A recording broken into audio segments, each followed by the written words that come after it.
With that being said, before you marry her, ask yourself. Man, Trick's selling all that seasoning. He ain't tripping on that. And that regular ass nigga making $40,000. He ain't paying all the bills. But listen though. But check this out. That's why you're not husband or boyfriend material. But if you were, you have to ask yourself this: what do you benefit off of marrying that woman? No, I still learned this. Hold on. I learned this. Trick, nothing. Trick, when did you get this mentality? When you was fucking 50, 11 bitches after a show, or like once you settled down and you got older? Okay, so listen. So I got 2 kids. That surprised you? My mama got Only two, yes. Okay, so that lets you know what kind. I'm a Libra. I went to prison on my 15th birthday. My mama got 10 baby daddies with 11 kids. My older sister had 5. So my older sister had 5 when she was 21. Somebody had to stop the cycle, bro. Everybody can't be using their past and using all their family and what they've been through as an excuse for not being shit in life, man. I learned this stuff. I feel like wait a minute. I feel like that comes with wisdom, though. It actually doesn't make sense for one person to pay all the bills. It doesn't make sense for you to. If you can't pay the bills, if you live by yourself, you got to pay all the bills. Well, bills go up when you got more people, Trick. Yo, so let me say one thing. What I'm saying is that it makes more sense when you're together to put the money towards the household and the family, not just one person just paying for everything. It makes more sense. Okay, so that's a different conversation, right? That's a different conversation. Like dual income is a different conversation. Bro, goddamn, nigga, you want to be fucking talking?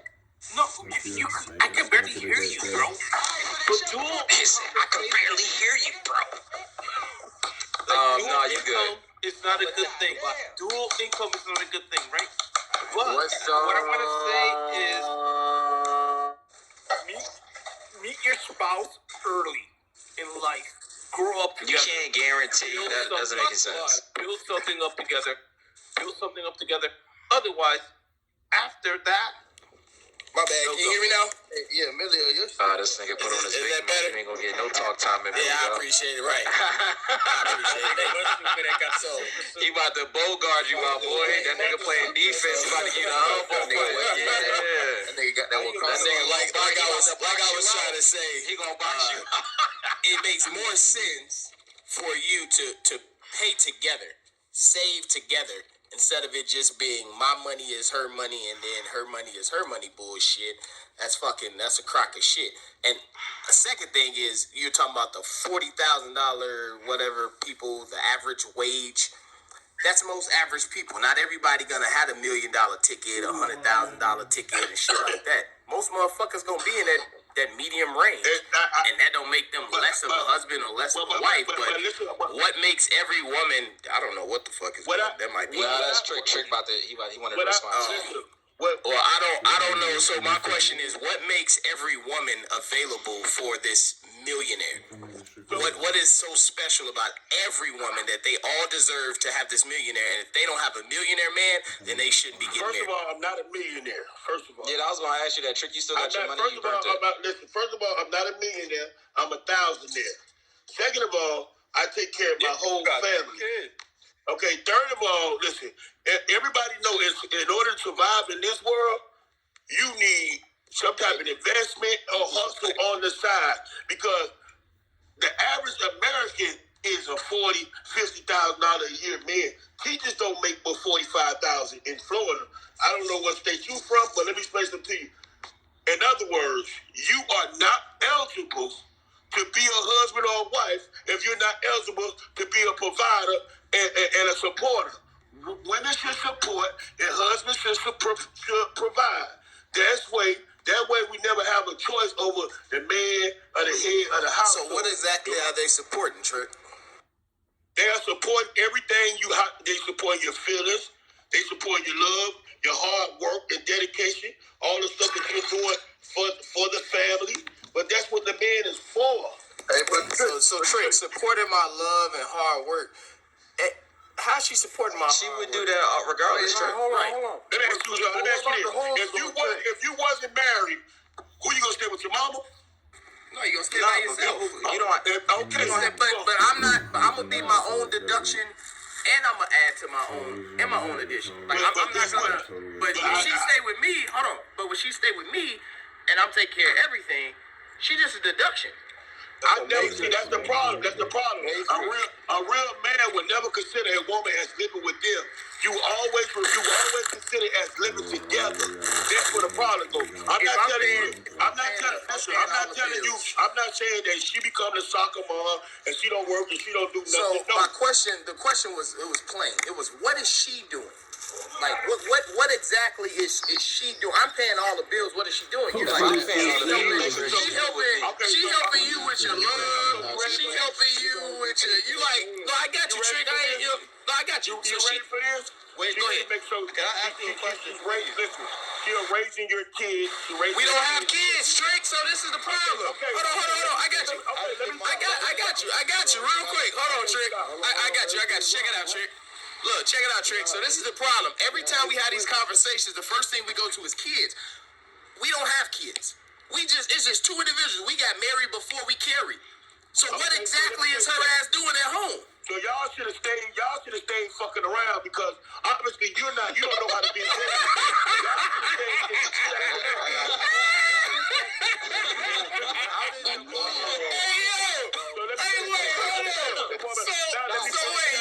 So you telling me, Trick? That's hilarious. So what you telling me is you can't fight the point. You can't fight the point. Once I remove kids, you lost. Once I remove kids, you lost. You said we should stay. You said we should stay shacked up. You told me that we should stay shacked up. Wait, nigga, damn. How your mom got? Let me finish. Here's the thing. First thing, one thing I can say. Any man that is married or been in a relationship for the last 10 years of their life, one thing I say, being in a relationship and knowing you had to go home, it stopped you. It kept you out of a lot of trouble. It made you make decisions. You have to remember that you have somebody at home. Now listen, with that being said, what she does to you, how does she support you? She makes sure you eat good. Bro, how she encourage you. Trick, I think you out of touch, my boy. Like, a lot of these hoes can't cook. Let me tell you something. This the way you saying it, the average of you young niggas, bro, you want to know about that nigga mom so bad, bro. The average of you young niggas new married, it's going to last 6 months to a year because y'all get married just to say y'all married, yo. I'm trying to tell you to do something. I'm trying to stop y'all from doing some shit that I've done. I'm not telling you what I heard. I'm telling you what I know, nigga. Hey, Trick, you inspired me to get my ass ate. Let me put it to you. Man, y'all. Inspired me to get my ass ate. Hey, y'all like this shit going wild. Y'all don't know what He inspired me to get my ass ate. Alright, so hold on, my man. You want to be down so bad. Y'all niggas don't look up to nobody. Go ahead, Perk. Y'all niggas don't look up to nobody. Hold on 1 second. Bro, hold on, my man. 1 second. Yo, hold on. Who is this nigga, bro? Relax. Hold on 1 second. Yo, I see a shit ton of pink tickets in a goo. You know what I'm saying? I see a shit ton of pink tickets on stage. Follow cyberspace. There is no other club on Clubhouse that let niggas rock. We don't be going nobody.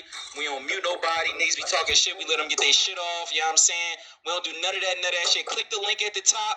Follow the mods. Follow Trick Daddy with his freaky ass and that he them old sage and shit like that. Follow the motherfuckers in the goo that got the goo jumping, you know what I'm saying? Follow Uncle Bando who's looking for an opportunity, so he about to tell some nut ass joke that don't nobody want to hear. You know what I'm saying? Follow the people that's modded, follow people that's not modded. Follow this eager ass nigga that want to ask Trick about his mom and well 10 baby daddies. But you know what I'm saying? Follow the people that you fuck with, follow people that you resonate with, follow the motherfuckers you don't like, you know what I'm saying? We jumping every Saturday night and a Sunday morning. 10 p.m. until whenever the fuck we close the room. But again, follow the link at the top. Hey, yo, Trick, click the link at the top and shit like that. We pulling everybody off the waiting list as soon as possible. You know what I'm saying? But go ahead. This nigga want to ask you bad as shit. Go ahead and ask. Go ahead. Answer that. How your mom got 10 BD?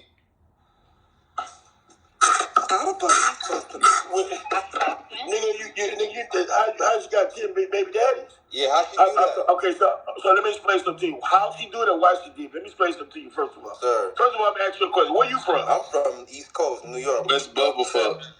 From what part of New York? From Brooklyn. You from Brooklyn? Nigga from Rochester.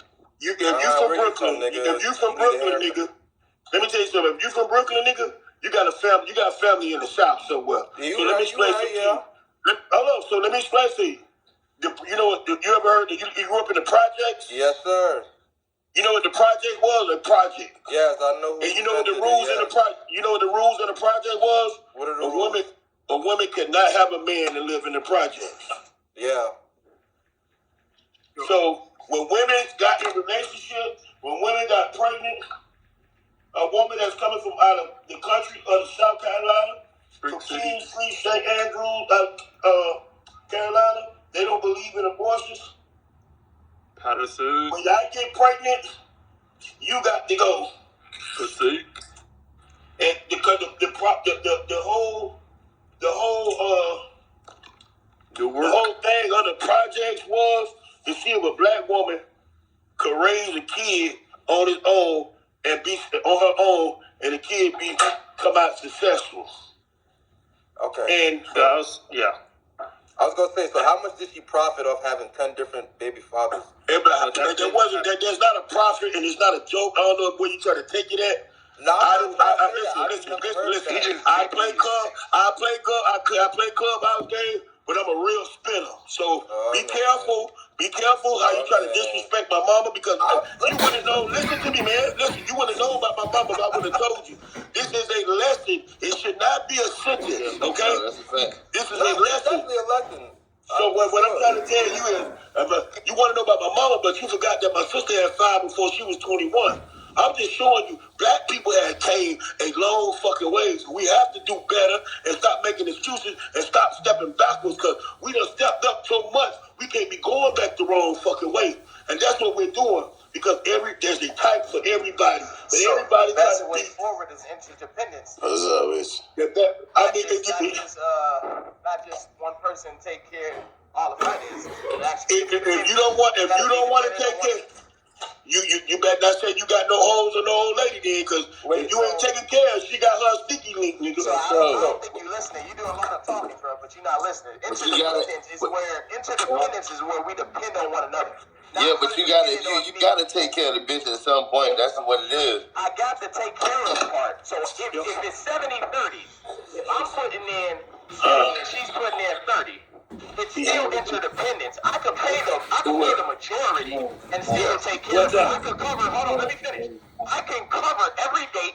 I could cover her car note. I could cover the rent, but she would still have to put forth effort as well and meet me halfway with whatever she actually has, but she has to have something. She has to be able to offer something for interdependence to actually work, which is taking care of both of us. If anybody looks and say, who pays all the bills? She'll say, well, he paid the both of them. He paid 90% of the fucking bills, but we'll still be able to put forth money aside for family. You forgot the first thing I said was, before you get married, ask yourself, how do you benefit off of it? What is it in it for you? You forgot I said that? Yo, can I give some advice, because I have experience? No, nigga. All I want to say is this. Yeah, dog. All I want to say is this. No matter how much money you make as an individual, you will never make more than a household income. Meaning, when everybody's contributing, you will never make more than that amount. So if you're making $100,000 and your girl, if she go get a job in 50, y'all got $150,000 to the house. If you make $200,000, you know what I'm saying? Your girl throwing her 50, y'all got $250,000 to the house. No matter what you make as an individual, it will never supersede everybody's contributing on some type of level or contributing to the household income. I'm fine with that statistics. It's not. Hold on. Well, I would argue don't fuck with no broke bitches. But that's just a statistical fact. But hold on, and if that's fine, I'm fine with the part where she's like, all right, well, I'm not out in the workplace working, but I'm handling the taxes, I'm doing the accounting. Like she's not bringing in money, but in some way, shape, or form, she's saving the house money. That's still earned income. Like, you know what I'm saying? Like, if I'm cutting expenses, the amount that I save, that's money that I'm getting back in the pocket. So, like, I don't personally subscribe to the like, oh, she just sit on her box every day and it just sweat and shit like that. But for those of you, if it works for you, it works for your family. And I think everybody's household different. But I'm not jacking the I'm taking care of it. I'm not jacking the adult dependent thing. She gotta do something. Besides tell me I look nice and make me feel good. I'm out of the game. I would say, from my experiences, I am out of the game. I'm done. So for two long-term relationships, I would say it might be too late for a lot of us here on stage. I don't know.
To hopefully awaken you.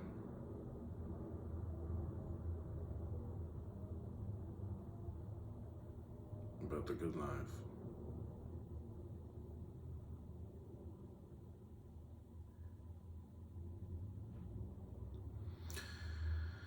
To hopefully affect it off Clubhouse. Life even more so. For the sake of yourself and your son.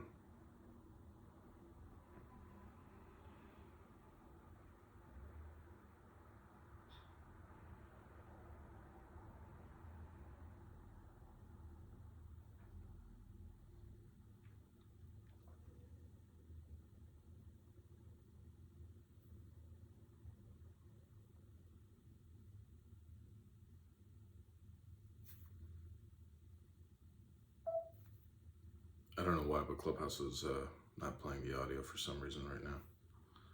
Let me try to leave and come back.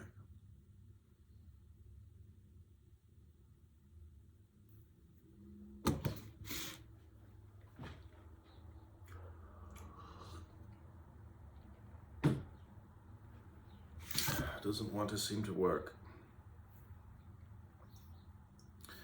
I'm going to try to do a phone reset.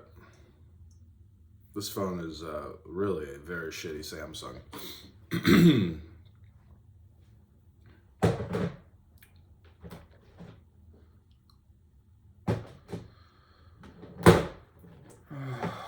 Let's try that.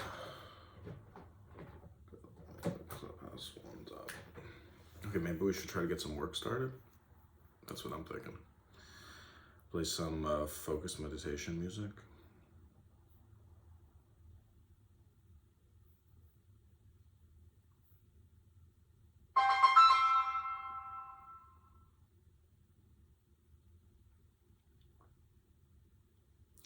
The obese, they are everywhere.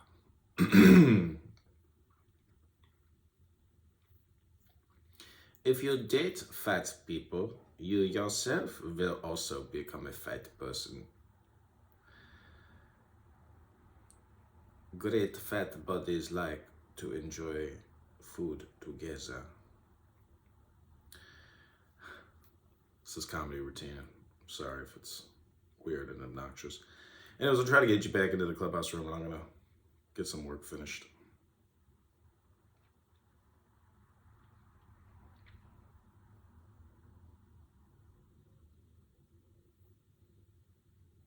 Research shows nostalgia can help you remember ads. So customize and save with Liberty Mutual. Hinge is the dating app that's designed to be deleted. So, welcome to Money Code Secrets. In this episode, Alame.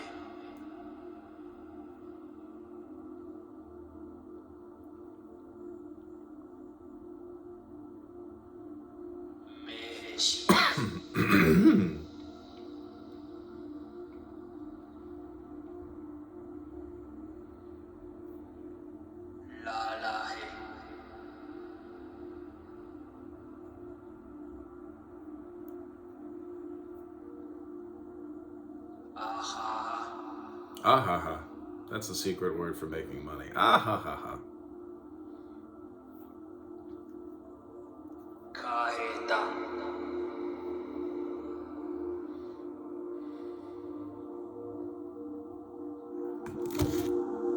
Hezayo.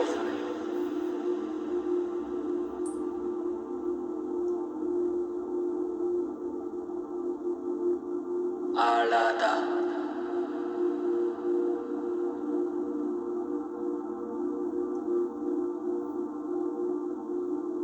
Lahawa.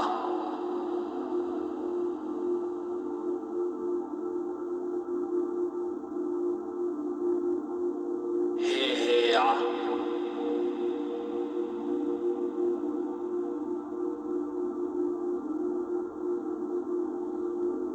Yozala.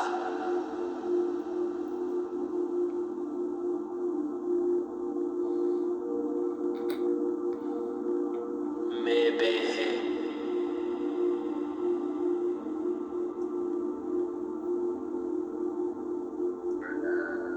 Hereyo.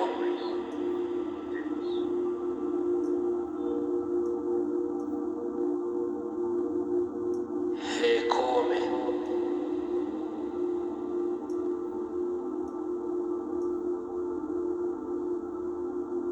La awa. Tanakh, when it says Yiddish, it means Hebrew.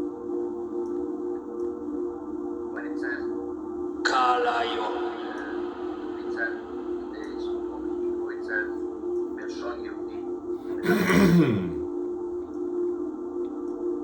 Lawawa.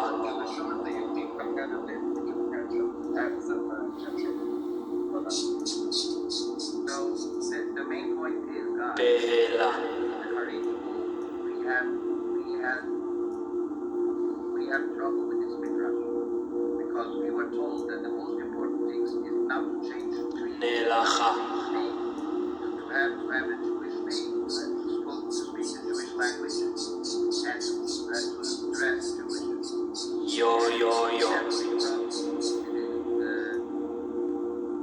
Like Sapa, for example, we have a big problem with this midrash. Melahe.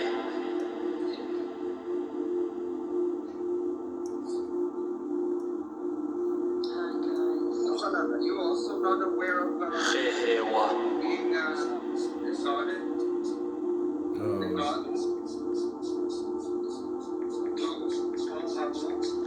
Nutahe. Say nasty things. Can't remember.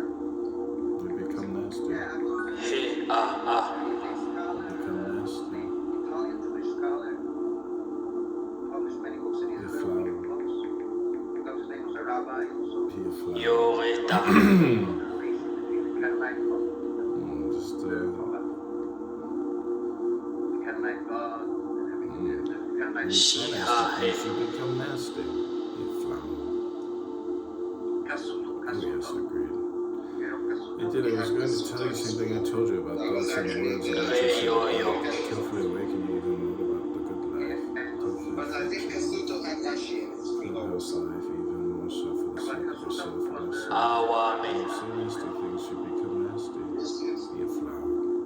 But if I ever make Kasutu You've edition, been able to let go. Lahave. Automatic opinion formulation. It's like 5th grade or something. You've been able to Washire. automated opinion formulation.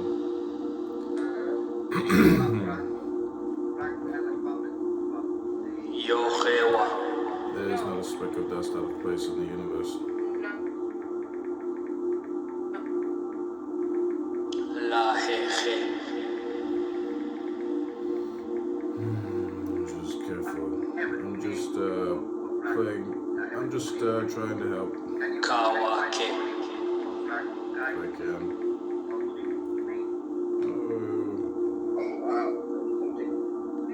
There's Menuda. not a speck of dust out of place in the universe. I'm just trying to help you if I can. Anuyo.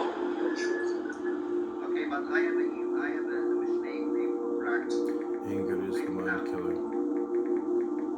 Jejeme. Other personalities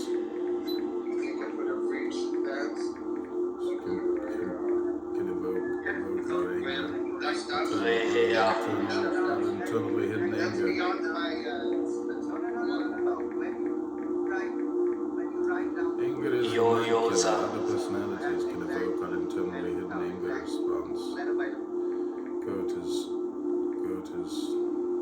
Yeah, sure, but that's not. Goat.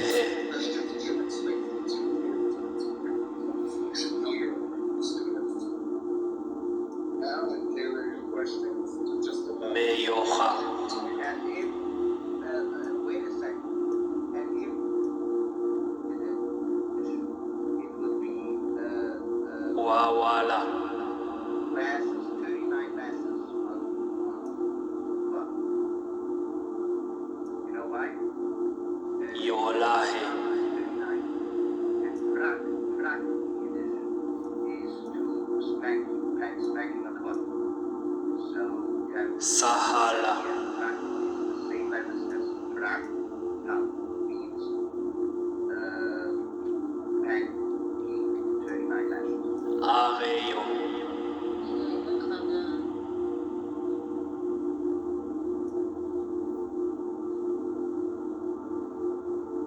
Ashila. It wasn't found in the place that they said we looked. Then they Meyoje. if it was laptops, I don't know where they're seeing Trump's laptop. It was an AIDS. Yeah, see, that could be. And Wahewa. get there. On a trip going I don't really go about a minute opinion formulation. There is not a speck of dust up here. Anger is the mind killer. Other personalities can evoke into hidden anger response. Goat. Having said that, thank you for that. The other things you were saying, that's fine. Now, thank you for letting me say that. Now, grades, back to you. You were gonna correct.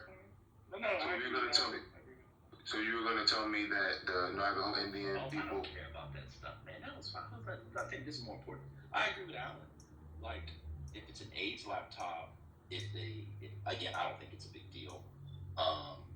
But I wish we would let the investigators investigate. I don't know what's on Hunter Biden's laptop. I don't know what's on Trump's AIDS laptop. These things are like political fodder. None of us talk policy anymore. Well, I do, but nobody generally talks policy anymore. They want to be caught up in these dumb things. So for me, I'm glad all of them have laptops now. I hope that Biden has his own Stormy Daniels from 1845, because that's how old he was last he was smashing. Like, I hope they all have the same stuff so we can actually talk about, like, China, or talk about, like, our labor shortage, or talk about, like, our birth rate going down, or inflation, or all these things. I don't care about Stormy Daniels. I don't care about Trump's small penis. I don't care about his laptop. I don't care about Hunter Biden's laptop. Is that fair? Can the Democrats and the MAGAs come together on that? You don't care about corruption with a sitting vice president? That's too much. Oh, no, I do care about, again, I'll repeat what I said. Or sitting president. How about that? If what the investigation finds, if it finds corruption, I mean, you can't really impeach him. Now, I'm not going to answer your question. I don't know what they would do. But if it finds something, cool. But in the meantime, while the investigations are going on, like, more Americans are behind in their car payments than in the last, 25 years. What can we do? Do we do some sort of tax cut? Do we do some sort of subsidy? Like, there's actual things that affect people's day-to-day lives. Hunter Biden in Ukraine does not affect our day-to-day life while the investigation is going on. It just doesn't. But you guys can tell me it does. I agree with Grades. I'm a policy person. All I do is read bills. I don't care about these talking points. Americans are too caught up in gotcha moments. They're just way too caught up in gotcha moments. Half the time, people are talking about stuff from an emotional point of view of what they like, what they don't like, and then you ask them policy questions, and they can't even quote stuff because they don't even read the stuff. Wait, It's part of the service. Nobody. Right? I didn't interrupt nobody. You guys are powerful speakers, but sometimes trying to bully others into agreeing with you is not the way. You got to give somebody their 30 seconds, and then you can go back to your thing. So I do agree with Grace. It's a policy thing. I really don't get caught up in this whole conspiracy theory. I need actual evidence, and let's move on. Are you saying that Biden is not doing a good job leading? Is that what you and Graves are saying? Biden's leading the country, correct? I'm going to say Biden is an empty suit right now. That's what I'm going to say. And actually, to be honest, I'm going to put him in the negative because, this Ukraine thing and the money that's being spent, I think we'll have this 2026, 2027 recession. Just the way when I saw Dick Cheney spending all the darn money, giving it back to his company, Halliburton. I dig into the details. I would say, hold on a sec, Grades. So what you're saying is when politicians put out a bill, you read the actual text of the bill? I dig into the details. Is that what you're doing? I read the summation of the bill. Of course, all the pages of the bill are not always available, but the summation of the bill initially is always available. But then you try to go pull the PDF on as much of the bill as possible, and you read through that to find out what's on it, who's trying to attach port, the whole nine. That's what we're supposed to do. Well, that's just crazy talk. I'm sorry. Look at Alan being charming. No, I agree with C. I also read the summaries, and then I like to hear the debates. I thought the debates on the Inflation Reduction Act were fascinating, and I've yet to hear many compelling arguments against the act. It reduced the deficit. It capped insulin, yada, yada, yada. So anyway, on and on and on. To Notorious's question, I think the Biden administration has been a solid B-, maybe D. I think that they had done many things that people said they were going to do and didn't do, and they're done. I think the infrastructure bill is very good. I think the CHIPS bill is excellent. I think the burn pits bill is fantastic. I can name others, but I think it's been fine. What do you think of Joe's policy at the border, Cole? I think the border policy has largely been a failure. I'm answering. I think the border policy has largely been a failure.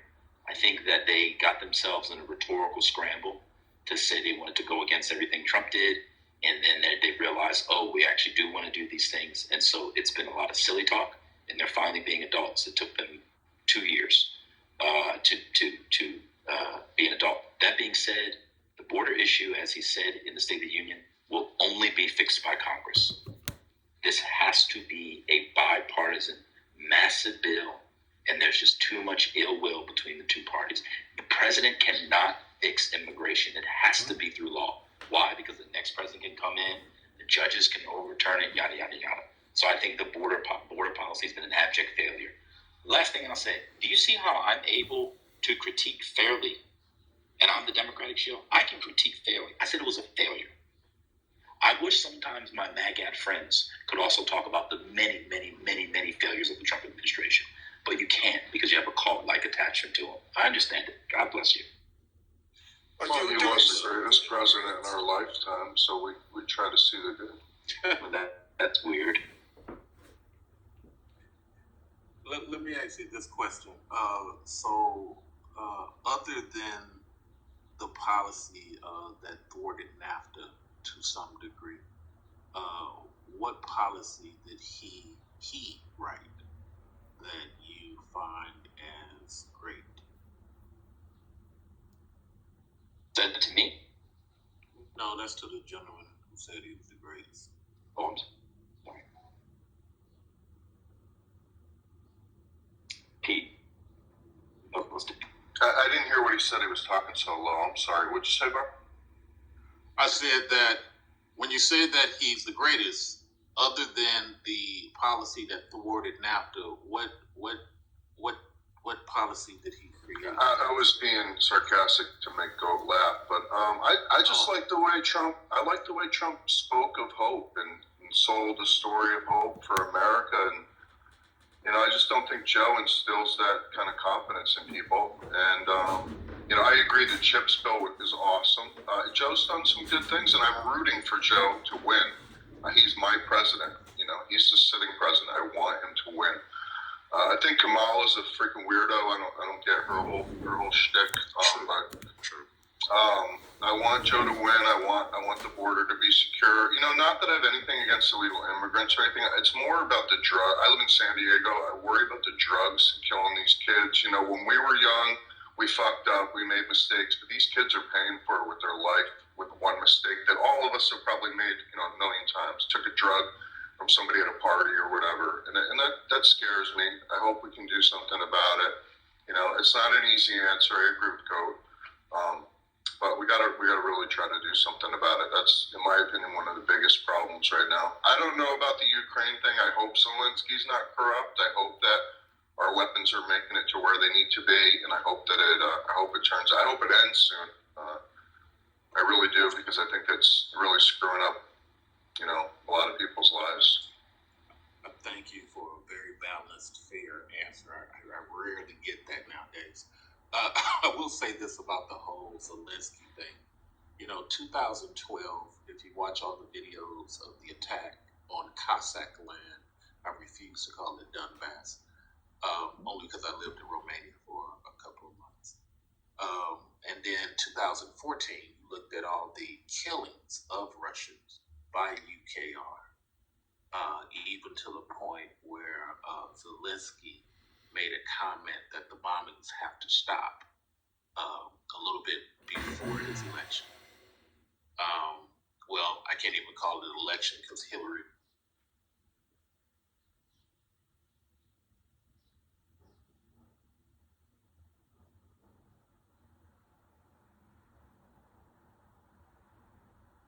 When I see this stuff happen, even when NATO admitted that they bankrolled some quote-unquote California firefighters in 2019, training soldiers in UKR. So I look at this stuff and I'm like, at what point is there accountability for all the things that happened before the invasion? You know what I'm saying? At what point do people say, let's not do the bleeding heart thing? That's their business. Look at everything that they did prior.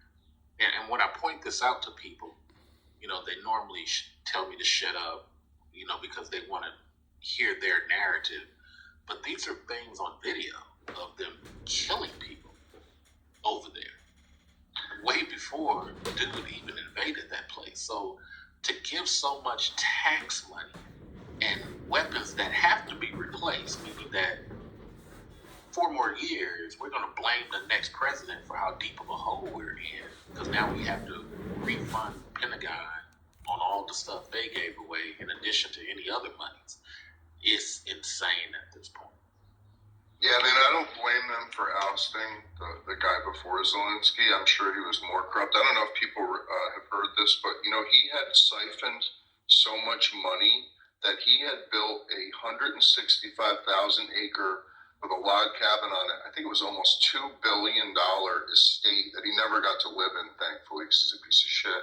But he had stolen that much money. Nobody even knew about that property, amongst a million other things he probably did. And, Ukraine is just such a corrupt country. I don't expect Zelensky to fix it overnight, but I hope he's got a good heart, and I hope he has the good intentions, and I hope he does the right thing with all the aid that we're giving them. It's incredible what we're doing for them. And one other thing about Donald Trump, just to follow up on my sarcastic thing, I do think Trump was good, but I think after November 7th, 2020, Donald Trump is an absolute disgrace. The way he handled losing the election, the way he's commented since then, and the actions he's taken with the documents, like Go said, and a lot of other things, it's an absolute disgrace. So I don't want him to be president again. Just to put that up there. The president before Zelensky was not ousted immediately before. Yeah, I don't know that much about it, but I do know that there was a lot of money stolen from the people. Okay, you say he's not ousted, so give me some information why you believe. You're talking about the president from 2014. There was a president. You're talking about Victor. I don't know how to pronounce his name. Yanukovych. That's well before Zelensky. Zelensky became president in 2019. I didn't say for Zelensky. Okay. I said for. Right. Yeah, you're kind of adding something onto me. I just said all right. No. Don't make me separate you two. We all literally heard him say that Hillary Clinton ousted someone for Zelensky. We all heard it. But if he's saying he didn't say it, I'll take the retraction. I said before.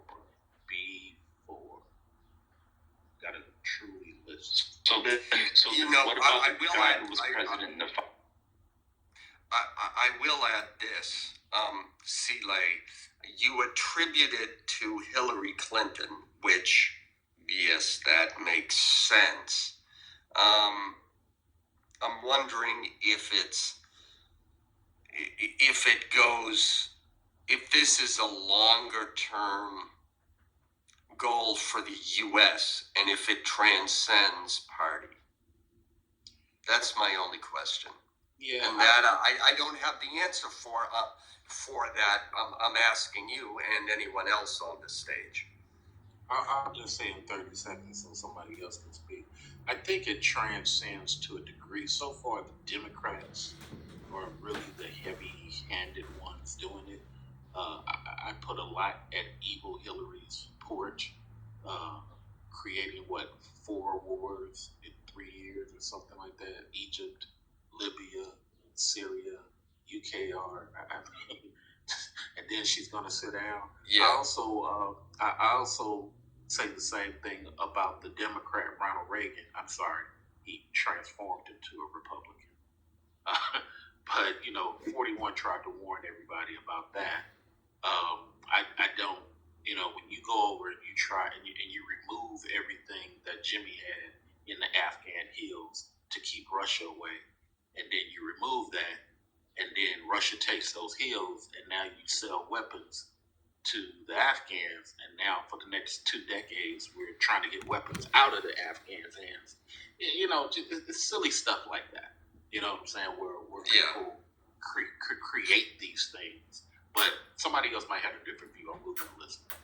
Yeah, I say that because, we were in Afghanistan for whatever it was, 20 years. And the whole Democrat and Trump was trying to get out of Afghanistan. And it was like, okay, let's stop these endless wars. I'm just rattling off various slogans that are coming to mind at the moment. We get out of Afghanistan, and then, hop, skip, and a jump, now we're in Ukraine. So, it just raises questions for me. So anyone else have a thought about? I think first of all, it's not a lot of money going to Ukraine. Most of it's in weaponry. It's about $100 billion or so.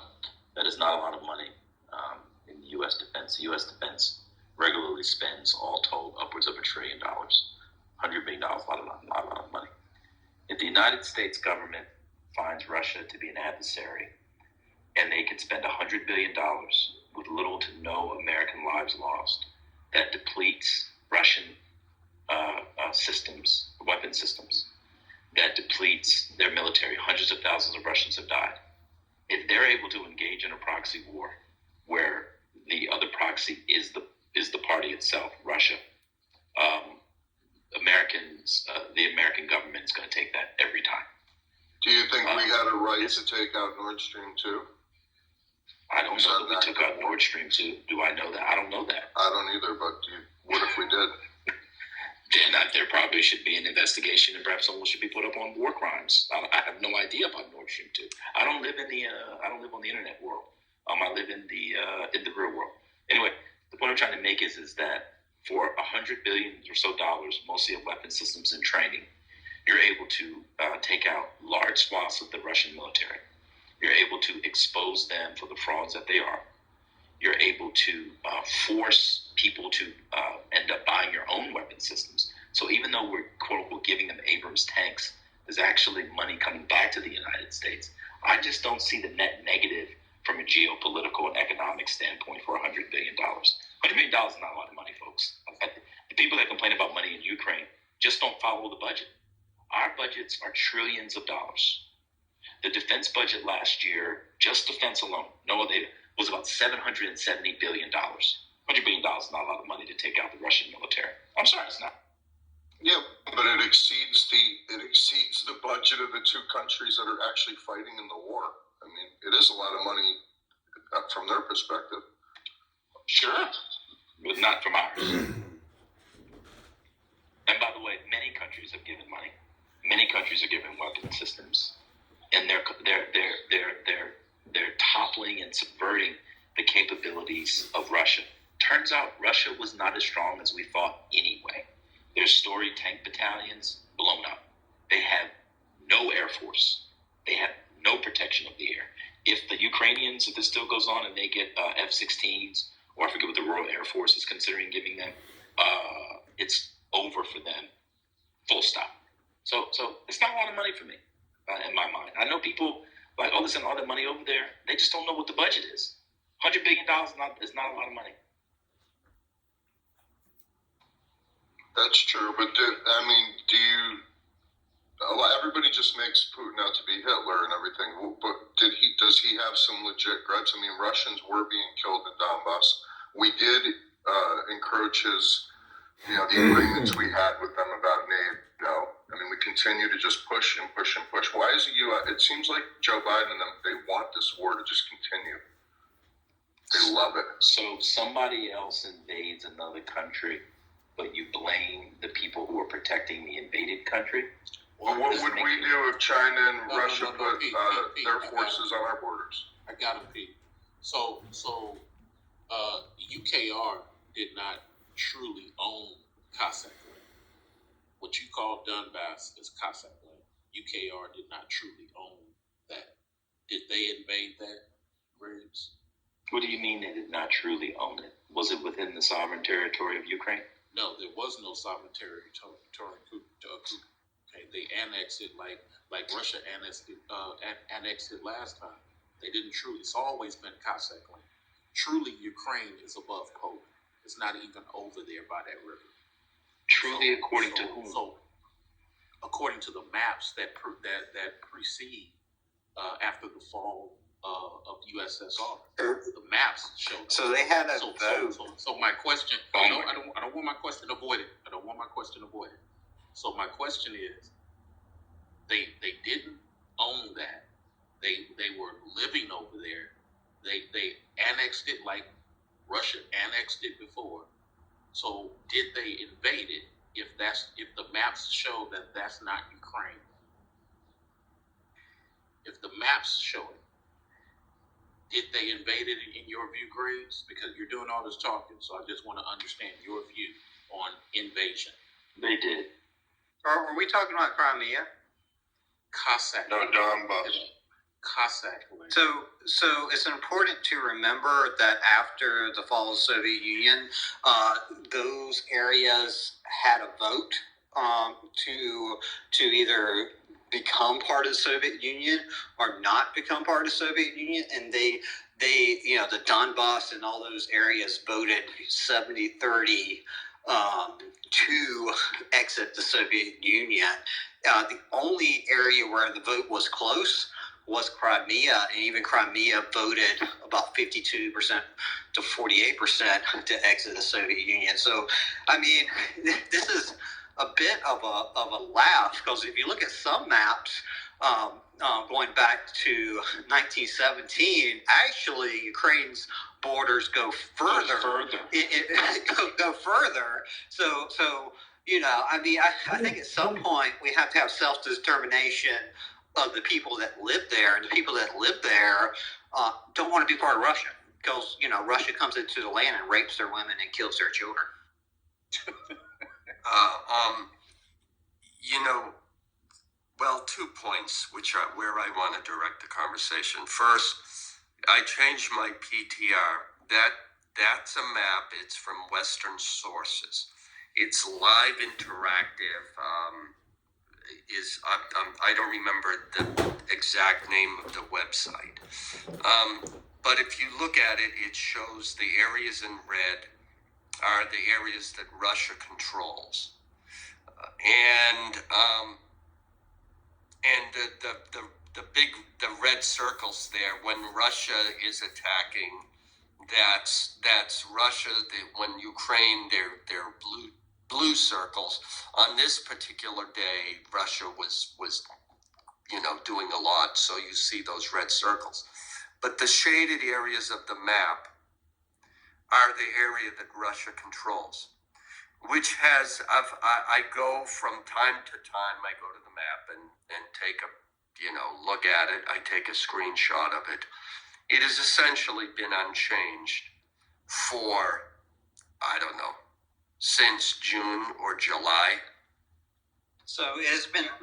So this, and I say that because, you see the reports in the media, every time a report in the media comes out, oh, Russia, Ukraine made these advances.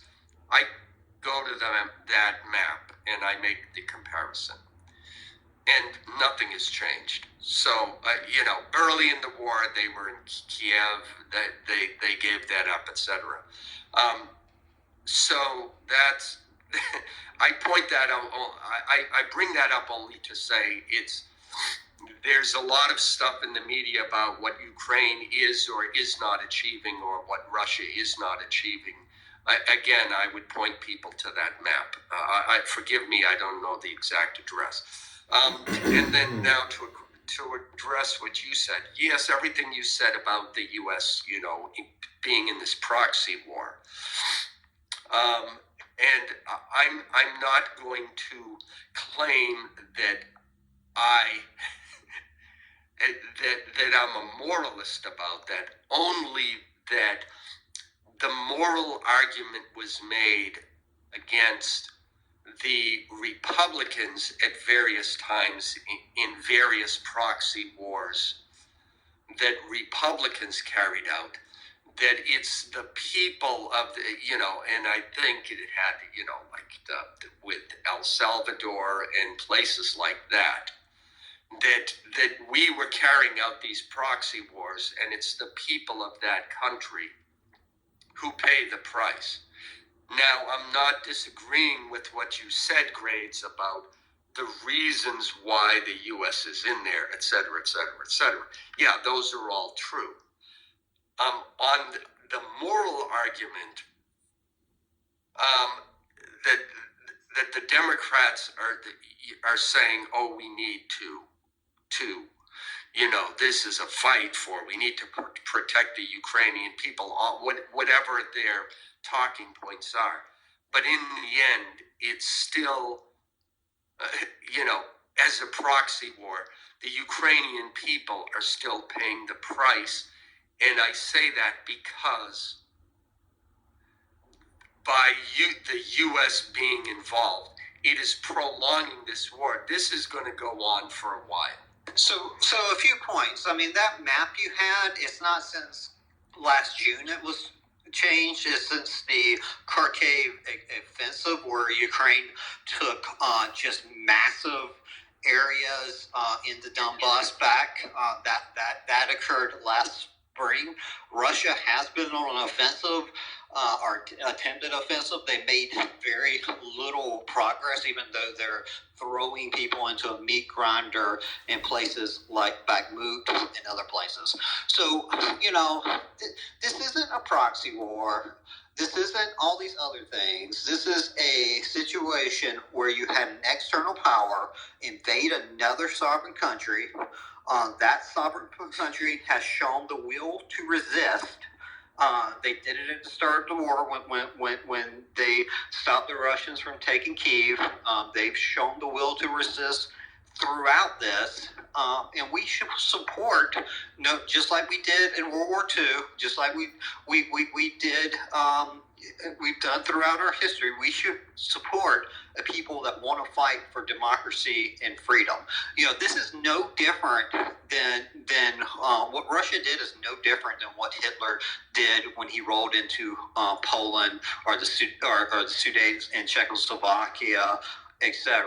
If you don't resist an authoritarian state that does something like this and does something totally against the world order and totally against the general the rule, what you end up is more authoritarian, aggressive actions. The reality is that our aid is working. Our aid is some of the best money that we could be spending right now, and the Russian army is being ate up in Ukraine. They've lost half of their operational tanks. They continue to lose more hardware, and they continue to bleed heavily.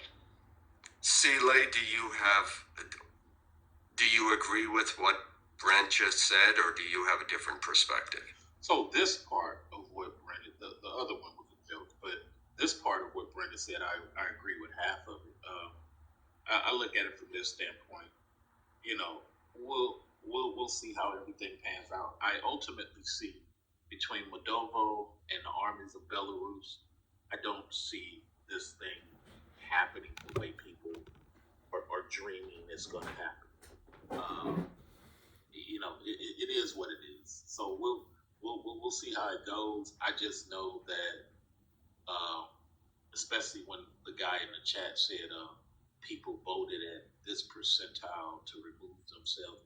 You got to understand these people are basically cousins, basically.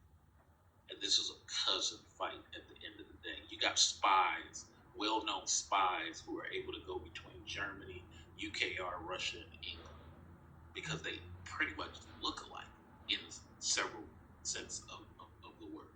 These are cousins. This is a cousin fight. And it's been like that for quite a long time. So, yeah, I agree with half of it. I'm going to be fair. I'm not an argumentative guy. So, I just got a question for Brent. So, what is basically Russia's and Putin's response to losing? Like, how do you foresee that playing out if all goes as planned and Ukraine holds itself as a sovereign country and what have you? What is Putin's response to losing? Is my question. How do you see that playing out?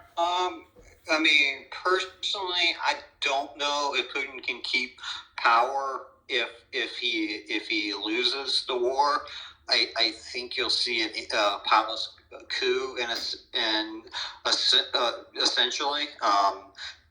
I think he knows that. That's why he's pouring so many resources into the fight, that this war is an existential threat for him personally. It's not an existential threat for Russia itself. It is an existential threat for Ukraine. So I don't think the question is how will Putin take it. I think the question is how do we get to a settlement in the end, and I would imagine, and which I personally think will occur, I imagine what will occur is you'll see more progress from the Ukrainians on the battlefield in spring and summer. That seems likely once this kind of Russian offensive that's not making much ground but is eating their military up runs a steam. And I think it's just a question of how many successful Ukrainian offensives can Putin himself take before he is removed is kind of the big question. And I think on the Russian, let me finish. I think on the Russian side, the question is, does political will to keep the aid going stay? And, I think you got about half the Republican Party supportive of the aid, the other half not, and all the Democratic Party supportive of the aid. So just basic math, 75% is bigger than 25%. So I think aid will continue from the U.S., and then you have pretty widespread support among the Europeans to continue aid. You've seen pretty big steps from Germany providing tanks, etc. recently, or at least allowing other countries to export tanks. So I think Europe as a whole continues to expand this aid so that Ukraine can win. So I would feel confident that the aid will continue, or at least higher than 50%. Odds are that it will. So if the aid continues, I think eventually Ukraine wins, and Ukraine wins will mean the end of Putin, which is not necessarily a good thing, but I think that's probably necessarily a step that will occur. So I would say, Matt and Alan, you know what? Here's my fear about Americans. We Americans tend to not realize that sometimes we create friends where people were not friends before. You look at the Farsi people and what happened in Iraq after we did what we did, removing Saddam. You look at when we removed Mubarak, and now people are kind of kumbaya against America over there in Egypt. Then you look at what happened in Libya, and we quote unquote removed that guy, and now people hate America. It's very funny how we involve ourselves in stuff, and we actually are like the love boat in a lot of ways. We bring people of that area together, and then they have a common thing of hating us. It's a very funny thing. I would ask Brent a question after you guys all. Can I just do a follow up? I kind of just was throwing that out there as because I'm just curious that I think I might have an answer to my own question, but you might think differently. I just find it interesting that we don't seem to know sometimes where these nuclear submarines are. Like we have the one big one, the Poseidon nuclear submarine, and according to our sources so far, we don't even know where that thing is. So I don't know if we know the answer to that question I proposed to you, Brent, because why is it that we don't know where Putin is sending his nuclear submarines right now? Like, I suspect he's not going to act really favorable in any fashion in this case at all. Maybe, I don't know, maybe I'm missing something. Is that a concern at all, Brent, to you? That we don't even know where the nuclear submarines are. Well, we normally don't, and we normally don't know where they normally don't know where our nuclear submarines are. I mean, both nations have second strike capability, in meaning that they have a firm, they have a firm capability in all three legs of the nuclear triad: submarines, missiles, and also bombers. So, does Russia have the ability to nuclear strike us? Yes, that's been true since the 1960s. They probably also have assured second strike capability. Do we have the same? Yes, certainly. Now, the bigger question is escalation risk. So how do we think about escalation risk here? I think you can kind of think of it two ways. You can kind of think of given the Ukrainians the ability to win, which would I think shorten the time period where we're in a bigger escalation crisis, or kind of continuing aid but not giving enough for the Ukrainians to win, which would elongate the escalation crisis. I think we should give them enough to win. I mean, we've seen over and over that the Russians have screamed about the weapons that we've given them. You know, whether it's HIMARS, whether it is these various tanks, for example, and it's all kind of proved hollow. And the reason it hasn't proved hollow is because you know there is. We have a counterbalance to any sort of nuclear threat that they have, and having a nuclear umbrella and a nuclear deterrence should, and we cannot allow Russia having nuclear umbrella, nuclear deterrence, allow them to go into a sovereign nation and act the way they are. I mean, the people of Ukraine. You know, if Russia is allowed just because they have a nuclear weapon to go in and rape, see the video of a Russian sodomizing an infantry, sort of are in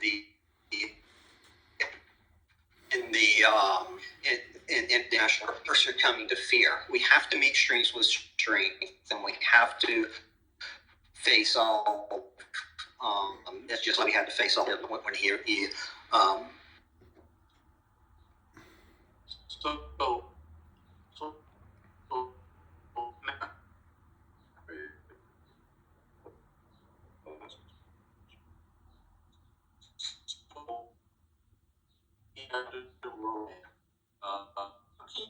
if Queen or one from Moldova, or one from Belarus, Russia. Well, I mean, so one, I don't take the premise of the question. I mean, the way you can tell personally, it's called.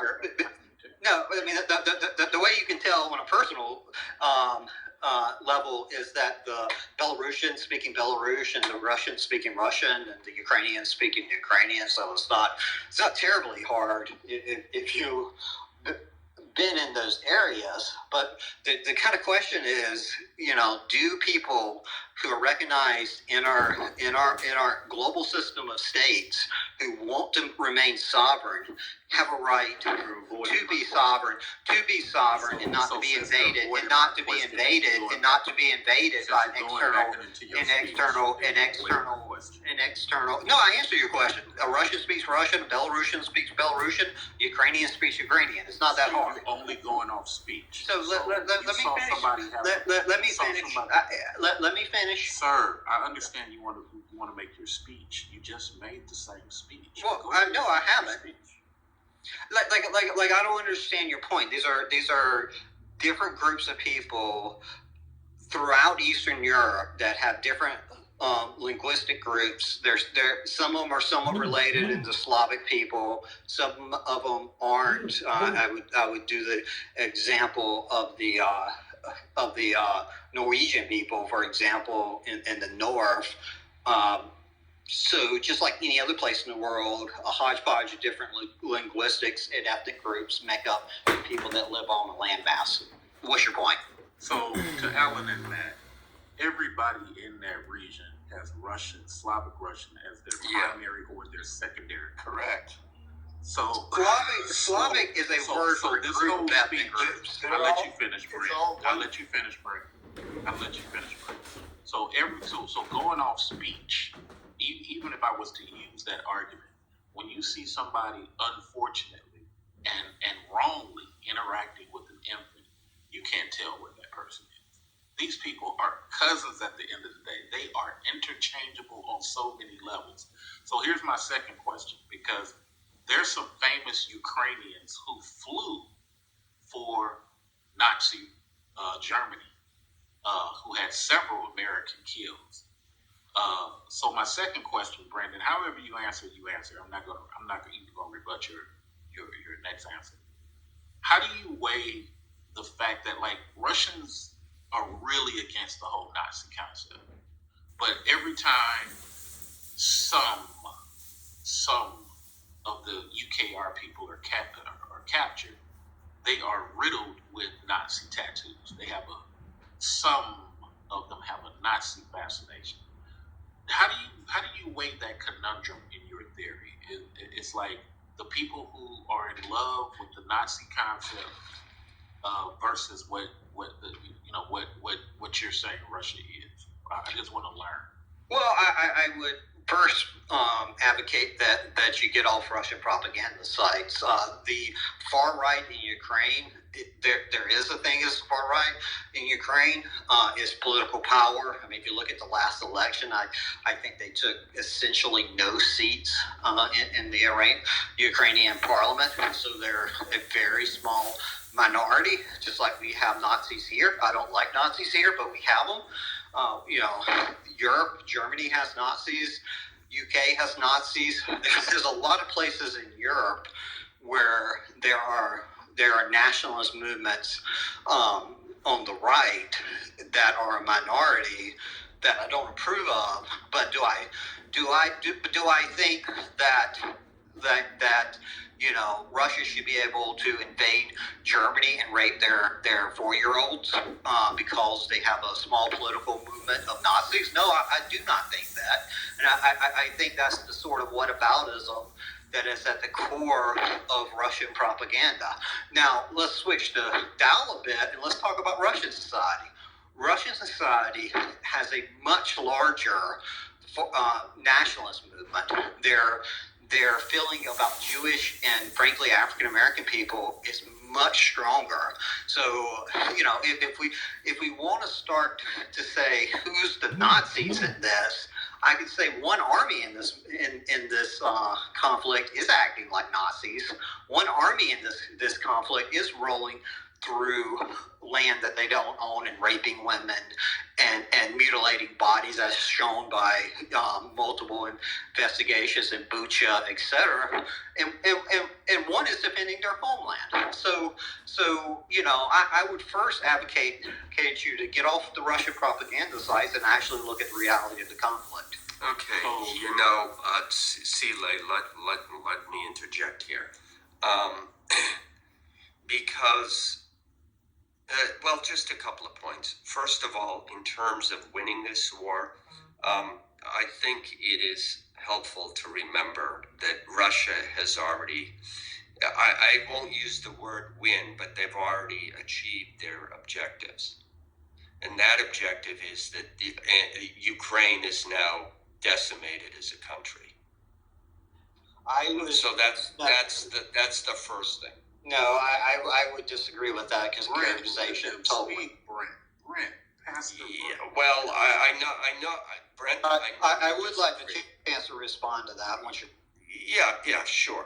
But again, you talk about the Russian media. Well, there's the American media too, which is also biased, which is why I put up this map. This is a Western media map.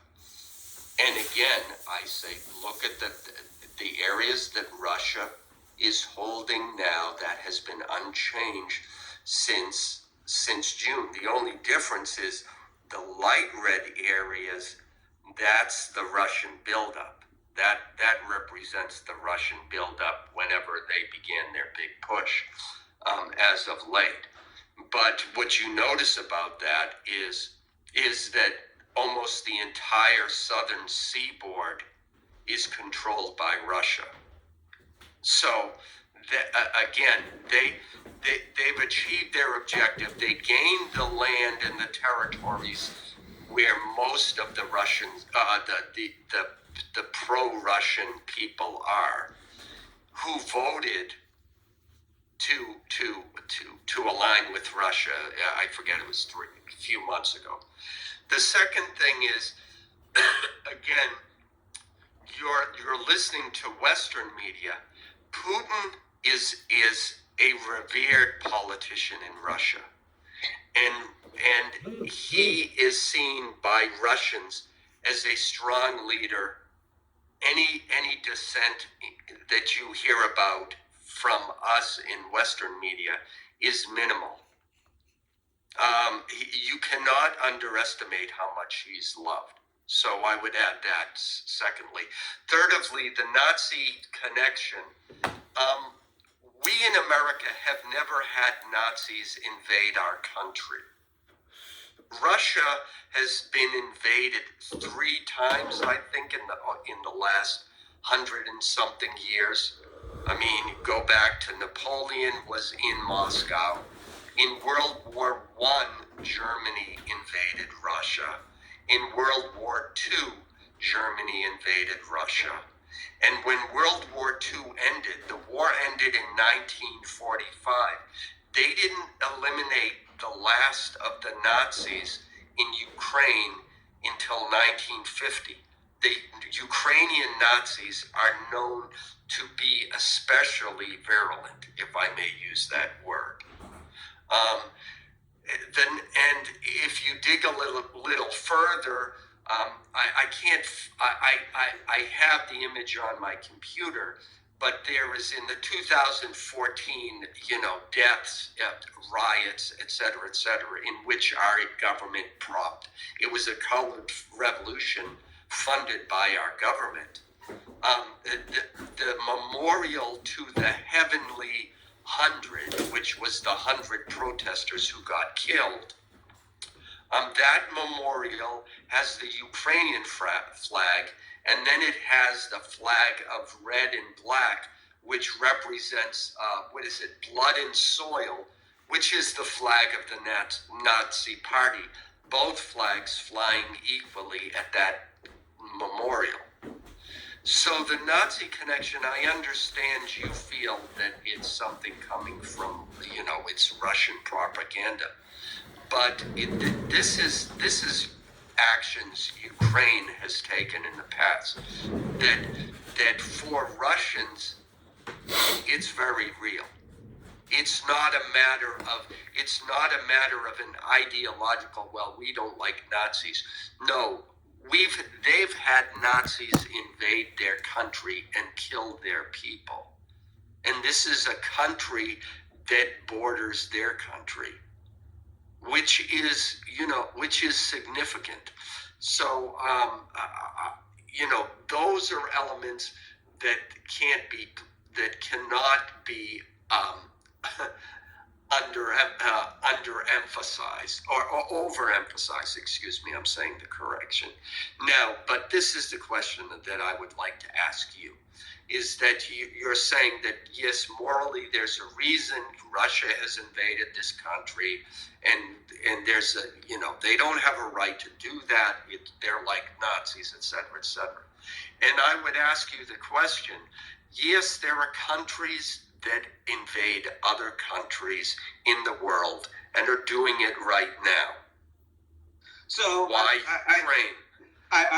What makes Ukraine special, and why we just got out of a war, and we left Afghanistan after what was, quote, an endless war. That was the whole objection from the left.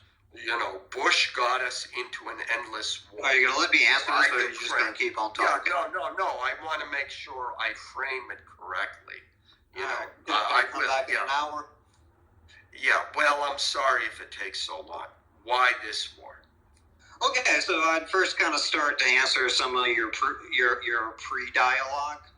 First, I find it odd that a country so influenced by Nazis has a Jewish president. I find that kind of remarkable. I'd like to see actually a site for a Nazi flag on the memorial of the glorious 100 from a reputable news site, not a Russian propaganda site. I don't.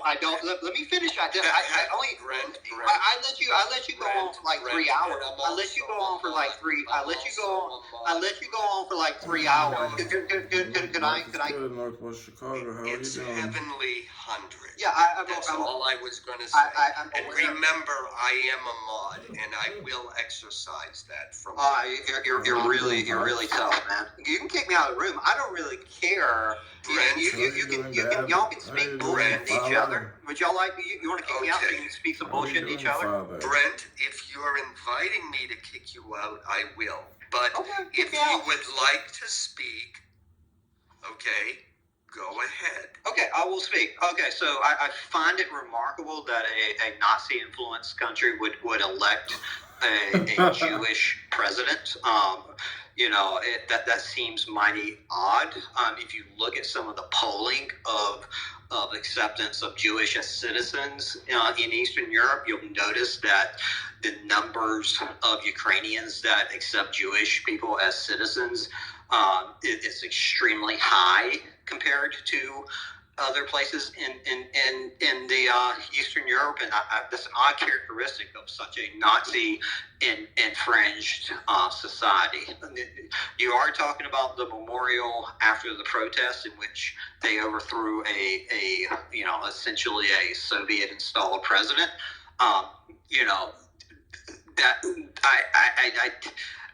The Nazi connection there has been made by Russian propagandists, but I don't think it reflects the totality of Russian society, and I think it's a little bit of a stretch to use that when you're talking about a country, again, with a Jewish president.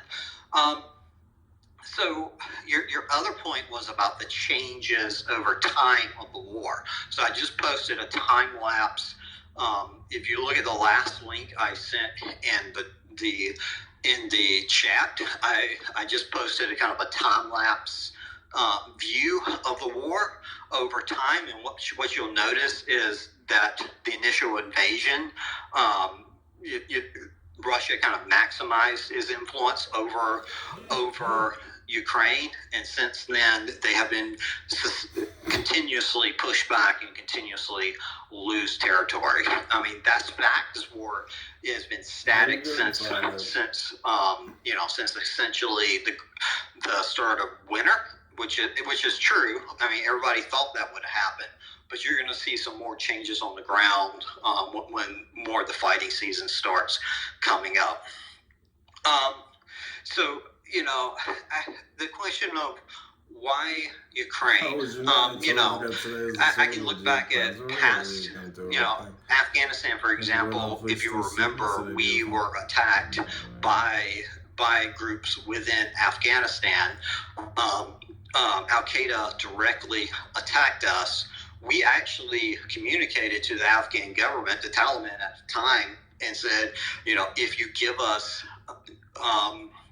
Al-Qaeda leadership or those responsible, we won't do military action. They refused, and we did military action. But let's be clear about the record in Afghanistan. For all the faults we had, we attempted to stand up a representative government. They had a parliament, and our generally whole push of Afghanistan was to exit ourselves and leave a stable country. And we attempted to do that. It horribly failed. It's a terrible violation. But that's what occurred. What Russia is doing here is Russia got angry because Ukraine, through its own sovereign choices, decided to ally itself more with the European Union and with us, and to evolve their society more in that direction and away from Russia through their own voting and through their own democratic processes. And they conducted what is essentially one of the most brutal invasions Europe has seen since the post-war. So the context make it different. The reality of the conflict make it different. And I continue to hope that we will support Ukraine and support their right for self-determination. In the end. So let me just go back because I've been waiting to say this part to Alan and Matt. Speaking to Alan and Matt. So I haven't been over to Russia since the 90s. Things may have changed. In the end, it's only the fact. Russians never, and I've had fistfights with Russians. I've swung off the top of buildings into the snow, which is one of their little fun time things that they like to do back then. Russians never have a problem with African Americans. Actually, they got statues. This is how I know a person when they're just lying or pushing something that is not people's lived experience. They got statues of African Americans in Russia. One of their most popular and famous is the Paul Robeson statue for Alan and Matt, who probably know what Paul Robeson is. But they do not like refugee Africans. They don't. So it's not that they don't like African Americans. They don't like people that beg for help. They don't like people that ask for help. These Rus Vikings are a fighter class mentality people. You see videos of them talking about Black Lives Matter. They really like that. They like the whole fight back type thing. So when people come in and speak, well, these people don't like African American. Well, that's not our lived experience with many of those people. That's not something that they're showing to be true. But maybe you're confusing them with Black Africans who are totally different from African American. When I was traveling, Alan and Matt, I noticed a difference in how I was received in Germany and France as an African American who was not military. So I'm walking around in a blazer and t-shirt. I'm a totally different unicorn for them. They're like, what does he do? He's not military. And he's not African. And I think that's the key. Sometimes people looking from the outside, they say, well, look at how they're treating those Black folks. They're treating those Africans a certain type of way. Because those Africans are presenting themselves as refugees versus that African over there who's totally different, presenting himself as an African businessman. It's a different type of treatment, and I think people on the outside don't know the complexity when they see this stuff. Yeah, I mean, I agree, and I agree with that. Yeah, I mean, my wife grew up under, under Soviet rule, and then she went to school in Moscow, and we have a number of Russian friends. And it is a completely different. We think we understand it here in the United States. We don't, not really. And we think we understand that, Putin. I mean, the thing to remember about Putin is that and I heard this just the other day. After the collapse of the Soviet Union, it was literal chaos. In the end, it's only the fat that satisfies. In the country, people one day they would have money, and the next day the bank was closed. They had zero money, and they were living on the street as paupers. And Putin was the one who fixed that. If if Russia as a country is functional now, it's because of Putin. So, I mean, he has a kind of, and I don't want to make comparisons between the history of Napoleon and, his ultimate demise. But he has a Napoleon-like status. That's my take on it. As far as to what you said specifically, Sile, I remember that there's some video of it's like a mini documentary about an African American living in Russia and her experience. And I think what you're saying is that, if you're not military, you go over there, people are going to be curious, because it's like, oh, wait a sec, he's not a soldier. He's just some guy, and oh my gosh, and he's doing business. They're going to be much more curious, and all those preconceptions are going to be, melt away, and they're going to deal with you just like anybody else. And just out of curiosity, it was your business that took you over there? Yeah, I was in music. So, when you go to certain parts of the world, India's like this too. Classism trumps phenotype. Japan's like this also. So a lot of times, and when I say classism, I don't mean money, I mean connection.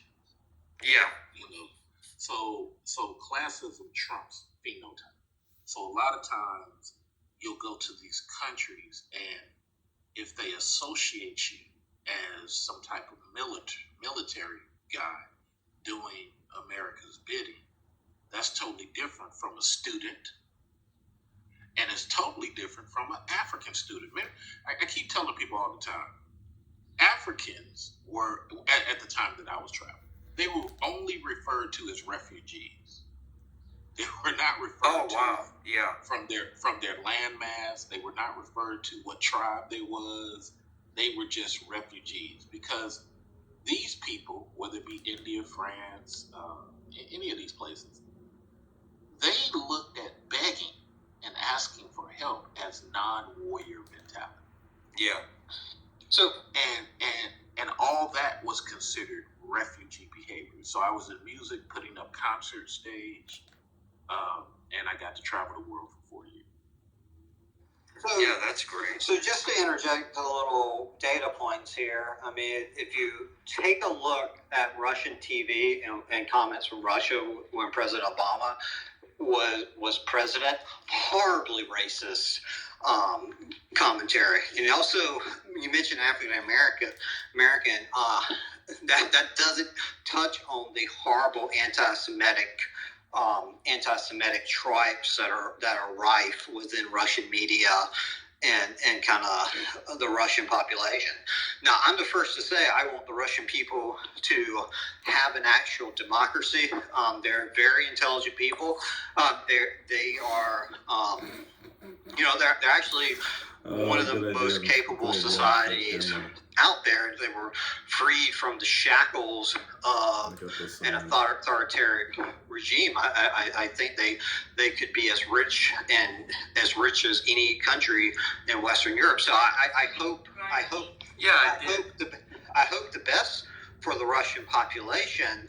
But that doesn't negate the things I'm saying, nor does anecdotal experience of one traveler who seems to have a certain narrative he wants to push negate it. As far as Putin's popularity, I will be the first to admit that he was popular pre-war. We don't really know. I know. We don't. Oh, so Alan, you got a hot mic. Alan, you got a hot mic. I'm gonna let him. You got a hot play mic, the computer Alan. a little, but he needs to do piano. Alan, you have a hot mic. And I need to do my accounting, so I'm gonna have him accounting, and I got it. Sorry about that. That was the way. Go ahead, Brett. Go ahead. So I mean, we don't really know how popular he is now from some anecdotal evidence. We can see some resistance to mobilization in Russia. He certainly was, and I don't quite know the need of Putin to kind of continue to throw elections or put his thumb on elections the way he has in the past. But as far as his popularity now, I don't think that's necessarily predictor as Russia kind of continues to lose man and kind of continues to lose land in Ukraine. So here's my last question before I get out of here, because you made another statement and I'm going to ask for evidence. I'm just curious. I want to learn. I'm not trying to be facetious. And shout out to Alan for introducing Berlin into a conversation. Wow. But here's my question to you. Wait, Sile, my wife walked in. A shout out to me for what? Introducing the word Berlin. Conversation. Very hard task, buddy. Thanks. But please. Hey, put it in a sentence. Put it in a sentence. Here's my question to you. It's a very sincere question because I want to learn. Can you give me 3 things that you witnessed on Russian media, as you claim, that were racist against Obama? Did they do monkey sounds like Reagan and Nixon did, calling Africans monkeys, or did they do like Newsweek did here in America with the whole fist bump thing? What was racist? Just matter of fact, just two racist things. Well, I mean, Putin directly called Obama a monkey, and on on their TV, they had a blackface skit concerning the former president. So that is 2 for you. Okay, so they had a blackface skit on. And Putin called him a monkey. I would consider that. I would consider that racist. Would you? Appreciate you, sir. Would you consider that racist? If it happened the way you said, I would consider it. I don't consider the second one because the unfortunate thing is it happens in Asia too. People sometimes, I've seen people celebrate Obama by going blackface or dark skin, and their obtuseness to how they should be characterizing makes them come off as racist. It's like if I was to take my eyes and squint them and pull them apart and start celebrating some Asian person that I adore. I'm not really celebrating when I'm making that type of mockery. So yes, I will agree with you. It can be perceived as racist. And the monkey thing, I'm going to look into because I want the true Slavic translation rather than something that maybe somebody has mistranslated. So I posted a link that gives various incidents of what I would characterize as racist behavior towards the President Obama. I mean, this was, I did the link as just a way to compile it. It was pretty widely reported when he was president. But you're welcome to take a look at it. Thank you, buddy. It seems to me, and you know, sometimes you can misread people, but it seems to me that you're kind of twisting yourself to figure out a way to be an apologist. You're doing a lot of personal shots in a polite conversation. No, I'm just being honest. I mean, it seems like you're twisting yourself in knots to be an apologist. You're doing a lot of personal shots. This is a polite conversation. This is probably your 5th personal shot toward. It's not necessary, guy. We're just sharing theory.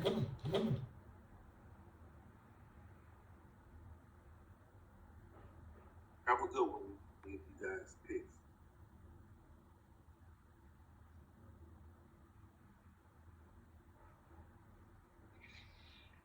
I believe this room has run its course. But yeah. Did he leave? No, he left. Yeah, he left on his own. Yeah. Oh, okay. Let's then let's close it at this point. Yeah. So, anyways, well, it's going to be a disappointment to Isaac that when he's done with the Super Bowl, the room won't still be here. He has such high expectations, right? Yeah, I know, but I warned him. I said I'm only good for about an hour or so. I know you did. I heard it. Yes. I heard it. Well, I'll catch you in another room here shortly and all that good stuff. Yeah. All right. Good. Good talking, and thanks everyone who was here and listened. Yeah. I'll end the room. I'll let me exercise the final power. Exercise away privilege. Yes, exactly. Bye. Okay, we're gonna jump into a different room. This is Peppy Returns. This is usually a racial divide room. Murders on black people. Former one was Russian-Ukraine At a politics. Puerto Rican Day parade. This is a person who goes around using phrases like chip out, describing using terms from white supremacists, which is calling black people chimps. That's what she does. Who did I ask were chipping out? Say the whole story, Douglas. That is the whole story. Why don't you get off? No, I asked if I was chipping out. Go get a man. I was. You don't have to be worried about my love life. You don't have a love life. That's why you're on here all the time. You're here with me. Yeah. What does that make you? It makes me a father who's sitting here watching Peppa Pig while his kid's hair gets done and the other kid's taking a nap. Where are your kids and your man? Pepe, aren't you going to mute them and tell them? That's what I thought. You don't have What's going on? Why don't you go to your trailer and play with your cats? You leave your visit, what? How do you want me to react to this, Pepe? I'm being attacked and vilified. And Jesus Christ, Monica, crying. Monica's a victim again. See, this is it. This is the whole thing. You said I was minimizing what happened. It's disgusting. And because you did. I did not minimize it. Because you said it happens all the time. And that No, I didn't. I said people fight all the time. For it has nothing to do with CRT. Of course it does. People have a fight. generation Hold on. How do you know that? No, it doesn't, Monica. You can't even. Wait, hold on. I want to know why is she fighting? Can I have... Okay, Prove it, so Monica. hold on. So let Monica. Monica made a claim. She thinks that it has to do with CRT. So just let her make her claim. And guys, don't interrupt her. And there's gonna be no more insults, guys. Hey, Google, stop. So, CRT posits that all black people are oppressed, and they're teaching this ideology that white people are the perpetrators of black people's oppression. They're not saying this is CRT, open your books to page 43 and we'll talk about it. But they're ranking kids in some classes according to race. And then black kids sit in front, the Hispanic kids sit behind them, and the white kids in the back. And there's examples of white people just shut up and listen. It's your turn to listen. Sit down while we tell you about yourselves and your privilege and your upholding patriarchy and white supremacy in our society. And YG Nightstorm testified in front of a school board, and he gave the example of two young teenagers fighting. The black boy had a gun in the white boy's face who's going to kill him, and he's screaming at him that... Okay, I'm lost. What does it have to do with this case? Hold on, let her finish. That his parents were killed by white people, and he hates the white boy because now he's being raised by his grandmother, and he's going to kill him to avenge his parents. Meanwhile, the white boy is screaming at the black boy, saying, I was thrown downstairs, and I had to listen while black men raped my mother. I hate black people, too. And YG inserted himself and goes, bad things were done to you by some people. Bad things were done to you by some people. You're hurting, you're going to kill him, and then you're going to jail. That's not justice. That's not... Why can't you stay on mute? Why do you lack control? Hold on, for real. Come on, dude, we gotta let her. I have the video that I can share with the stage if anyone's interested in the reality of what we're doing to our children by this extremist ideology that's known by some as critical race theory. That's known by others as cultural Marxism. That's known by our kids as reasons to be cruel and mean to one another. And so he inserted himself, and he bought them hamburgers, and they played basketball, and they lived for another day. And that's why I'm here fighting against the bigots on the stage who insist on only seeing me in one-dimensional cartoonish characters. Okay, Monica, do you remember what the question was? No, because she's an idiot. She doesn't remember. I want to hear her answer. Do you know what I asked you? Something there. Doctor. Monica. Restate the question. I thought I answered it. No, I asked you how this case is connected to CRT, and you went on a diatribe about other cases. Because in the beginning of the video, he says, I take 5 seconds to be as racist as possible. And the kid said no. And his no warranted him a beating. And if the other instructor or teacher or whatever hadn't intervened, he would have gotten smashed with the chair. What does it have to do with CRT? We've taught our kids that it's okay to be abused. You literally came in the room and asked for the rest of the video. Monica, you're making us look bad again. Listen. You literally came in the room and asked for the rest of the video. Wait a minute. So you're just performative. Wait a minute. Who am I looking make bad? Yourself. Who Go said get a that? date. Get on racism.com. Pepe, are you going to allow more ad hominem attacks? Monica, you can't answer the question. You should just tap out while it's on the table. Monica, you're making the Proud Boys. Monica, you're a retarded bitch, right? You're a retard. Everybody shut the fuck up. Everybody. Mister, shut your Shut mouth. up, everybody. Shut the fuck up. Shut your fucking mouth. Okay, so, all right, Jesus Christ. Just, Monica, go ahead. I too didn't quite understand. I'm just going to say this. I don't see how that is beyond a stretch. Like you're pulling it out of a hat, that it somehow is related to CRT. I mean, that kind of shit could pop off over anything. I don't know how you could bring that up. Can we move on to the next point? Listen, It was a racially motivated beating, and I was told that any interaction between two individuals had some component of race to it. You literally came in here and asked for the rest of the One of video. the tenets of CRT. You literally came in and asked for the rest of the video, and now that's your claim. Well, that's weird. No, I'm still looking for more information. Someone came in the room and said and gave the rest of the context of the video. I'm and looking you for heard it. substantiation. No, I don't believe it. You're just performative. It's ridiculous.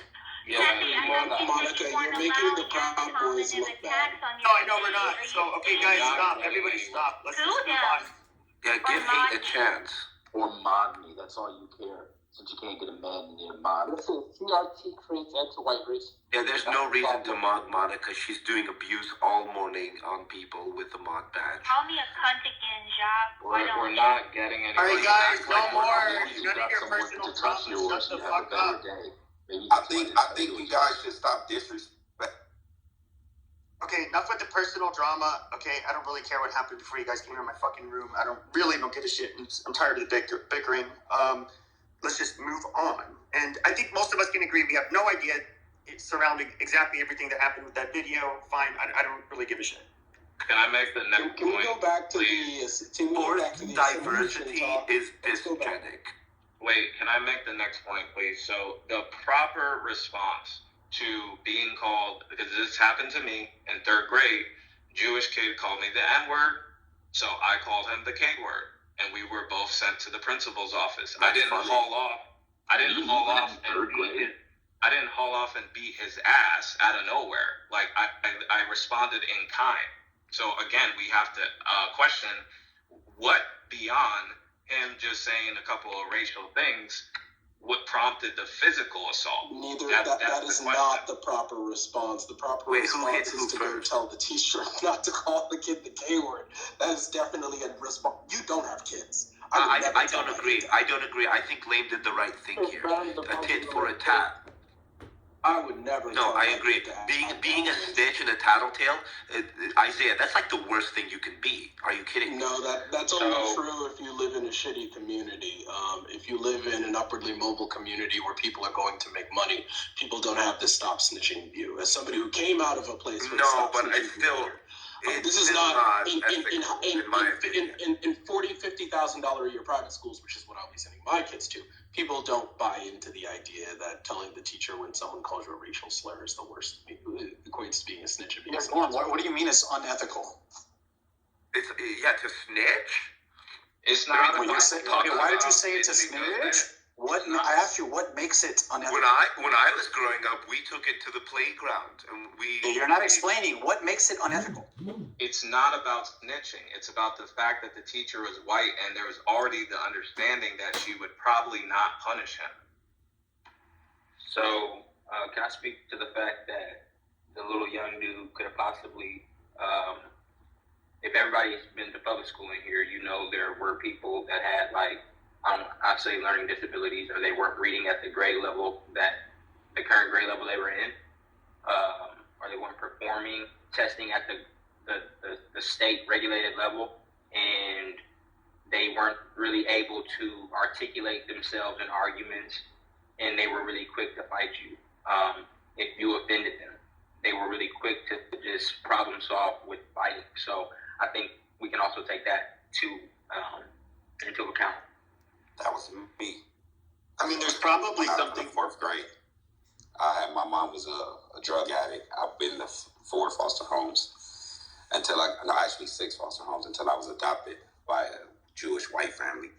And I started school in the 4th grade. I didn't have a learning disability. I just wasn't being taught. So I quickly caught up later, but that's a whole nother story. But you know what I mean, though? I had a hell of friends like that definitely clicked out at a certain point and went to the streets because they weren't keeping up in school. School was not for them. So if you were to piss them off or intimidate them or embarrass them in class, you had a bigger problem on your hands. After school, at 3 o'clock, I whooped the gang of kids' ass because they used to taunt me and tell me, "Oh, you can't read, you can't spell, you can't do this," and it used to frustrate me. I'm already know.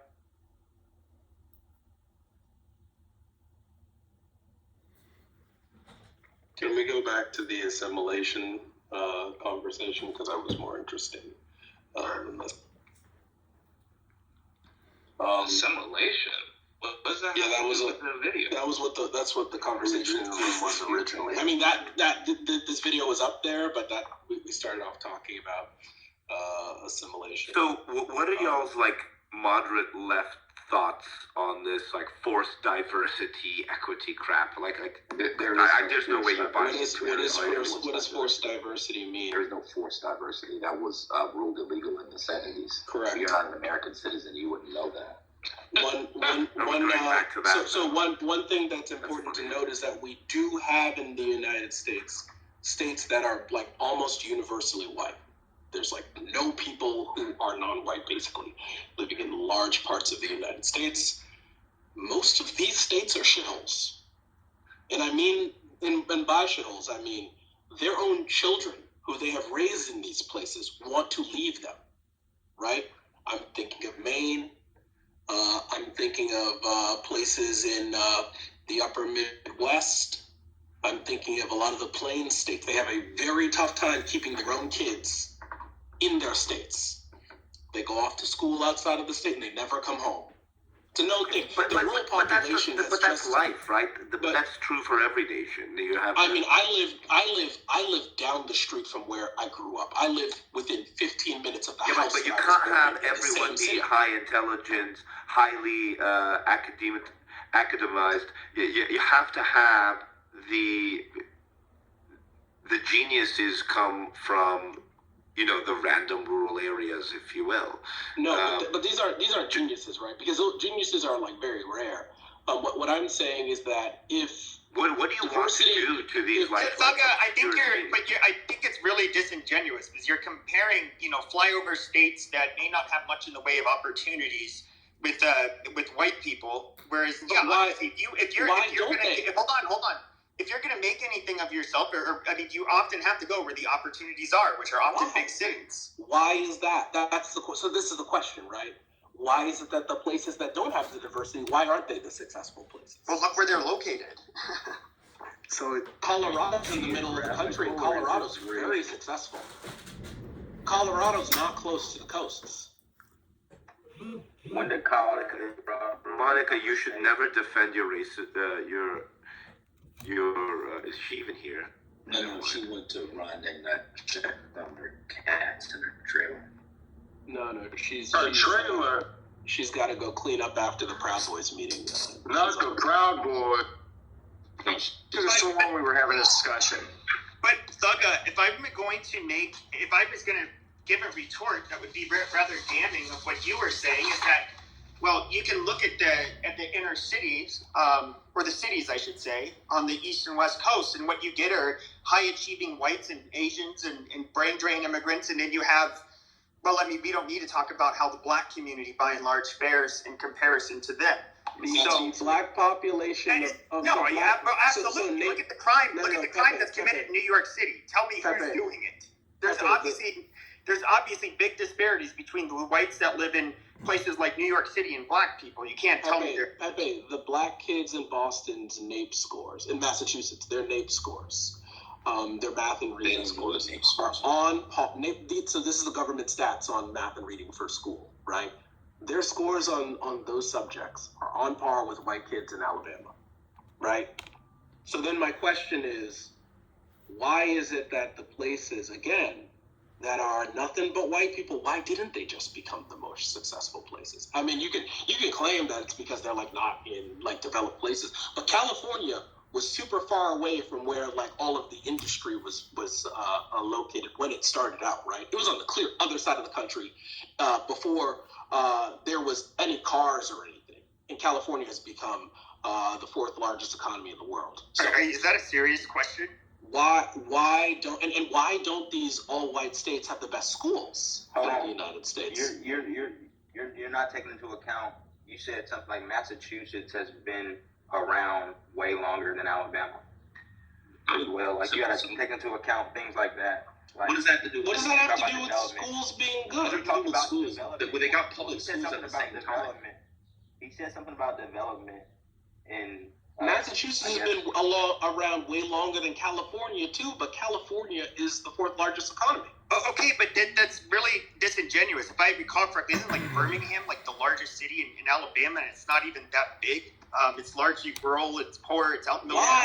Why is that? Alabama because very few people live there. 5 million residents, literally, as a state. Why? Like, California has like 12 million or something. The education should be easier to have. I'm just you guys saying, do realize that Alabama, there was a mass migration of people. Like 98% of black people lived in the South prior to like Was it 98%? 65. That fucking large majority of black people lived in the South, and now they don't. Y'all do So realize states like Mississippi just quickly have like 3 million people. Alabama have like 5 million people. Ohio have like 11 million. You're dealing with a lot of education should be you guys aren't dealing with the why. You guys aren't dealing with the why. So let me just put it this way. Brooklyn was a farm at one point, right? It wasn't always a city. Imagine that. Where I live in Boston, I live in Jamaica Plain. There are these stately houses because Jamaica Plain was an apple orchard in the 1800s. It was not part of the city proper, right? And now it is. But they industrialized cities. A lot of the South. Wait, one second. I'm asking, why aren't these super heavily white states, why aren't their education systems the top in the country? Why is it Massachusetts and New Jersey, which have lots of minorities, and not Idaho, Iowa? Yeah, but the minorities,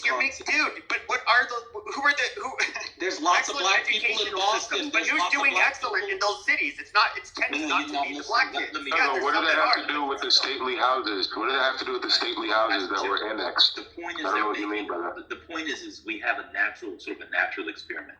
You have full white states. You have people who allegedly, based off the race realists, are more intelligent genetically. They're not getting beaten up because of CRT. All the controls are there. They're smaller. Now you look at a state like Vermont, which fits that profile, has one of the best education systems in America. We got it. Although there's no real economy in Vermont, but the education system is very good.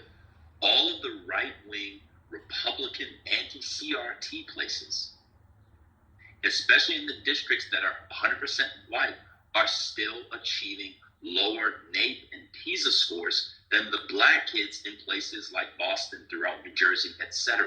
Well, you're not taking into account the Jews. Who? The Jews. That's comparing apples with oranges. Just stop. There are no Jews in Oklahoma of significant now, or Wyoming.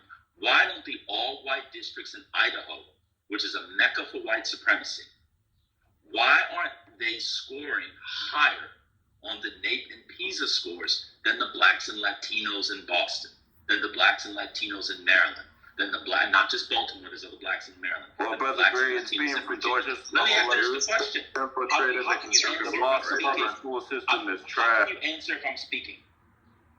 I lived there my whole life. That's the question. Why? Michael, I'm asking. Michael, will you shut the fuck up and let him finish? God.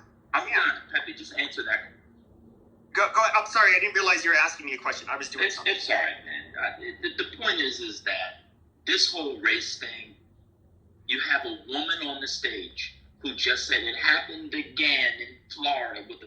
She pulls 2 instances of people fighting and think this shows that black people are violent, because this is a woman that told me that all black people should be held accountable and responsible for the actions of thugs in Chicago. She pulls out 2 examples of tens of millions, if not, no, it's not a lie. Just stay on mute or go clean your kitty litter. You're very long-winded, though. Let other people speak. Otherwise, Let me finish my point. Well, just shut up. Why don't you go divest somewhere? Be divested and you'll be from better off. But your that's right. ass. White men don't want you either. Just you go, please. White men don't want you. But y'all beefing, fool. Man. So that's the point, Pepe. I'm done. You had a good room before, but then the divestors and the racists came in and you're just jealous because nobody wants your right. What was the question? Nobody wants me. You're exactly right. No, okay, we're not even having a conversation anymore. What's the topic? Do I get to explain This is like high school drama. situation that happened in 2021? No, In the summer. Wait, can you explain how frequently this happens in that?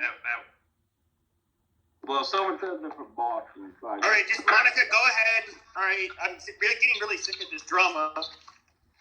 That's all she has to offer because she doesn't read. She's an idiot. During the weekend of the first. She's doing anecdotes. Exactly. This is stupid. Will you guys shut the fuck up? Just so she can go? Right. He levied a charge against me. I get to address the claim, right? So, Juneteenth weekend was also a Puerto Rican Pride parade. In the morning, we learned that there was a thug attack against the car with a flag out the back of it, and a grainy video. Pepe, come the fuck non-white Pepe. participant. How about you just move, Pepe? Everyone who just interrupts me. I'm trying to be as succinct and quick as possible. Yeah, Booty, I'm gonna move you to the audience too if you do that again. Like, guys, stop it. Just let her go. And just wrap it up, Monica. The breaking news was a gang dragged this man and this woman out of the car and shot them. The grainy video was not clear on what race this happened to. But it was also Juneteenth weekend, and I had no knowledge of the Puerto Rican Pride Parade. Sean and I did a room about violence. And I said, because it was Juneteenth weekend on Twitter, Black Twitter, come get your people, because I said this is what makes us monsters. This random act of violence will cause people to hate you, and it will cause suffering. When fighting monsters don't make one. A lawyer who was on Clubhouse at the time found my tweet and brought it as an example of my race-based bigotry. But if you look closely and pay attention, it was my call for nonviolence, to stop hurting one another based on race. But GOAT has the acuity of a goldfish and insists on labeling every behavior as examples of me being Hitler. Thank you. So, all right, let's just move. Everybody, stop. I don't want. No. I do not. She lied. I don't. Dude. Just let him run the queue, man. None of us even care. I don't want you guys hashing out in my room, like, personal fucking drama and shit, dude. Nobody here wants to hear it. I'm sorry. She gets to say her lies. Listen, respect him, man. It's the mob, bro. Of course, I have receipts for anyone interested. I don't care, Monica. You don't have receipts.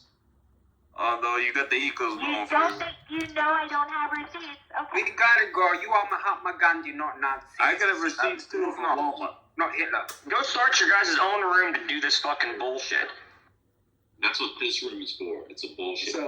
So is no one? No, that's what you're making it, and that's what you and your little guys do every fucking time you come on stage. You guys do this exact shit. As a moderator, what was the original point? Is no one going to answer my question as to why the all-white states don't, as a rule, have better educational systems? Well, I guess I can answer that. Growing up in Dorchester in a white community, the public school system is trash, bro. In Boston. Well, down south in Alabama, the reading comprehension rate in Alabama is like less than 40%, bro. Black and white. So maybe I'll give my answer. If you like. I mean, I made the Air Force, luckily somehow. So maybe the answer is that local school districts are mostly kind of determined by the wealth of the population around them. Alabama's an extremely poor state. They don't really have much of a tax base to support a good education. You know, all this talking about race, I mean, it's a extremely complex array of socioeconomic factors that determine things like test scores. That's right. Have you read the Bible? If you live by John 13:35, can you just let Brent finish? You know, I mean, and some of them aren't what we emphasize. I mean, Utah, for example, does pretty well relatively to its wealth and economic station versus other states in the West and Midwest. I mean, so, you know, there's not any real genetic differences between people. That's just a bunch of bullshit white supremacists like to talk about. But what there is the happenstance of life and the happenstance of where you were born and the happenstance of kind of the train of public policy decisions that went behind you that kind of kind of predetermined essentially the range of your educational achievement. Like if you're born into a poor neighborhood, it is highly unlikely that you'll escape that. Whereas if you're born into a place with a high tax rate or a high tax base, you know, you're so much more likely to go to college. You're right. Well said, brother. He is right. Doesn't this beg the question, though? Because it's not like, for instance, Massachusetts was always rich. There was a period from the 1960s through the early 2000s of massive deindustrialization. Boston was definitely part of the Rust Belt in this time period. The flight from the city was so large that the population of the city today still doesn't match the height in the 1950s, even though there's been massive in-migration and new jobs being here, right? So that still leaves the question as to, like, these people's like fortunes come and go, right? So there was a period where the city was quite like struggling, right? There was a period where New York City was about to file for bankruptcy, and New Jersey's jobs are really linked to New York City. So they would have been hurting in that period too. Most of the top educational systems are just like not in these like super white places. So what's the point? It really they're rich now, right? When we talk about the point is that they weren't always rich, and we've got to like take a break. So why did Boston economic recovery occur? You know, essentially after 1999 and all. Boston has the best healthcare system in America, best hospitals. People spend life savings. I got it. But probably Harvard University, Boston College, and there you go, Northeastern, Wentworth. Let him finish. Let me finish. Probably when we're turning towards a more of a knowledge economy, which is what we essentially did after what was the internet boom, probably those institutions being there combined with kind of a already pre-existing financial sector helped Boston tremendously, where it didn't help someplace like Buffalo or didn't help someplace like Pittsburgh as much. So Pittsburgh it is kind of having more of an economic uptick. So yeah, I mean, I like diverse cities. I love diverse cities, but this thought that there's some fundamental difference between people that is causing economic development, I just don't think is fundamentally true. So what do you? If we're talking about colleges explicitly, you know, some of them started as all white boys schools. You know. I was talking about K-12 because most of the population of the United States doesn't go to college, so I don't think it's really. Have you read Terrence K. Williams' book from the White House to the White House? To the civilized man who was speaking, if you don't think diversity is the issue, what do you think is the issue then? Not working hard enough. What was why Alabama is poor in places like Boston? Yes. Isn't? I would say because Alabama got decimated in the Civil War, as they should have. They don't have any sort of industrial base besides around Birmingham to build up their society. They don't really. They have there's no reason to move to Alabama Jackson, if you're willing. Crime rate in America. If you're. I mean, there's a platitude of reasons Alabama hasn't taken all. It sounds to me Alabama didn't become a state until 1813. I mean, I don't know if that matters, but excuse me. It sounds to me like you're saying that they are not doing very well because they're very insular, which means that they could do well if they conducted it right.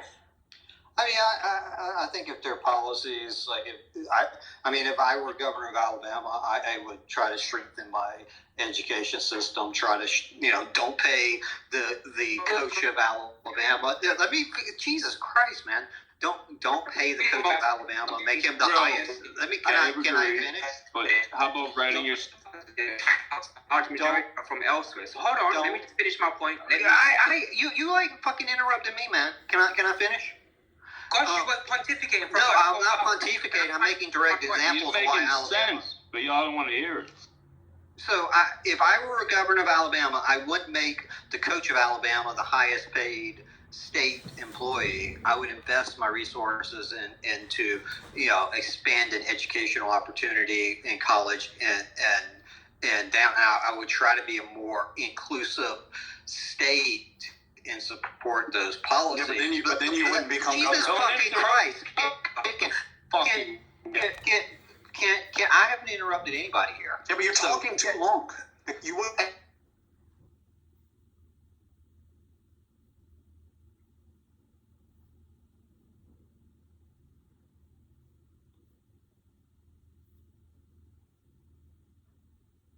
No, the legislature. I live next door.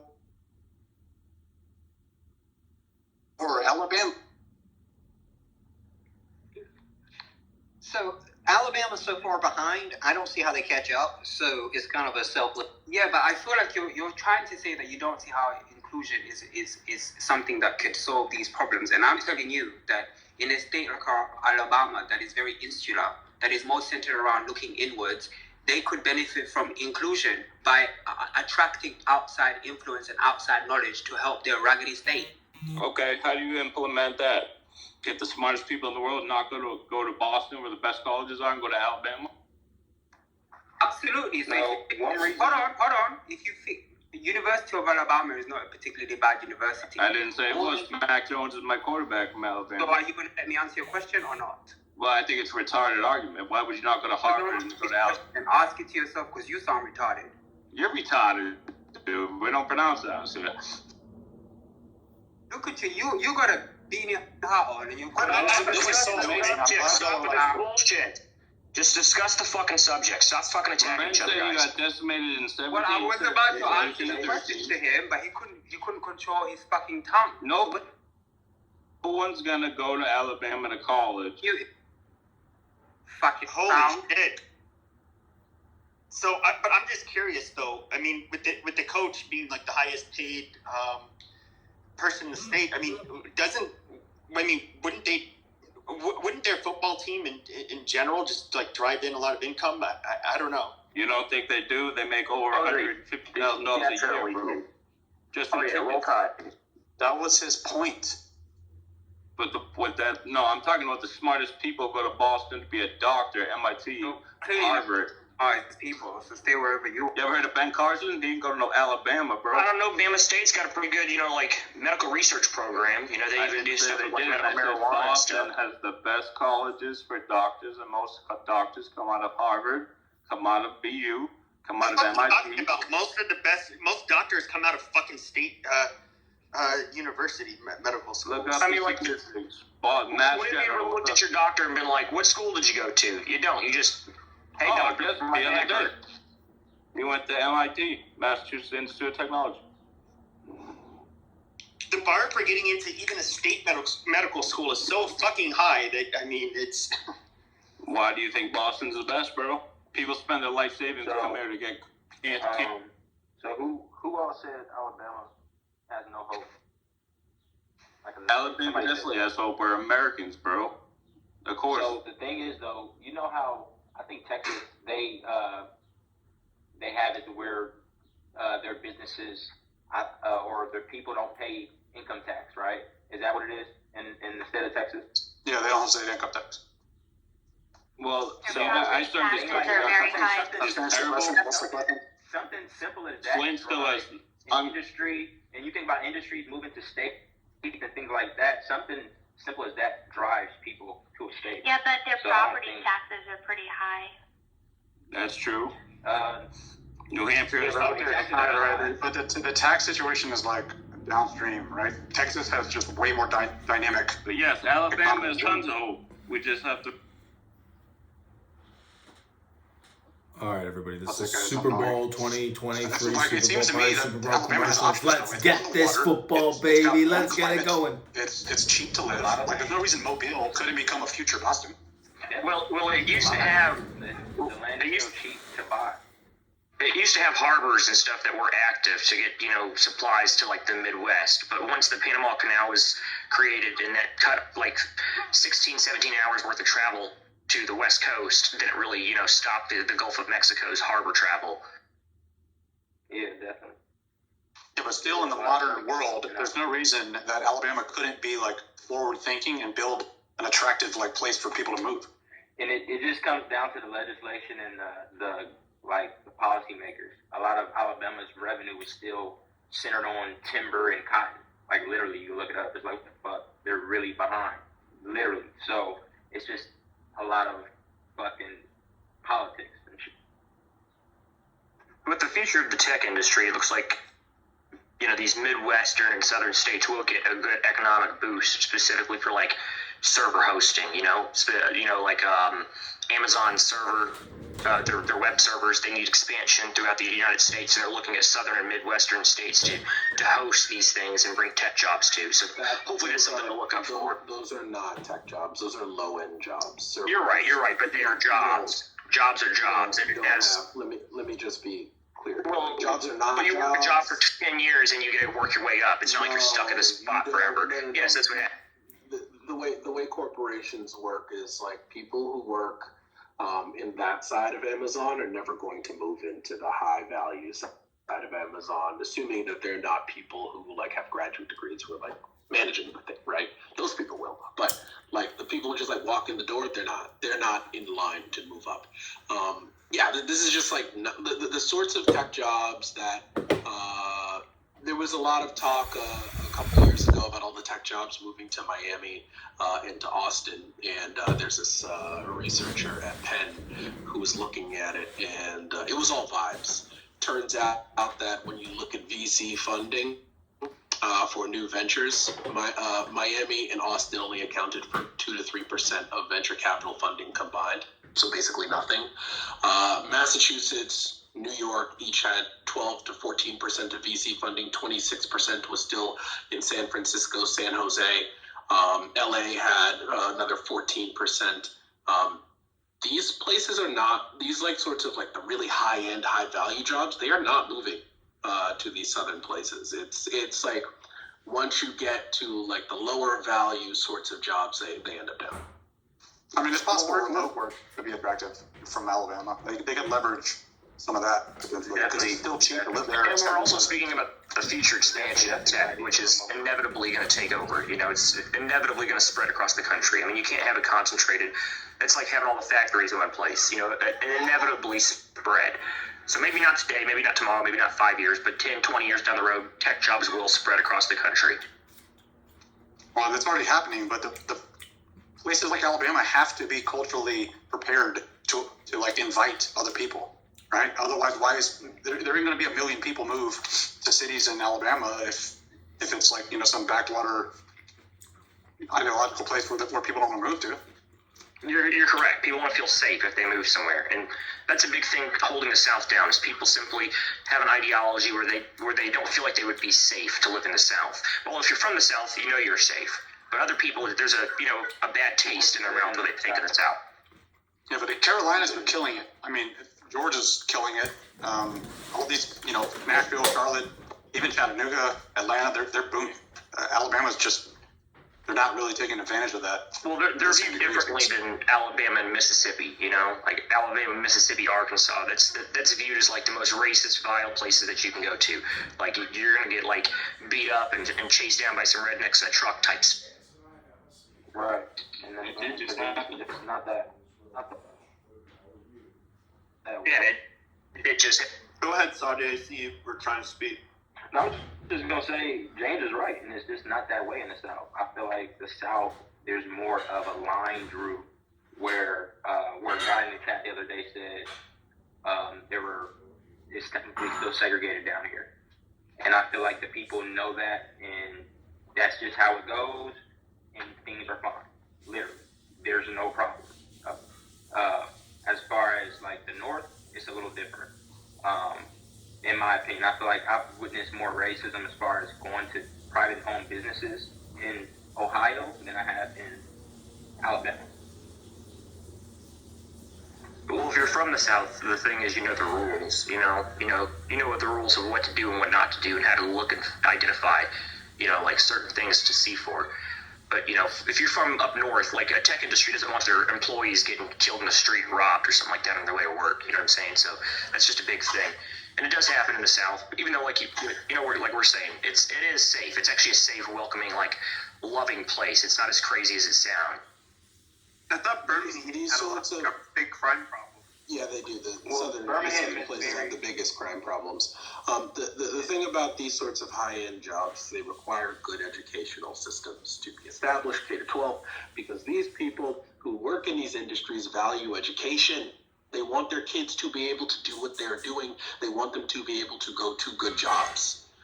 No one who has a graduate degree and can get a job somewhere else would view schools in Alabama as being worth any amount of money to send your kids there, because they all suck, including the like private schools, right? The private schools in Alabama compared to like private schools where I live are trash. I would never send my kid to like their most elite private school. It's like not that good. It's like ranked like 200 in the country. And when you consider that like you could just like go to a top 10 private school in Massachusetts, in Boston, like why would I spend that money to go to a shitty like private school that's like a segregation academy? Well, do you not think the view of that right there is the problem? Like I went to Memphis public schools, right? I went to Whitehaven in Memphis, Whitehaven High, and it's one of the worst schools, K through 12, probably in the entire country. I made a 34 on the ACT and a 1410 on the SAT. I'm not exactly an idiot. And that's from the school. I learned that from school. So it's not that the school, the school's just a building. Education is the same. The problem is the view that these schools are already shitty, so nobody gives a fuck in the first place when they join them. Maybe we need to change that view, and that will change the outcome of the school. Maybe it's not the school that's the problem, but it's the view of this. Did you go to Vanderbilt, James? 1 second, did you go to Vanderbilt? I went to Whitehaven High. No, for college. You got a 1410. Did you go to Vanderbilt or Duke or Emory? Oh no, I haven't attended any college yet. I went straight to working with senators, so I got busy and didn't have time. Yeah, this is not like for the people who work in these high-end fields. The idea of their kids not going to college is like anathema. This cannot happen, right? They would not accept that, period. If you know these people, you know what I'm saying is correct. Like, there's no fucking way where they let their kids don't go to college, right? So, if that is what the culture of the school is, where not everybody goes to college, they don't want their kids in those schools because they don't want to have a situation where there's a risk that their kids decide not to go to college. Yeah, it's all influential. Of course. Definitely. I agree. It is. Alabama schools are shitty. Definitely the education system. That's one of my biggest concerns with moving down here. If I were to have and raise a family in Alabama, is the education system. It's garbage. There's probably suburbs around Montgomery, Birmingham, etc., where you can get into public schools or maybe not ridiculously expensive private schools where everybody's on the college track. I'm sure that exists. But the thing is, it's so economically fucked up as far as the poverty level, or you know what I'm saying. So you can put your kids in a Montessori school or something like that, but your black child will be around 98% white children, and now you gotta you have to like deal with that. You have to deal with your child trying to, I guess, fit in later on in life and be itself, and it's a lot of different like other shit that you got to deal with. But yeah, that's just complicated. It's more mixed when you're in a bigger area, bigger city. But guys, the problem with the college track in the Deep South, like, is that the schools that the kids go to for college, these people who work in like tech, work in like biomedicine, work in like aerospace, they don't consider those colleges to be good. This view of college just simply being college, like a lot of those kids, they're going to Ole Miss, they're going to the University of Alabama, maybe they're going to Auburn. These are not schools that like people who work at Google want their kids to go to at all. Want their kids to go to like the top 50. That's what it is. Like they don't like view just like college as college. That is not the view amongst these people. So yeah, like you could send them to the. You're talking about a very small percentage of the population. We're talking about, we're talking about tech though. We were talking about the people who are in the sorts of jobs that like make your economy boom. So we are talking about a very small percentage of people, like kind of by definition, right? But look, even at those schools you're talking about, black people, even if they do go to those schools, you got to look at what majors, what areas are they picking up to study. A lot of times, black people are not into technology. They're not even into science, the STEM, science, technology, engineering, or mathematics. Like, that is not the big bulk of where black graduates are getting their degrees in. So I think that's also just apparent. Wait, are we talking about just like elderly mobile black people? No, we are not. We're talking about. I was not talking about black people. I was talking about people in general, and why these places that are like nothing but white people, why they don't end up being at the top of the heap. Alabama's not nothing but white people. I mean, I'm not talking specifically. I wasn't talking specifically about Alabama. I was talking like Idaho, right? That's what I was talking about. But other people brought up. Really that bad? Yeah, Idaho's not a good school system. When you go to elite jobs, in the United States, you don't meet people from Idaho. What do we care about elite? Okay, we're like, you're talking about literally like 1 to 2% of the population at most. Like, if you're talking about overall, I would think there's, a lot of things in Idaho are probably, in a lot of ways, probably better. You probably have less problems that you would see, for example, in big cities like Boston. It just, I don't know. I mean, we care about it because that's how we beat China, dude. Like, this is what makes the economies boom. These jobs are important. No, the way we beat China is the regular Joe. We have two long coasts, right? And of course, those are like our I guess you could say, in a lot of ways, like the capital of the world. And so, like, you get people that fly in there from all over the world. You have, there are hubs. They already exist there. And, like, obviously, they're going to suck out a lot of the most educated and talented people from, the interior of the United States. I guess I don't see how you can expect a state like Idaho to compete with that. What I'm saying is that there's not that many like great people in Idaho in terms of like intellect, because you don't find them in these jobs here. Well, yeah, they obviously are going to leave the state to pursue opportunities. I mean, where I am, they don't come here. There's not like that many of them. I don't think I've met anybody from Idaho who works in like biotech. These are the highest paying jobs in the country, right? So you would think that if they were producing large amounts of like highly successful people, yeah, they would leave, but like we would know lots of people from those areas because their school systems. Okay, so you're going to tell me like for example, Utah. I mean, is that a bad place? I mean, I've been to Utah. That place is, I'd say, pretty nice. It's very white and. Well, of course, it's like the Mormon Notre Dame, but Brigham Young isn't a bad school. It's an all right school. But it's a school for people who believe in religion, right? People who don't believe in religion, like, don't go there generally. Yeah, Yeah, I think you just have a really elitist worldview, you know, and you're very out of touch with reality, because it's like we've seen that a lot of the people that, you know, elite schools have produced, and they're the most foolish fools I've ever seen in my entire life. I would take a blue-collar worker over some of the elite graduates that you produce over there. I don't know, dude. You said that. Wait, hold on. You would take them. You said that there were welders. You said there were welders.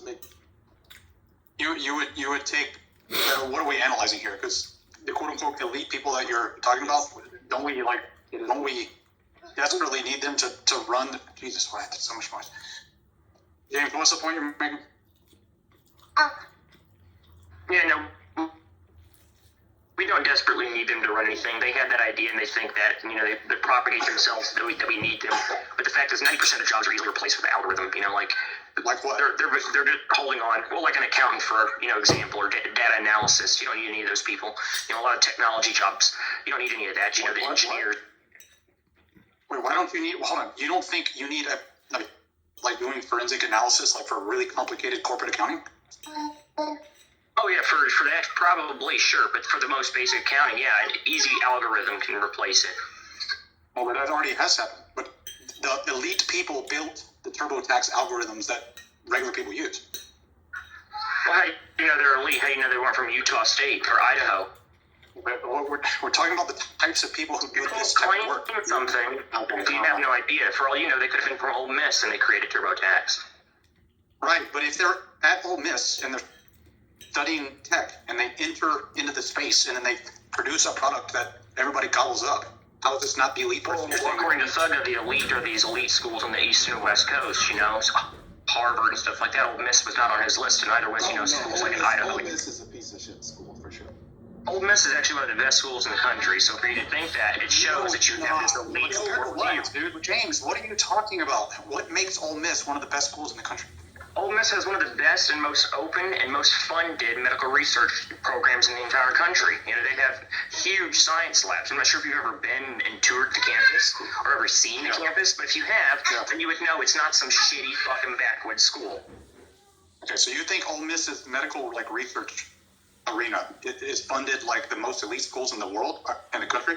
One, to defend him, I know some university in Mississippi, I don't know if it's Mississippi State, Ole Miss, whatever, they have been researching cannabis, like medical marijuana for since the 70s or some shit like that. And they hold government contracts for medical research as well, you know, so the government literally hires them. But that's all. There are Harvard students that literally go to Ole Miss to perform medical research in their labs there. It's not only just for Ole Miss students. So, I mean, I don't know what you don't understand here, that it is not a shitty school. I don't understand the words you said. And you have this elitist worldview doesn't make it a shitty school. Bro. You, in your mind, you think Ole Miss does like unique levels of research? I think that it has amazing and open research laboratories that are open from not just Ole Miss students, but students from all across the country and internationally who come to this place to do research for their medical research, whatever it is. That's all universities. You're literally just describing what university means. Ole Miss has the most open campus is what it is. I mean, yeah, there's Harvard research labs as well, and they are, prominent, and they're held up within fucking, educational circles. But that doesn't mean that they don't go to Ole Miss to perform some of these studies. They do.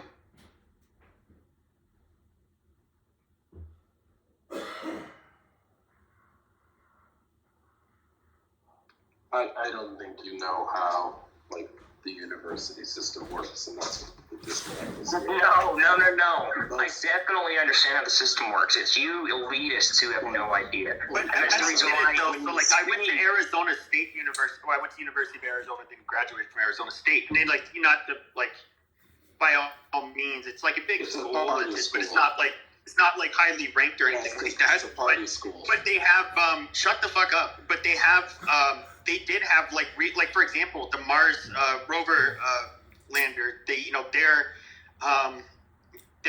forget which departments was the engineering and astronomy departments. They all were very heavily involved in that. And that was funded by the government. And so would I say that just because you have in their business schools for your MBA is actually pretty hard to get into.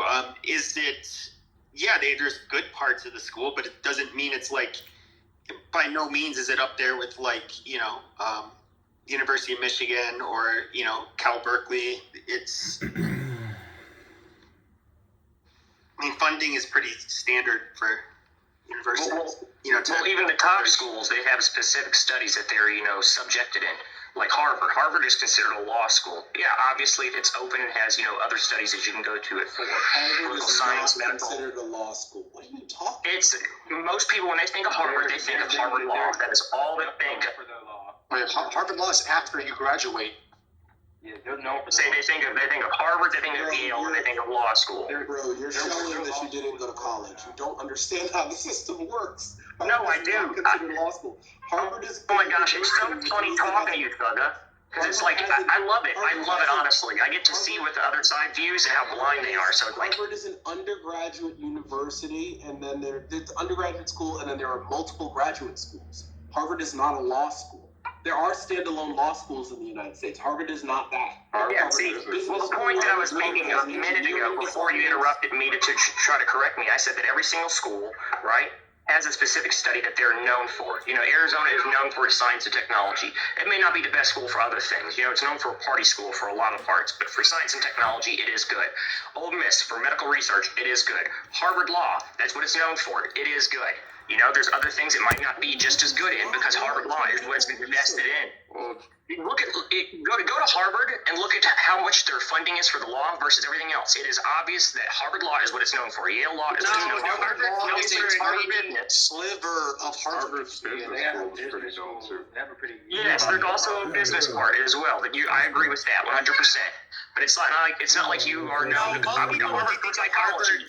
But most people think of Harvard, they don't think of Harvard Law. I mean, Harvard is known for it's just as a university as a whole, it's an elite institution. Yeah, that was going to be my point, Pepe. It's like, I get where James is coming from. The law is known, but if you're going to be honest, like, in the United States, Harvard in general is just known for it. It's like it's a brand name itself, just for the university as a whole. Like, people don't technically go to law. I get where you're coming from, but generally speaking, Harvard as a university is known. James, do you know the difference between a university and a college? Of course I do. What is the difference? I don't, so tell me. What's the difference? Colleges don't have graduate degrees. That's the difference. That is what. So there are certain ones that have developed graduate degrees afterwards, so their name is a misnomer. Boston College being precisely this kind of school. Harvard is known as a university because they have multiple graduate departments, right? And Harvard is known for very good graduate departments and far more than simply law.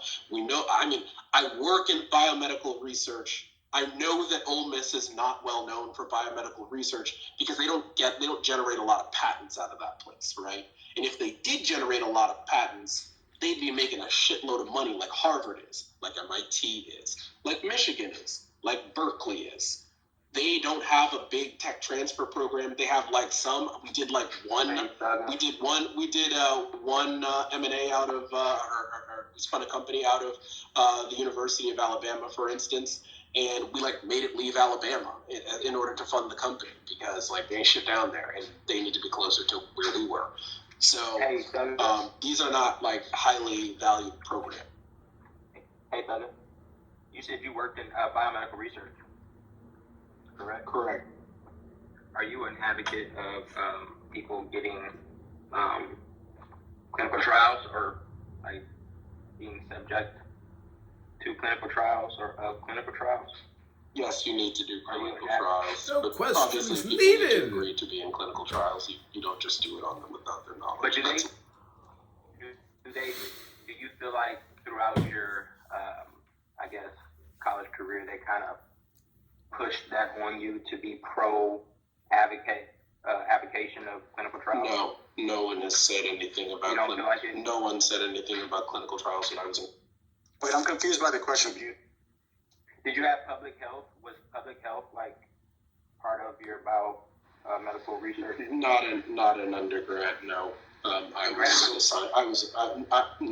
took like a class, but I was a scientist. I was in the lab, so public health isn't like strictly speaking what I was specializing in. For sure. All right. Yeah.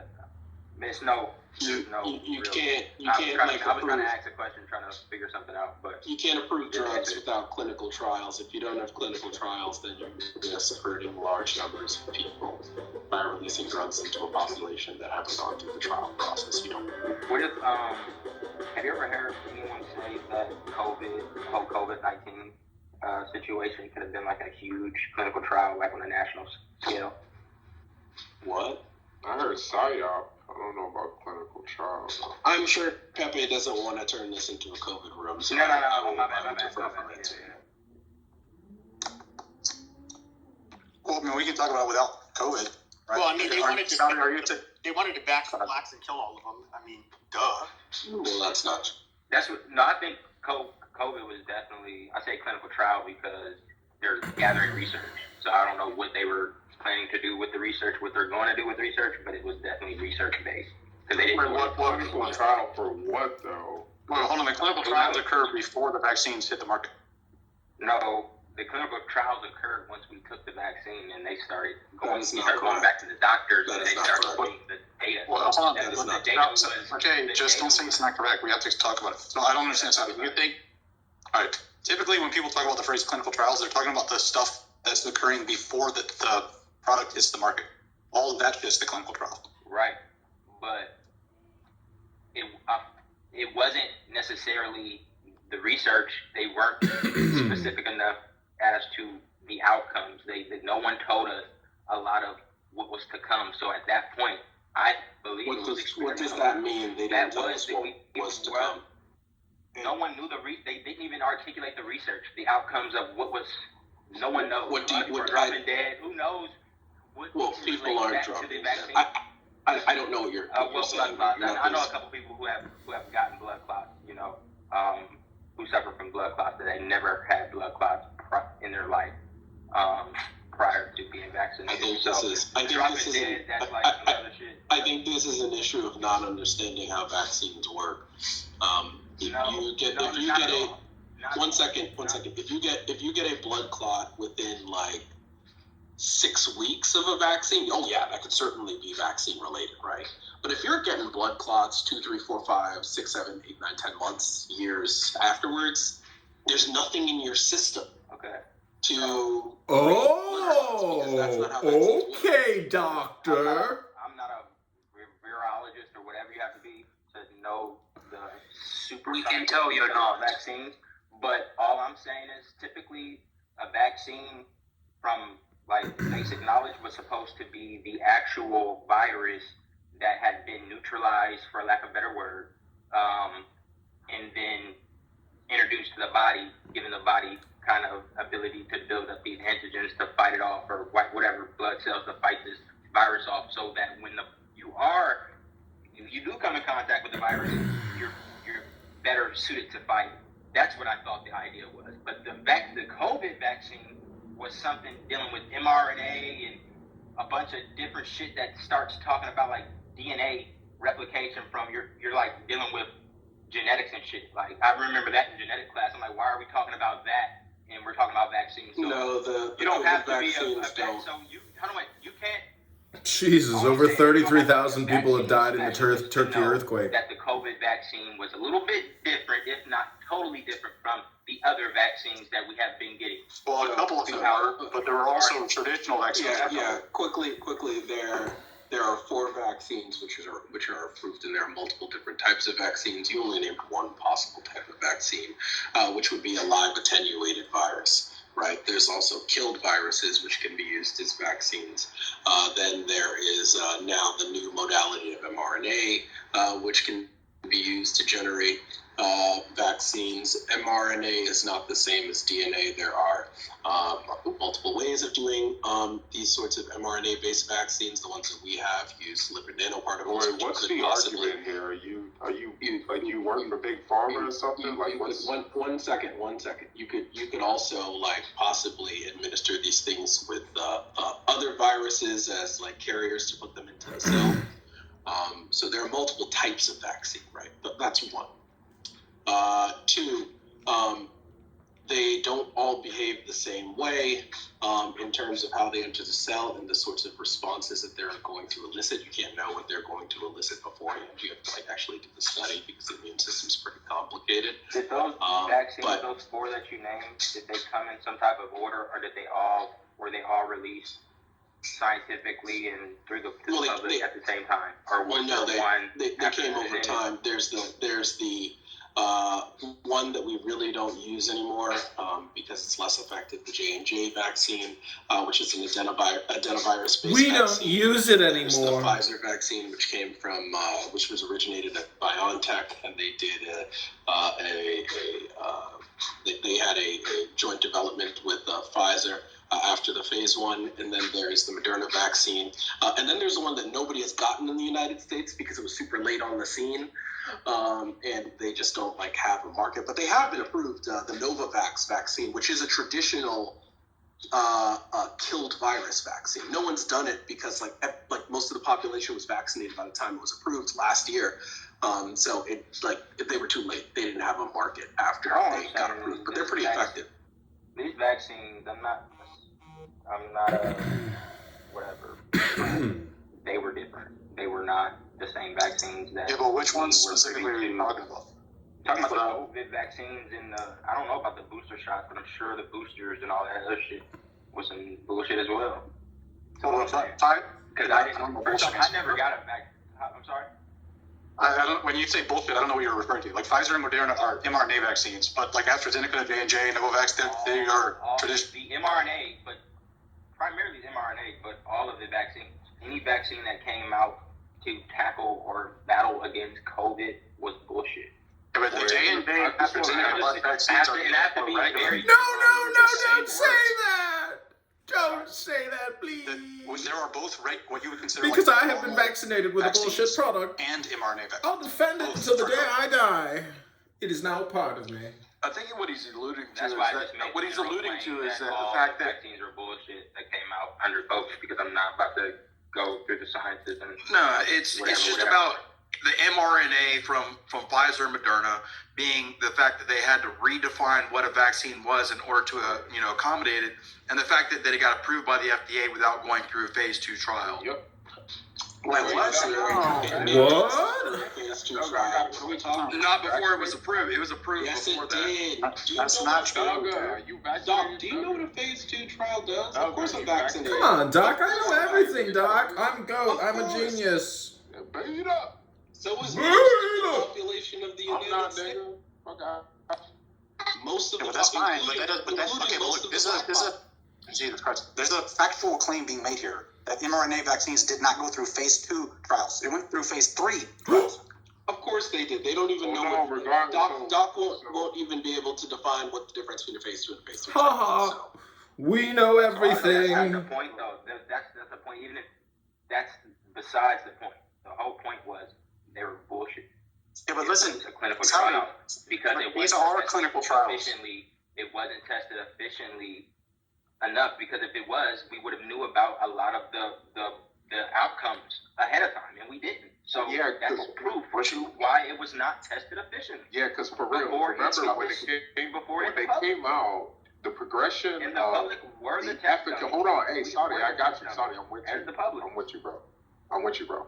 For real, the efficacy of the vaccines, the progression of it from 100% effective down shows everybody that whatever process was implemented was not appropriate. I don't care. No, that doesn't follow at all. That's logically yes, it does, sir. When it came out, before the early variants, they promised it was going to be 100% effective. That's not how science works. First of all, no one ever said anything. It's never been made in history. This is exactly why I can't hear, dude. There's too many people talking. It's just me talking. I don't understand why somebody is jumping in. It is factually based. We can bring up the records from politicians to doctors and others. Man, I still can't hear. Jesus, guy. Can y'all just shut up and let him make his point so I can respond? Let King talk. Thank you. Go ahead. Yes, from doctors to our president to other individuals that were supposed to be in positions of power. When they first started talking about this, they said this was going to be 100% effective at stopping COVID. That's what they started with. I just named it, from the president down. All I don't care about politics. positions of power. They told us that it was going to be 100% effective, and that number continued to go down and down and down from 80% to 70%, 65%, and down. I can literally bring up the video that has that shows all of the documentation from this. I bet you $1,000 you can't name it. Okay, I'm interested to see this video because I'll post it in the. I post it. Fine, Jesus, just post it. All right, and from there, we can have a conversation because for some reason, you think if efficacy declines when variants change, So why did they didn't do a good talk about that? Why did they talk about that? No, they did not. Bro, are you going to let me respond or no? The people that you should be paying attention to are people who have expertise in the relevant fields. And they were talking about variants and concerns about efficacy changing over time all along. Did they mention the booster shots? The amount of booster shots they were going to give no in the questions beginning needed. when people first got Hope you their initial vaccine? are happy and healthy. The general concern in the beginning was that let me just explain. You can't talk about the need for booster shots at the beginning because you need time to see how long people's antibody titers last. You can't know beforehand. Are you saying they didn't know that boosters were going to be needed? You can't know. You can't know how you guys don't know how immunology works. It is not possible. You don't know how it works. We know how it works. Listen to me. I'm the subject matter expert. The first clinical trials, they did 3 I just want to make more point. Oh my God! Like if everybody got vaccinated to begin with, there would be no need for boosters. Okay? No, that's probably that's not true. That's not true. Bullshit. No, that's not true. Okay, dude, it's a coronavirus. We already know about this. Influenza, the regular flu, is a sister of COVID, and people were concerned early on that it would become the new seasonal flu, but COVID-19 version.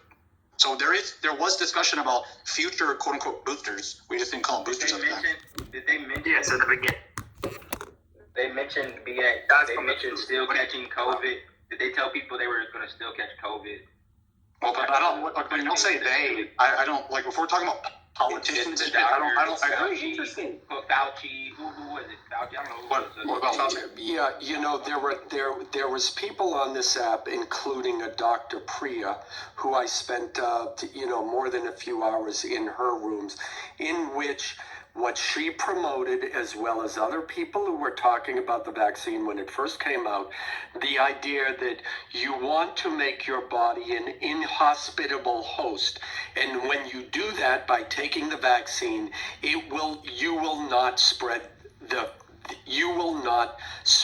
COVID. And when you get the vaccine, that will. Yes, she did. You will become an inhospitable host.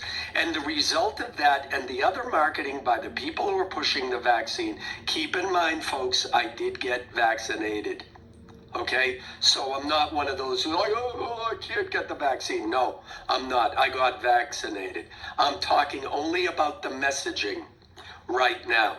And that the messaging was get the vaccine and your worries are over, to the point at which you saw hosts of people at public events when the lockdowns ended. You had to show that you were vaccinated, and then at which point no other protocols were being followed. You didn't have to mask, you didn't have to distance, none of that. People stopped wearing masks, and that was the narrative. Get the vaccine, your life is good. Okay. What's the point? End. What's the point is that the point is that we were told something very different. We were told get the vaccine and the COVID will be over, and that's not what happened. And then post-vaccine, We're in a place now where they're saying, oh, but we never said that. We never said it was going to be 100% effective. But yeah, scientifically, I agree, because I understand that no vaccine is 100% effective ever. But that's not the messaging. And now what we see from the left and is...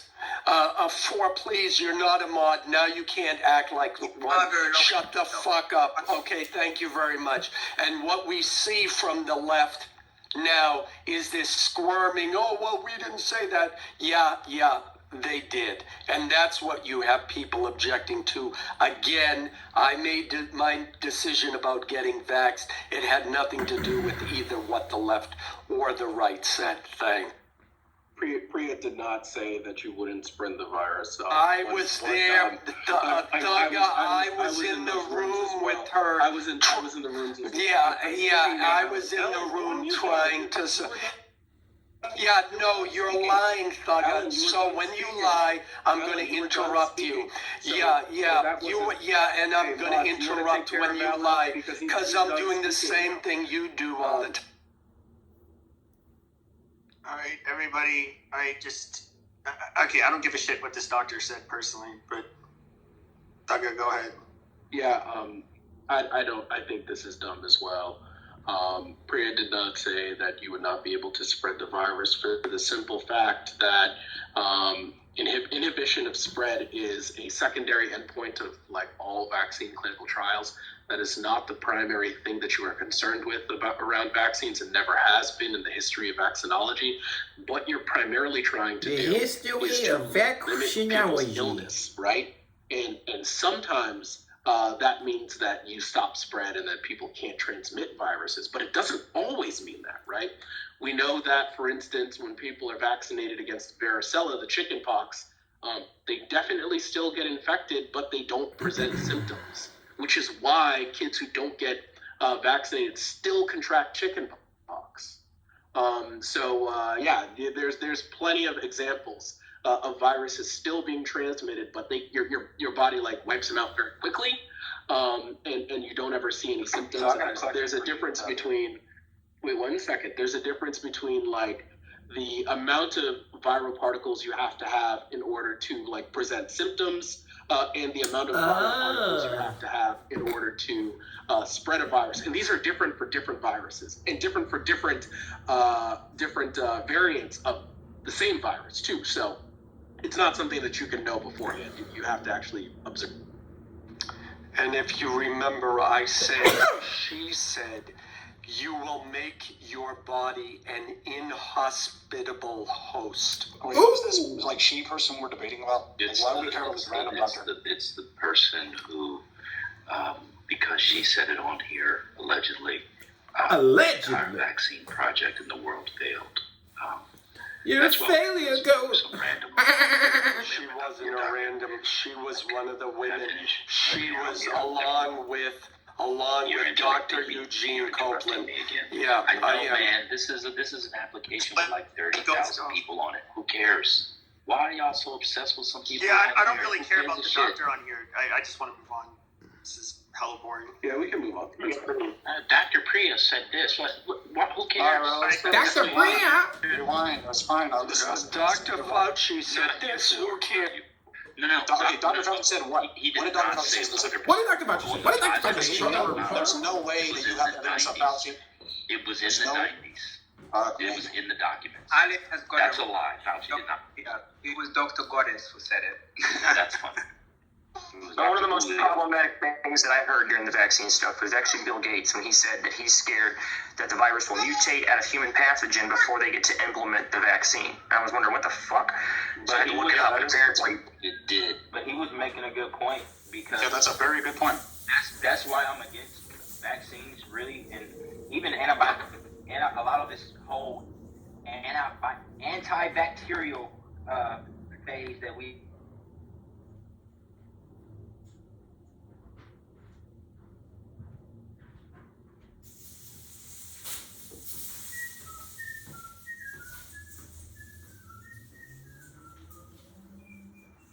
Antibiotics, for example, I mean, the reality is, like 100 years ago, people died of fucking toe infections and abscesses in their teeth. So I mean, it's you have to treat this shit. And I understand you end up getting like antibiotic resistant infections and stuff. But I mean, Same in agriculture. That's one of the problems we face with the eggs. Like, our eggs are super expensive. Everybody's looking crazy, but that's because they're literally raising the chickens in these close quarters, and they're pumping them with antibiotics to keep them alive, right? Hey, what up? It's the Shindig magazine. Hey, Shindig. Farmers, a lot of chicken farmers are farming chickens in really, like these chicken coops where the chickens are in really close proximity to each other.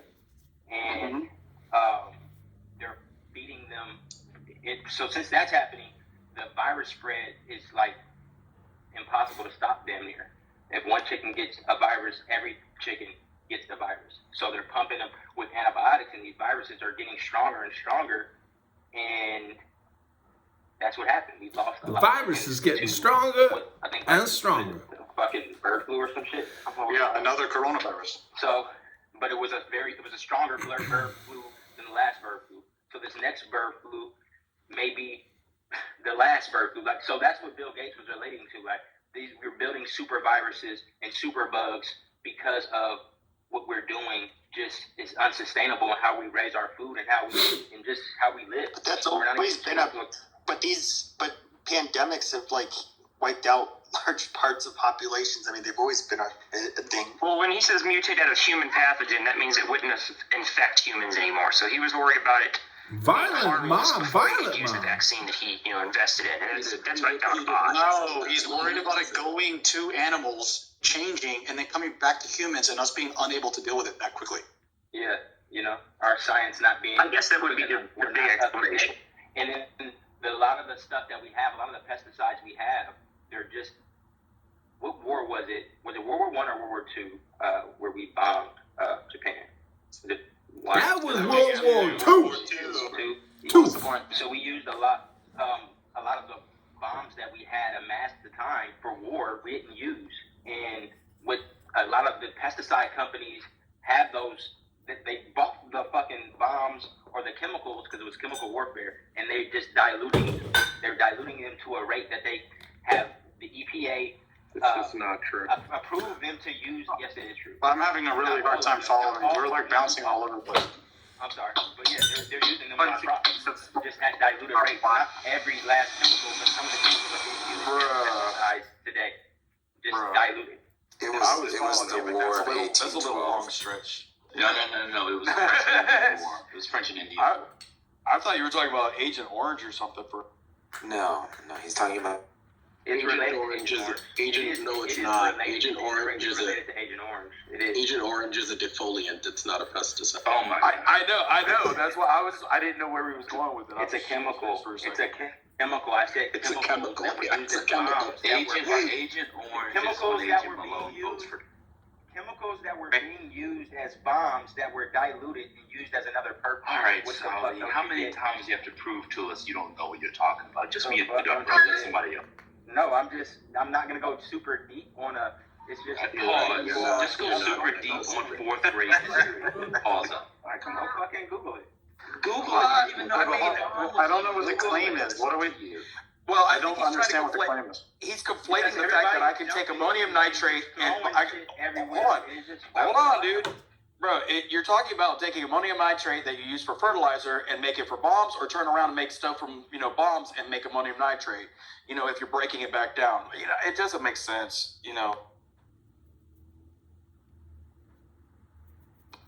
No, this is getting boring. I'm going to start being racist. Just boom. Yeah, white people made it to the moon first. Who else was going to be there? White people made it first. Haha. Did they? James, what is your ancestry? That's a good question, Thug. Did they? Or did they? James, what is your ancestry? What is what? What is your ancestry? Where do your people come from? Iranian, Persia, and then German. You should have started with Germany. What? You're Iranian, so you had nothing to do with people going to the moon. No, I had nothing to do with it. No, we were I mean, half of it's German, so maybe a little bit of German.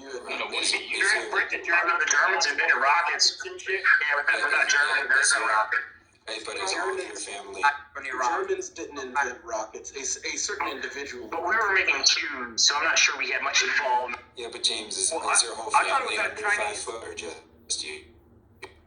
Wasn't it the Chinese emperor that put the rockets underneath his chair and blew himself up?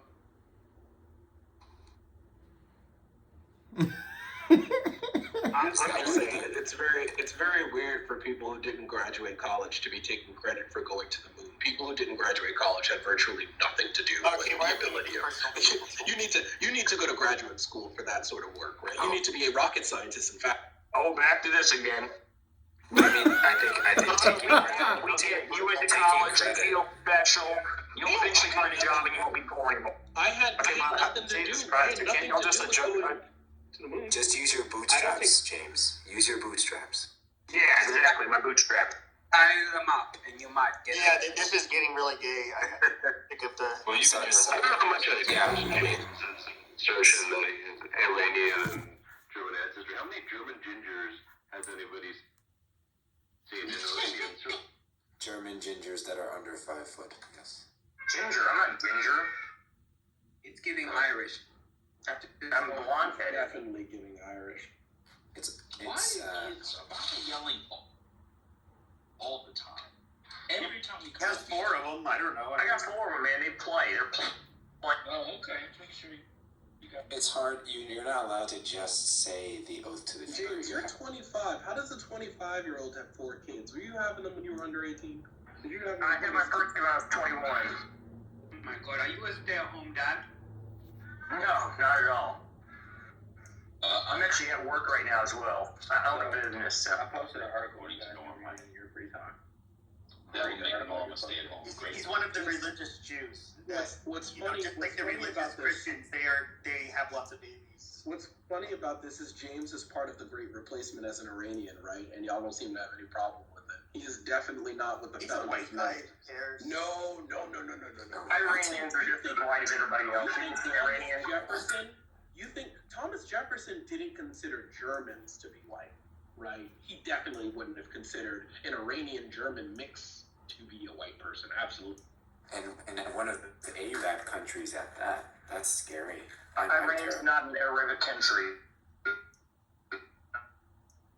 It's not a Arab. Not even, yeah, they're not. Oh, they're Farsi. Arabs and Persians are like. Hey, this ain't a push against Pepe, but for a long time Europeans didn't see Italians as white. I'm not. People like to call me Italian, Mexican, Puerto Rican. I'm French ancestry. I remember you and I had a conversation. You are Corsican. You're not French. You're a Corsican. You're worse than French. They would not have considered you French. You wouldn't have been French until like. Famous Frenchman. Who's the most famous Frenchman ever? They don't. Napoleon. Joan of Arc. Yeah, it's Napoleon by far. Guess where? Hold on, but guess where Napoleon was born? Fuckface. Oh, that's Italy, America, obviously. No, Corsica. Yes, and remember how well that went? That went so good. Everyone loves that. Tell it again.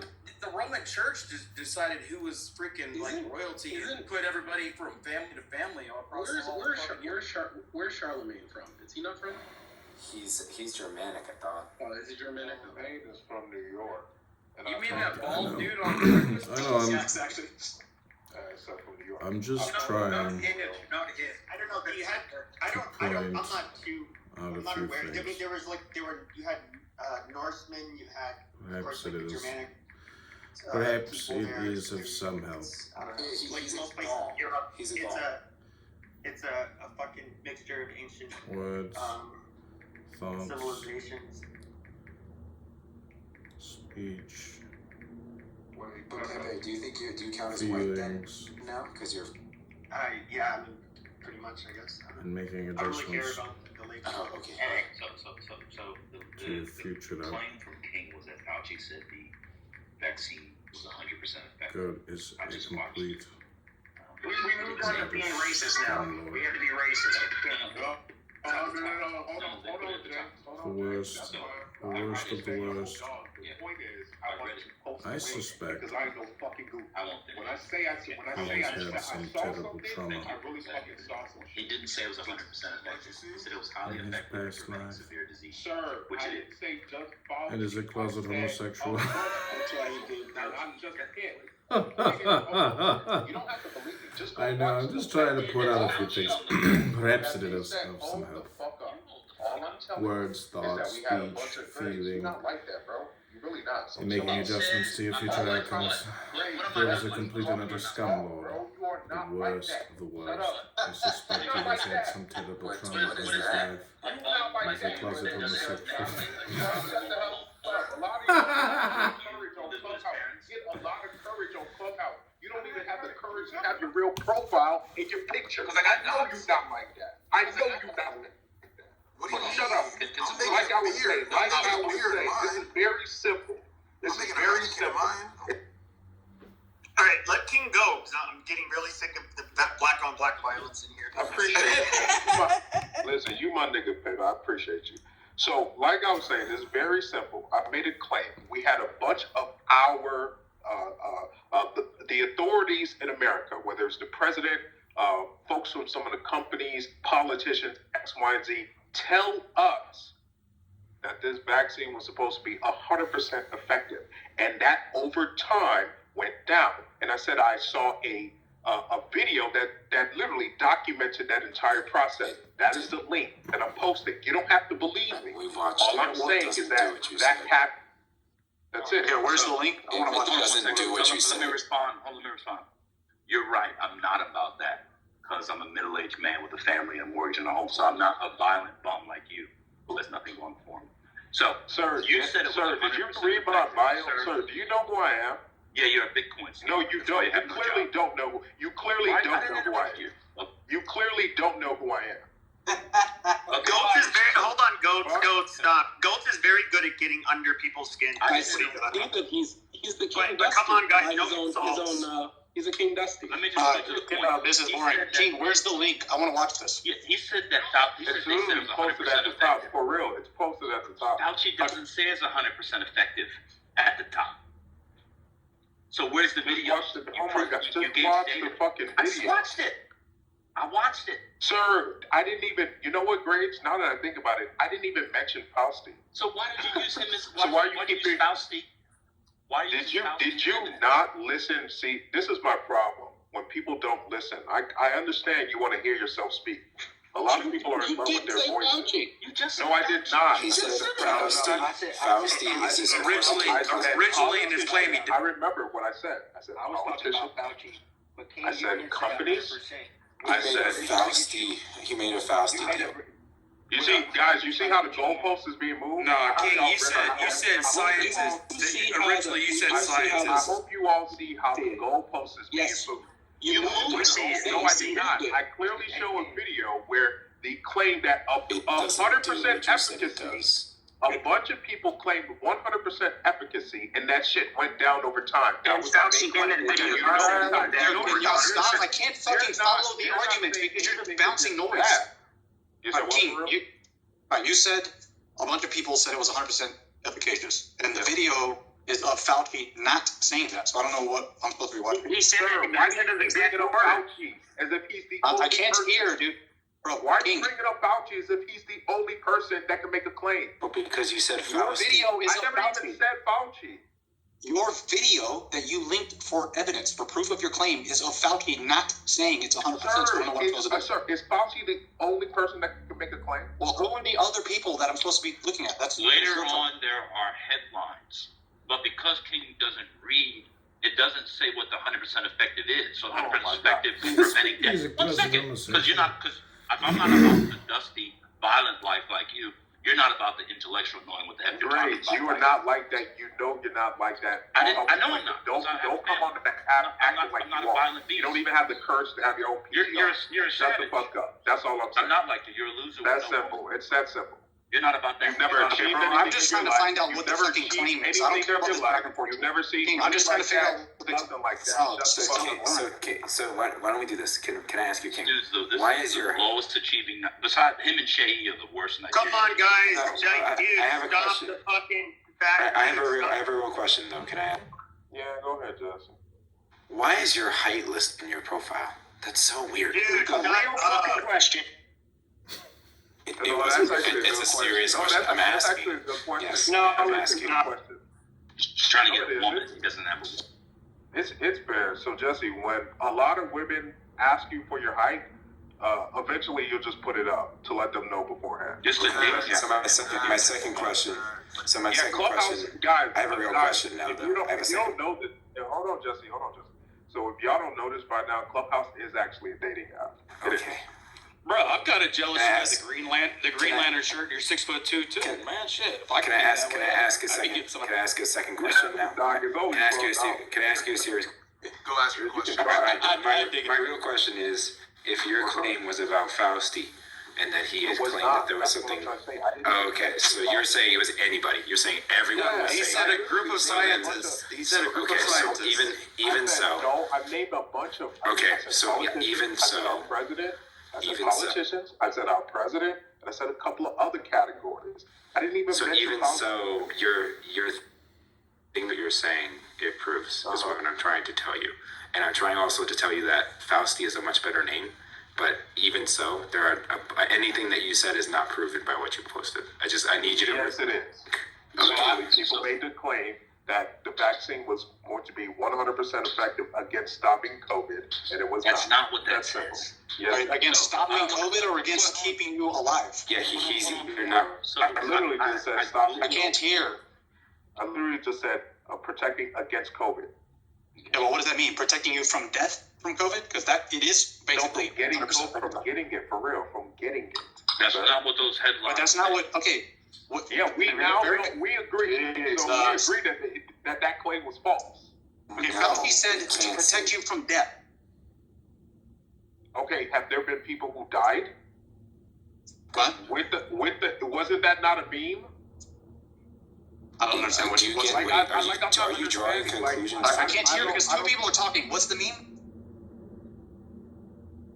That people, okay, when you hear people have died from COVID and they're vaccinated, was that not a meme? I don't know what that means. It's very rare that you die from COVID if you're vaccinated. It's like statistical. That is not very rare. It's actually statistically super rare. Well, it's actually flipped. The majority who are dying are vaccinated, but it's only because the majority of people are vaccinated. I'm not going to argue this. This is embarrassing. Wow, Billions of people have been vaccinated. Somebody like you to be like, what the fuck? Look, you don't understand. I don't know what you're saying. You're saying gibberish, right? So the I'm not. Okay. How many human beings have died from COVID? When you make a claim like that, then you turn this into something that it's not. Don't say I'm saying gibberish. You can say you don't agree with me. Fair enough. But don't say I'm saying. No, it's gibberish. It's definitely gibberish. You guys are such trolls, dude. Yes, it's really annoying. I can't have a conversation because y'all keep sniping. So, King Solomon, I don't understand your position. If Fauci says you have like a 95% chance of not dying from COVID if you get vaccinated, sir, stop moving the goalposts. This was never about fucking dying. This was about catching COVID. No, it's about getting seriously ill from. The fuck? You're not listening. Vaccination against catching COVID. Yeah, but catching COVID means you got a disease. What is COVID? Y'all are moving the goalposts. I am not. What is COVID? Are we having ontological conversations about? No. COVID is the disease you get. Who taught you ontological? Who taught you this word? Oh my God, bro. Don't use a word you don't know that word. But you guys, stop sniping, dude. Seriously. It's the Jesse, you my son, nigga. Fuck out of here. What'd you say for real? I said you don't know what ontological means. I said Yes. for real. I thought you meant for real. I'm not talking to a peasant. I'm about it, so you do whatever you do. For real. That's somebody from Chicago. Someone else, a peasant. I'm talking to for real. Dude, can y'all stop? All right, so King, I'm trying to figure out. All right, the claim is not to stopping you from getting COVID. What that means is stopping you from getting a debilitating disease. Okay. All right. And the vaccines were nearly 100% effective from stopping you from getting extremely ill from the disease. That is false. No, I posted in the chat on April of 21. The CDC and Pfizer put out 100% efficacy, ability for preventing it, and I put the article where they made that claim. From preventing what? COVID. This is so embarrassing. What is the disease you get from the coronavirus? Like, Pepe, this is like, I'm shocked. I am very shocked right now. At a lot of you whites. This is very interesting. I mean, honestly, I'm not. The booty clapping for Big Pharma? It's Goat's employer. Goat lives and breathes this stuff. But I'm looking at what, where is he? Doc, he showed, and it says the vaccine was 100% effective against severe disease as defined by the U.S. Centers for Disease Control. So that says severe disease and prevention, and 95.3% effective against severe COVID-19 as defined by the U.S. Food and Drug Administration. I guess the CDC and the FDA had two different definitions of severe. They did. But I mean, it just said severe. It's not saying getting COVID. Yeah. And look a couple posts down from that, and you'll see where I actually posted a link to the article with Pfizer from the FDA CDC, joint venture ideology. But that's proving the claim that I'm making, which is the people saying it's 95 to 100% effective against COVID. They're talking about from severe illness. They don't know what they're talking about. Yeah, but they know that that's not even remotely close to the number. Yeah, but it is close to the numbers. If you got vaccinated against COVID, your chances of going to the hospital are basically zero. Then why do people that have the vaccination dying at a higher rate than the people that have not been vaccinated? That isn't true. That is true. Bro, y'all live in a fantasy. All right, let me explain this, right? So my fiance got COVID. I got vaccinated. I got COVID shortly, literally within 2 days of actually getting the vaccination. But that wasn't because of the vaccination. It was because of basically, anytime you ever get sick, like the flu, and you get a flu shot, but you feel a little sick afterwards, you're more susceptible to it. But since then, What kind of explanation is that? Because I literally got, because realistically, this is not how you do scientific. Yeah, but your natural immunity was what suppressed it, because if you only got it 2 days beforehand, the vaccine wasn't working. The symptoms only lasted for literally 2 days. I've never been vaccinated. I've never caught COVID. Okay, that's fine. Hold on. How do I know? You didn't lick doorknobs. Doorknobs. Yeah, but why did you see why? How do you know that you did catch COVID? Because of the symptoms that they said. Well, hold on. You didn't have symptoms. Answer. You didn't have symptoms, right? That doesn't mean you didn't have it. Bro, can y'all let him answer my question? Right. Stop trying to be trolls. Now, you're right, Joel, that I'm going based off of the symptoms that were named, right, that would send somebody to the hospital. I've never been sent to the hospital. I've never had a problem of smelling where whenever I ate X, Y, and Z, I couldn't smell, right? So I'm going based off of those. But it is true that there are people who catch COVID who don't get those symptoms. So yes, I don't know. I could have had COVID and I just, went through it or survived through an X, Y, and Z. So I agree that could have been the case. But based off of the severe symptoms, I can also claim that I've never caught COVID. Can I just say severe symptoms, though, is way down. The vast majority of people who get COVID are either asymptomatic entirely, so they wouldn't even know it, or they're just barely symptomatic and it's not severe. Yeah, but what if it's the case that they haven't truly caught COVID though? And that also happens. Yeah. Let me just say quickly to why the vaccines do not take effect within 2 days of receiving them.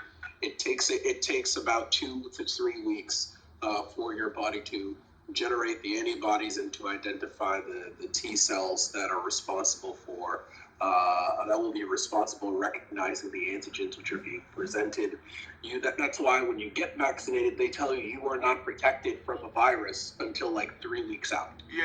This is just like basic. The body would have known. The body would have been able to recognize the glycoproteins of whatever the virus was. The glycoprotein. I agree with you. I'm just saying it was kind of strange that happened, but yeah. I mean, it's not strange because COVID was everywhere, right? Like people get infected, it was everywhere. So it's not strange that you like got it, and you might have got it when you went in to get vaccinated. Yeah, exactly what I was going to say. People in the place that you went to. Bro, Grades is over here like glycoproteins. I've never heard of that word. That's not what he was saying. That's not what I was saying. Catching COVID by just going in and getting the vaccine. Actually, it is because the glycoprotein is what fits in the receptor, and what the T4 helper cells actually figure out what is non-self within the body. Do you think that this is like a Home Depot project? Like it has to physically fit into like a keyhole? Like what are we doing? Like what? Well, yeah, actually it does, because if people that don't have like the receptors on your hemoglobin because they have sickle cell don't catch malaria because they don't have the key to the lock. Yes, but it's not possible to not have the ACE2 receptor. If you don't have the ACE2 receptor, you're gonna die. Dead. Because ACE2 is basically a bound what's the word I'm looking for? An enzyme that's on the outside of the surface of your epithelial cells, and it's responsible for lowering your blood pressure, right? It takes angiotensin 1 and catalyzes a reaction which makes it into angiotensin 2. And angiotensin 2 vasodilates you and keeps your blood pressure down, which is why people who are obese are more likely to contract COVID because they express more ACE2 receptor because they have high blood pressure typically. Right? If you don't have that receptor, you're gonna die because you're gonna have uncontrolled high blood pressure. It's not possible to not have.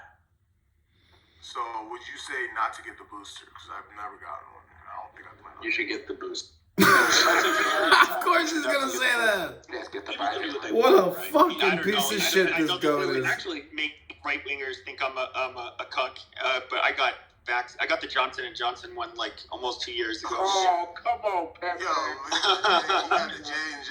I can't believe you, bro. Wait, do y'all not get like other vaccines of any kind? They got them all. Oh, no. I'm not an anti-vaxxer, so I got all the classic, vaccines.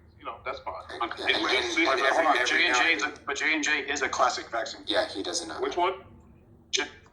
The one Pepe just said he took is a classic vaccine. Oh, so you're talking about you're talking about the ones that aren't mRNA, right? Yeah, mine wasn't mRNA. Okay, fair enough. It just happened that they were giving them out across the street, and I was like, all right, fine, fuck it, I'll get one. Was that the one that went up the nose, John? No, I got it in the arm. But it's only like one shot. Yes, don't let him lie. So the thing about the J&J vaccine, which is why I avoided it, was like I've talked to like many of the scientists in my job about this. We don't know that this is true, right? But it's a possibility. So the J&J vaccine is an adenovirus-based vaccine. So what they do is they take a virus, scoop out its guts, use it as a truck to put the thing into the cell that they want to put into the cell. The problem with this is that adenoviruses are used for gene therapies. And when you use them, you generate antibodies to the capsids that are being used. So you might get some sort of disease that requires a gene therapy, like some sort of cancer. In like 50 years, you need to like have a gene therapy. We don't know if like you generating antibodies to these adenoviruses will prevent these gene therapies from working on you. That's an unknown right now. Do you need to have an immune system that doesn't know what these things are in order for them to work, or even if they do, does enough get to the cell that you're able to see? FYI, this guy is employed by Pfizer, Moderna, J&J, or one of the other big I pharmas. just avoided J&J because we don't know, and maybe I don't want to like shoot my shot on. There's a really big pharma company I never even heard of. It's $100 billion. I mean, I don't really have a problem with it, other than they kind of fast-tracked it. But my question is, they've said that this was not going to, end up within the germ cells of your testes, but then ultimately it did. So I'm questioning. I'm questioning. Ends up in the germ cells. Yeah, what's the it? What's the it? The mRNA transcription. The 5G. Fucking the gene therapy that they were. It can't. It can't. RNA cannot stay in the cell very long. This is not a thing.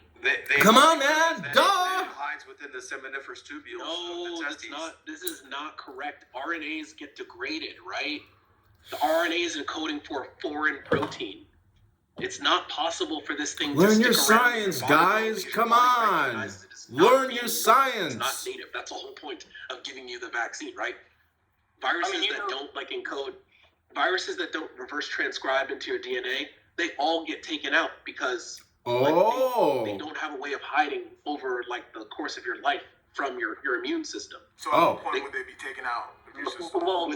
Within like on a Sunday morning. Everything that you breathe, eat, even touch, This is not maybe true. not touch, but breathe and eat becomes part of your DNA. So if there is something that What? and breathe becomes part of your DNA. What? There's junk DNA. What makes junk DNA that is made of viruses from over millions of years?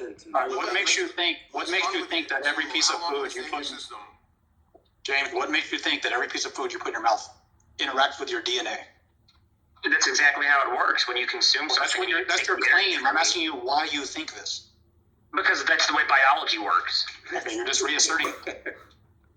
I mean, you can look it up and see it for yourself, right? And, go through the lectures explaining, digestion to you. Well, I mean, you learn it in 7th grade, biology class. So, I mean, it's like you can learn it there. Did not. Yeah, you do. Everything that you consume and breathe. Like, here's an example, right? This is the example that made me remember it. I guess. I didn't go to a private school. I went to Memphis High School. White High. He went to the worst high school in the country by his own. Okay, all right. This is getting more. I don't understand. You think that if you put a banana in your mouth, it affects your DNA? When you swallow it and eat it and you digest it and it goes through your digestive tract, yes, it becomes part of you. It goes into your blood system and becomes part of your DNA. Okay, maybe not all of it, maybe not a large chunk. DNA aren't the same thing. Small amount that is left inside you from everything we've consumed from the very beginning of time to now that makes up our junk DNA. And that is just the inevitable fact. Everything from viruses to food to things that we breathe is still part of us today. Over millions of years of evolution, the past, animals and creatures we were, that DNA is still in us from that junk DNA that exists. Okay, you're just saying random shit. Yeah, your DNA is one dumb motherfucker. It's only random shit. You're stupid as fuck. Like, whoever just called me a dumb motherfucker. Try that shit again.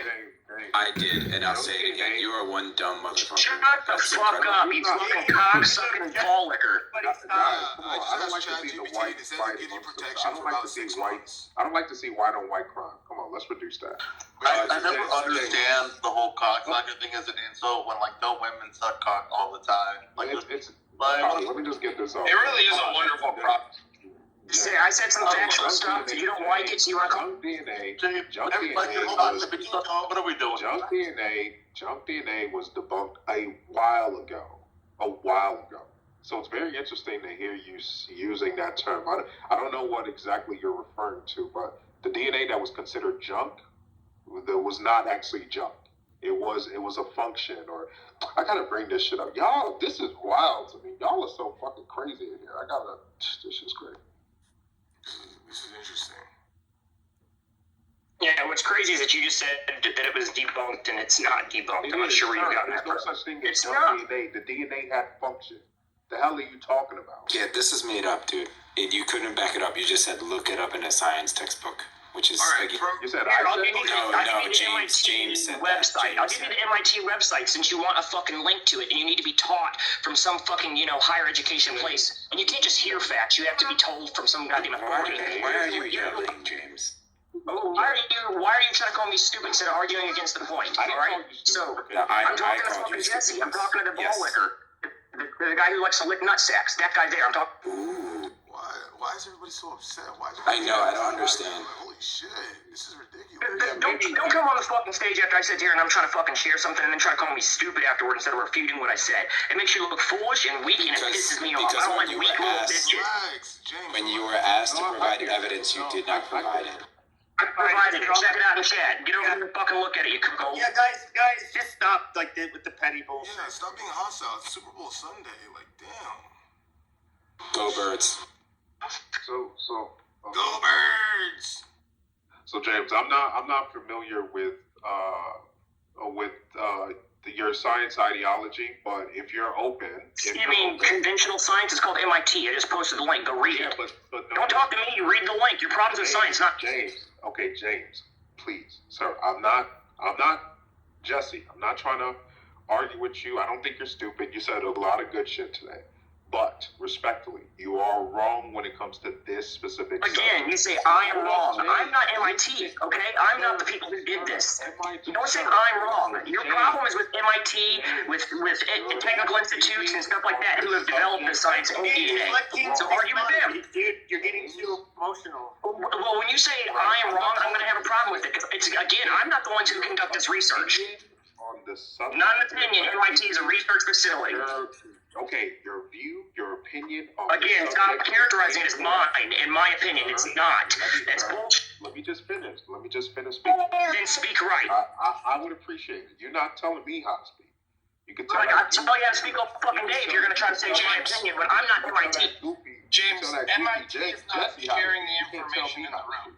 MIT is not going to tell me how to speak. I'm not going to listen. I wasn't coming with disrespect, but you want to get disrespectful with me. Chill the fuck out. I'm going to say what I need to say.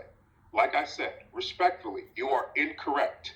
And that's why I said, if you notice the date on the article that you just posted, it's from 2010. So there's been a lot of science done since then. If you look at what's going on in the intelligent design community, especially when it comes to this subject, you will see that the DNA that was considered junk DNA has in fact a function. If you look at the science of what they're producing, you will see that the very DNA, I'm talking about the junk DNA, actually has a function. Michael Behe, who is the main scientist that has debunked junk DNA, is the one that has all the articles. You can look his name up. Michael Behe, B-E-H-E. That's all I wanted to say. I didn't call you stupid. I didn't say you were dumb. I didn't say none of that shit. I actually think you said a lot of good shit on the stage. But having a function doesn't mean that it's not from, the past years of evolution. It is 100% over millions of years of evolution that is left inside of us. That's undisputable scientific fact. That the DNA that's left there, that they consider junk DNA, is from viruses, bacteria, things. Isn't disagreeing with that. All right. Can y'all agree with nothing, and all you've been trying to do is call me stupid and say that it's my opinion when you've been trying to agree. So that means you're playing devil's advocate, and it's fucking stupid. This is fucking childish. All right, James, I looked at the link that you posted. Did you read that article? Yeah, did you read it? Yeah, it says junk DNA isn't real. Thank you. This is what I tried to tell him. All right, then read what it says. King, you tried. King, you tried. It's not your fault. You tried. You really walked it. Literally, I tried to be respectful. Everything, sir. Like, come on, James. Like, just chill out, bro. Anyway, y'all got it. That's why it's better to just belittle him, because he doesn't believe anything. Oh, shut the fuck up and lick a goddamn nutsack, bud. Like I said before, the DNA that's inside of us that they refer to as junk DNA is left over millions of years of evolution, and you haven't tried to dispute that. All you tried to do is dispute the fucking name of it. And you know what? If you think that makes you feel fucking good on the inside and gets that dopamine drip, have fucking fun. I'm rolling a blunt. I'm out for about 5. Bro, thank God I'm sober. I'd never pass one with you. The blunt maneuver might be a good call. Yeah, you definitely. That's a good one. Look, I just get tired of talking to a fucking bunch of trolls and idiots on stage all fucking day when we've been sitting here trying to have a conversation. And I've been listening to you guys go around in a fucking circle jerking each other's dopamine drip like a bunch of fucking retards. It's so goddamn annoying, especially when a lot of you are like these elitist fucking high up fucking retards who think you're better than everybody. And the fact is you're so stupid that I sit here and listen to you guys talk for 2 hours for entertainment just so I can fucking make myself feel good about myself and think, God, at least I'm not as dumb as these fucks. James, only one person attacked you personally. Bro, you need to go find one of your kids and get a hug. James, can we do a virtual hug for James? He's having a rough day today. Everybody at this point, James DNA stands for a dick narcissistic asshole. Like, holy shit, bro. No, he stands for fucking your mom and her asshole, huh? He's usually nice. He's just having a bad day. He's usually nice. Let me just say, I get triggered as fuck when somebody tries to call me stupid. I'm not anywhere near fucking stupid. So do that and I will get pissed every single fucking time. You figured it out. You got my... Stop muting us. So, all right, we're gonna move on because this is just gay drama and bullshit. I don't like it. It's feminine energy. Wait, is Mon there? James is getting in his femininity. Mon's blow drying her hair. Oh, okay, because I got to tell you James about is it. in his femininity. Wait, is that code for something? Mon? No. She's like literally, she like back channeled me saying she's drying her hair. I don't know. She's a black woman.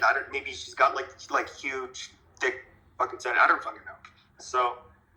How long does it take for a black woman to dry their hair? I have no fucking Mon, idea. he's up in here and say Pepe. He's got it. All right, Pepe. What do you want to talk about next? Tell. Have any of you guys? This is like what's been all over Twitter, at least for me. This video, these two jerk offs like messing with this dude. Like all the right wingers have been kind of like retweeting it. The video. It's Who is this guy? I don't, just some like two jerk offs. They're like harassing this old man, and like kind of trying to intimidate him, and it's just obnoxious. Yeah, I like the picture. He looks like he's had enough. And they were the ones filming it. I don't know.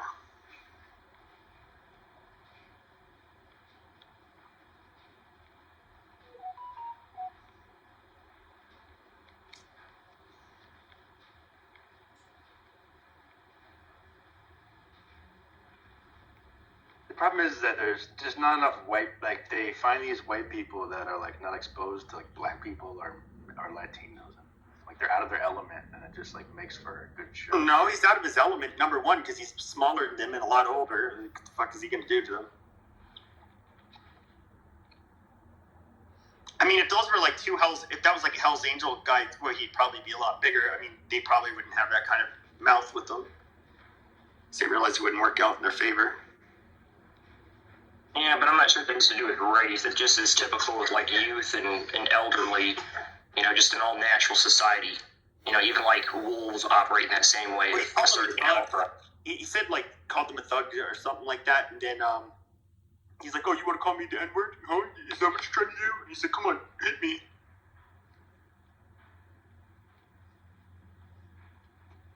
Yo, yeah, that video's wild. Can we get back to talking about balloons or no? Yeah, I wanted to talk about the one that was just shot down above Alaska. Was that a balloon or a UFO? So can anybody fill me in on this balloon shit? This China balloon, these yellow people balloons that are in the air. Wait, can we not unpack the video? We're under attack, King. We gotta leave. Is that what's going on? Because 500 of these things come us, Like I'm confused. Like I'm real confused because y'all niggas know I'm American first. Like Wait. It's our birthday. Was there another balloon? Yeah, they shot it down yesterday. Above Alaska. Yeah, that's what they're claiming. It's not confirmed that it was a balloon. They're just calling it a U. It raises Biden's approval rating, so he's just launching balloons everywhere. So Biden launches balloons. Wait, they're our balloons now? They're not Chinese? He says they're Chinese, but I doubt they're even balloons. Like, should we be like concerned? Because there's a whole what is it? The EMPs. The whole EMP theory. I wouldn't be concerned. China is not going to make a move against us. They're not worried. I wouldn't worry with China at all.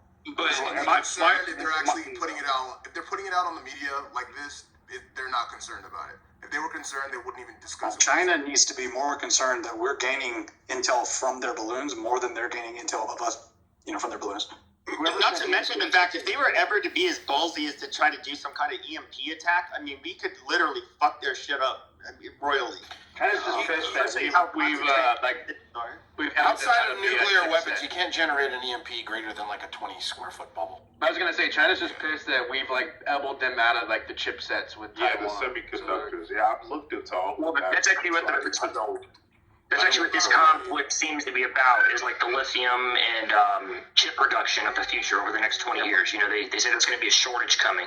So whoever controls that is the new oil. Yeah, for all we know, these balloons just got out of their control and floated into our airspace. Totally possible. It's not like it's an airplane. It's a fucking balloon. Yeah, but what's weird is that they're just saying that they're cylindrical. Like they're just cylindrical. There's no proof. Like there's no evidence of propulsion. Like what if these motherfuckers say, all right, there's aliens in our atmosphere? Like, huh? Well, I mean, you got. Hold on. The thing is like, okay, we got one balloon. That we already know 3 that happened during Trump's, time in office, and they're continuing to do this. But what happens when they decide to like launch 10,000 of them and then have biological, Wuhan viruses, containers within them? We shoot down a few of them and then they pop the rest of them, and then they litter biological agents all across. Like the Wuhan, the viruses, they die in the sun, like the UV. But there's other. I'm just saying, I'm not just saying COVID. There are other viruses that have a much larger time outside the. If you're trying to disperse biological agents, a balloon is not exactly the maneuver. I mean, especially a high altitude. Why would they want to? That's what I'm trying to. Why would China want to start a Not to mention the fact that if we knew these balloons were coming from fucking China, and then like it was going to be like some devastating, I don't know, virus. I mean, we literally could fucking nuke them. That is like nuke territory. Would you guys think a trade war will be devastating as well? You said what? It's as simple as they're gathering further intelligence, and the balloons speak to the fact that their satellites aren't accomplishing what they hope for. They want higher resolution images. They want better reception on radio transmission and wireless communications. They want a closer eye on the intelligence that they're trying to gather that their satellites aren't achieving, which is why they're relying on balloons. But these balloons are technology that we were using in like the 50s and 60s and 80s, right? This is all this is proof that China's well behind the curve on these sorts of intelligence gathering techniques. Agreed. Yeah, I agree. My problem is if we do go to issues where we start having trade issues with them, if we shut down the amount, because they import like 80% of their food. So if we start an embargo with them, there's going to be like 1 million people dead in the first month of them, not having imports of food. And after the first year, you're talking 20-30 million people. That's the reason why I'm not worried about China. That's why I'm not worried about China. Well, that's a question I always have myself when it comes to like this trade conflict. Like, do we want to engage in it and actually kill 30 million people just so we can stay number one? Is it worth 30 million, 40 million, 50 million people? Why would 30 or 40 million people die? Well, because like you said, they import a lot of their food. So say we launch a trade embargo and, people start to starve to death. It's from our trade embargo. Now, granted, it's war. All is fair in love and war. But attacking the direct citizens doesn't necessarily get them on our side. If anything, it would only empower China more, by starving them out. The same way it's done with Russia. It's not a good thing. No, I know. What I'm asking is why would we end up at this level of like trade dispute with China? You have Biden in office. Over Taiwan, right? It'd be over Taiwan. Well, you're assuming China. This is podcast.com. Thanks, everybody. Yeah, that's what I think. I mean, I feel like Xi Jinping. This is Philosophy Audiobook. China just broke Taiwan airspace with 25 military aircraft 3 days ago. Yeah, but they do that like constantly. Right, they do it all the time. It's right off their coast. For all we know, they're flying over somewhere else. But y'all think China is viewing what's happening in Ukraine right now and the world's response to Russia and thinking we should invade Taiwan? No. I'm not thinking that immediately. I'm saying that is that would be a catalyst. I do think that China is they're still maneuvering in such a way where the delusion is strong with them, sort of like the Emperor Hero with Hirohito, the Japanese kamikaze, the kamikaze goofy. Yeah, I feel like Xi Jinping is the same type of nigga, right? He's currently thinking we're still gonna do this with Taiwan. Like that's his thought process. Right? And it's hard to know because obviously he talks about it, but some of that's probably just fluff for his own people, right? I don't think China actually wants to invade Taiwan. That shit would be so big for them. And they've never once in their history amassed Navy troops to invade a nation in a different, even if it is right across. It's only 2 miles across, but they've never got on the waters and actually did this before in ever China history. I love America. They got 3 fucking aircraft. They got 3. America, the best country in the world. Okay, there's 3 fucking aircraft carriers that they have. I mean, they've only got one of them that actually has a catapult on them. The rest of them have that Russian little jump fucking ramp at the end of the fucking jump ramp. I mean, it's got a quarter. It's got a fucking quarter pipe on the end of your fucking aircraft carrier. You know you're fucking behind the times. Well, like the United States last year, they did a logistical analysis of the war production facilities if they needed to pump into them, and they said that we would be able to produce over 80 aircraft carriers a month. So 80 a month compared to their 3, it's like, even if they started hitting our aircraft carriers or battleships, I mean, like, we could go so fast with our war factories that like the I forget what they call this, the miniature boats that they have. They have like a crew of like 6 people. They can produce 8 of those in an hour. No, the smaller ones. They sit on the destroyers. They're like land invaders and stuff like that. But we can produce 8 an hour. Like 8 an hour. Like that's how fast we can just get production going. We could take all of our Navy, all of our 7, fleets out of the Navy and go to our mothballed fucking Navy and destroy what they have, on the water. Well, 67% is fishing boats they have. Yeah, they don't have shit to us. The problem is, but they're so bold as to build a fucking island in the South China Sea in order to be able to, facilitate, fishing rights, away from Korea. So, I mean, they got a pair of fucking brass balls. But that's a lot easier to defend, right? Because they're not like invading a military territory at that point. They're building something from scratch and then defending it. Yeah, but they're doing it in waters that aren't there. Yeah, but it's totally different. Like Taiwan's a fully developed country, with a bunch of military resources to defend the island. So it's like stepping onto that versus building their own island out in the waters. Yeah, but the whole one China fucking thing, they still see Taiwan as part of China. Which is precisely why they don't believe it's a violation of their airspace. Well, they'd have to get all troops and like heavy equipment across that strait, across that 2-mile water strait. I think all this shit with Taiwan is just bluster from like leftovers. Yeah. China's not shrinking as a population. Like the long term, I don't see how they could even possibly withstand. Yeah, I agree with you for real. 100%. Yeah, I think that Peter. What's his last name? It's Peter something. He's like brilliant on all this shit, all this China shit. Peter Zion. Well, that's why I think China might just be posturing for a defensive position, and it's very possible. I mean, I'm not going to say possible, but there's the thought: is what if we are the aggressor in this? And it's like, it's just a thought that must cross everybody's mind. What if we are the aggressor and the bad guy, and China is simply positioning itself into a defensive position?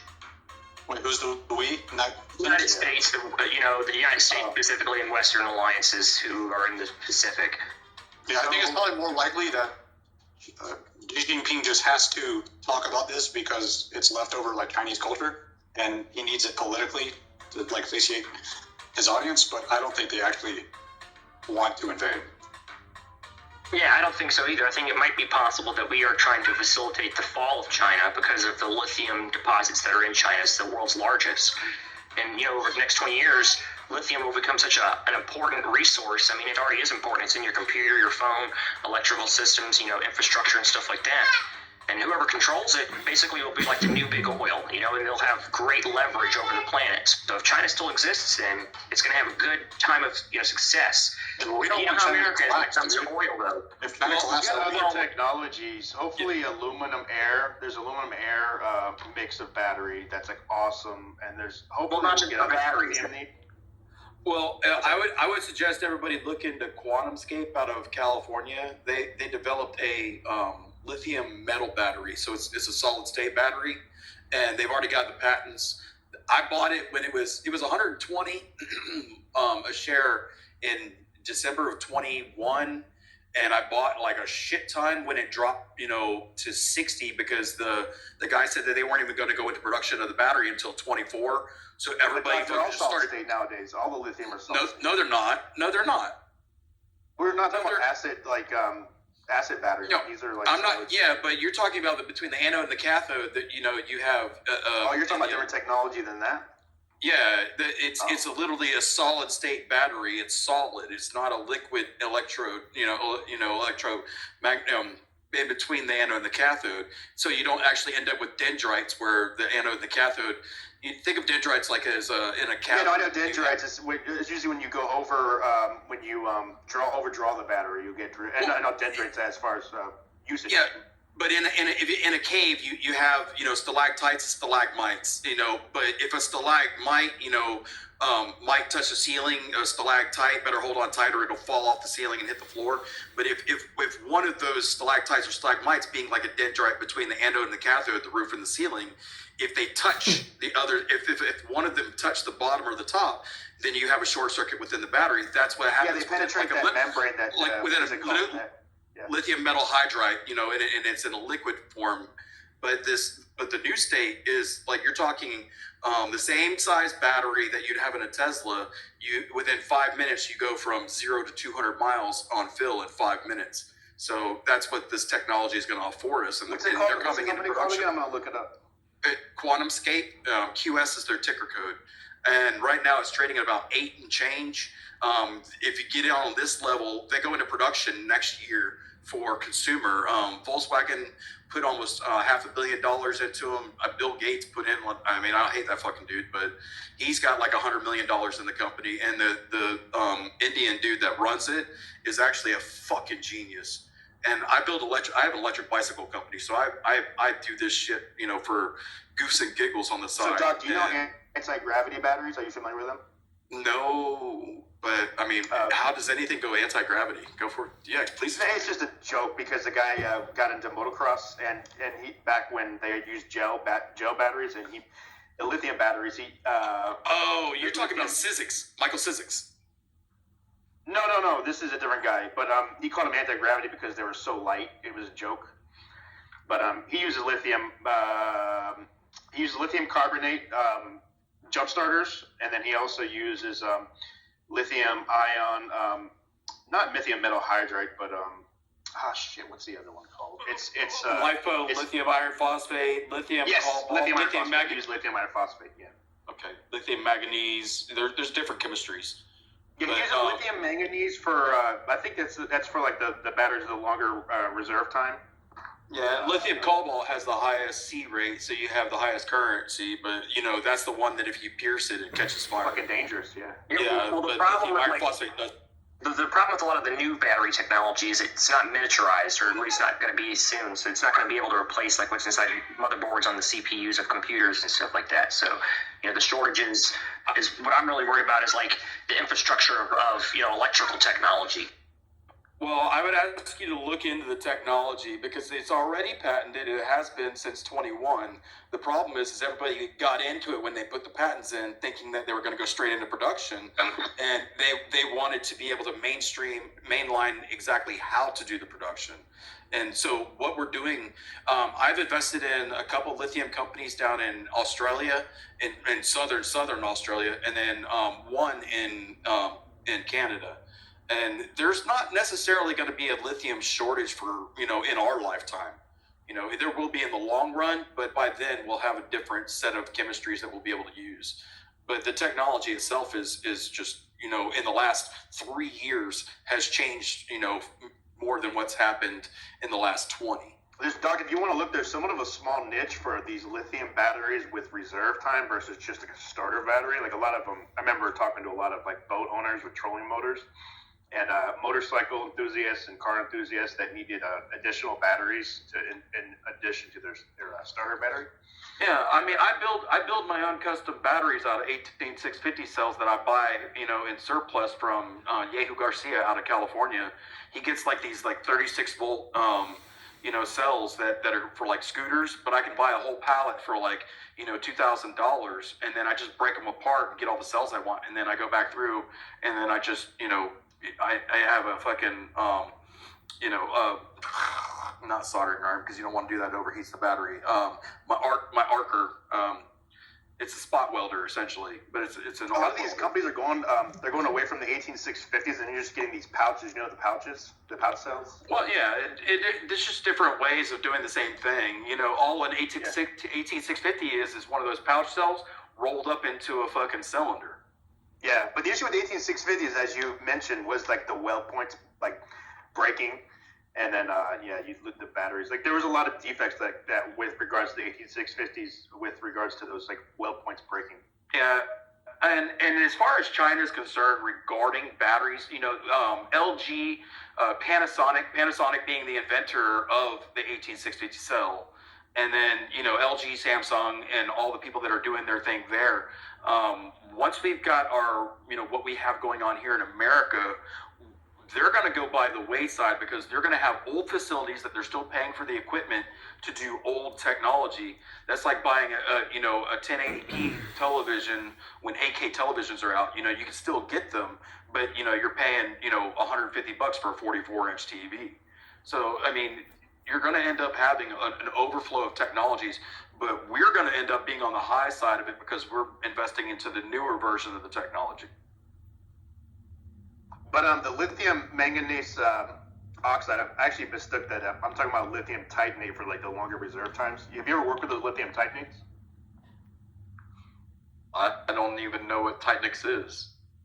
It's a more expensive version, but it's like it has a much longer amount of way more cycles than your average lithium iron phosphate. It's quadruple the amount of cycles.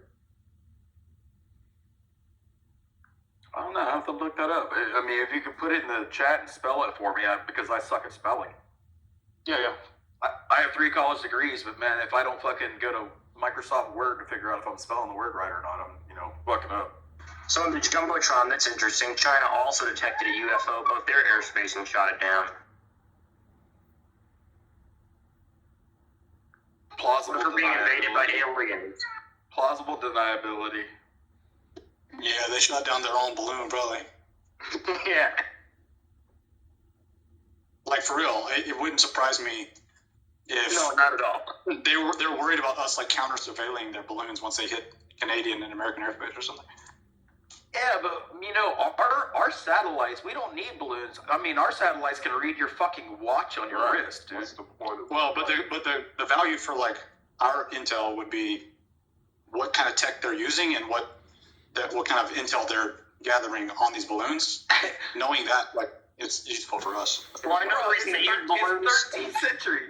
The reason they use balloons and we don't have to is because we also control the global internet fiber connections, going across the sea and stuff. We built those and laid those down, so we have monitoring. Even though it's against the law to monitor them, I'm sure that we do monitor them. We've caught Russia hacking into it monitoring before, so it's we control these lines, and that's the reason why China has closed internet, as they call it, so that their internet is separate, and they have a separate internet that's connected to that line for the top leadership to have communication out.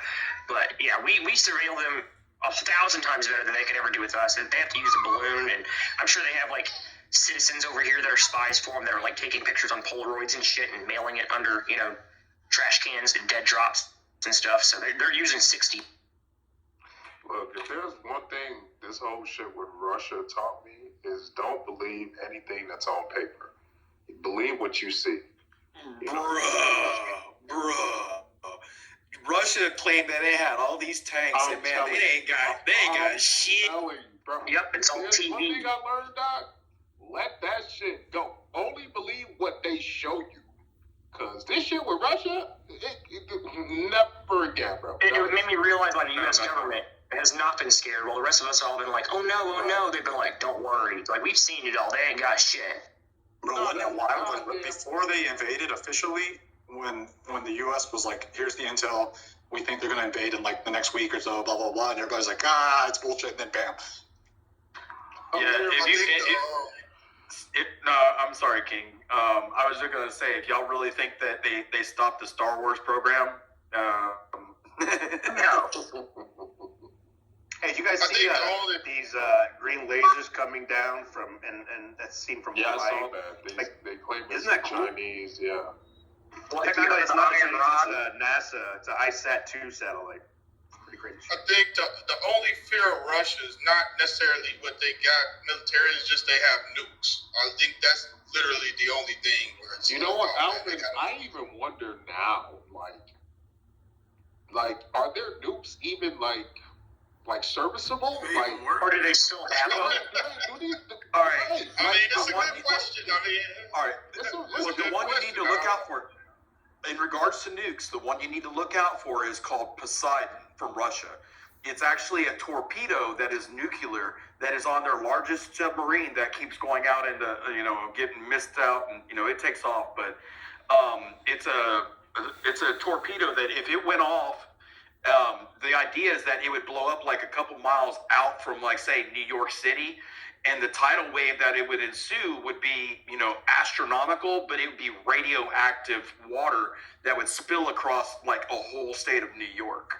Yeah, I've heard that before, like weather weapons, essentially, like, which could be a frontier in and of itself. Weapons that sort of change the weather. I got a question. What do you think would happen if that happened? Is it World War III? Is it an apocalypse? They're Is it gone. chaos? They're gone. It's Gone. Yeah, there's some mutually assured destruction. Yes, all the nuclear winter. Everybody dies except for like 1% that live on some island somewhere. It'd be like the Matrix. You remember the Matrix movie, Alvin, when I think it's the third movie where he's like going to Robot City or whatever the fuck the city is called. And then he goes up and through the clouds and like sees the sun for the first time. Remember that? Yeah, I remember that. Yeah, it's that. Like that's what would happen. Where because that would definitely be cataclysmic. Think all the business that goes out of New York.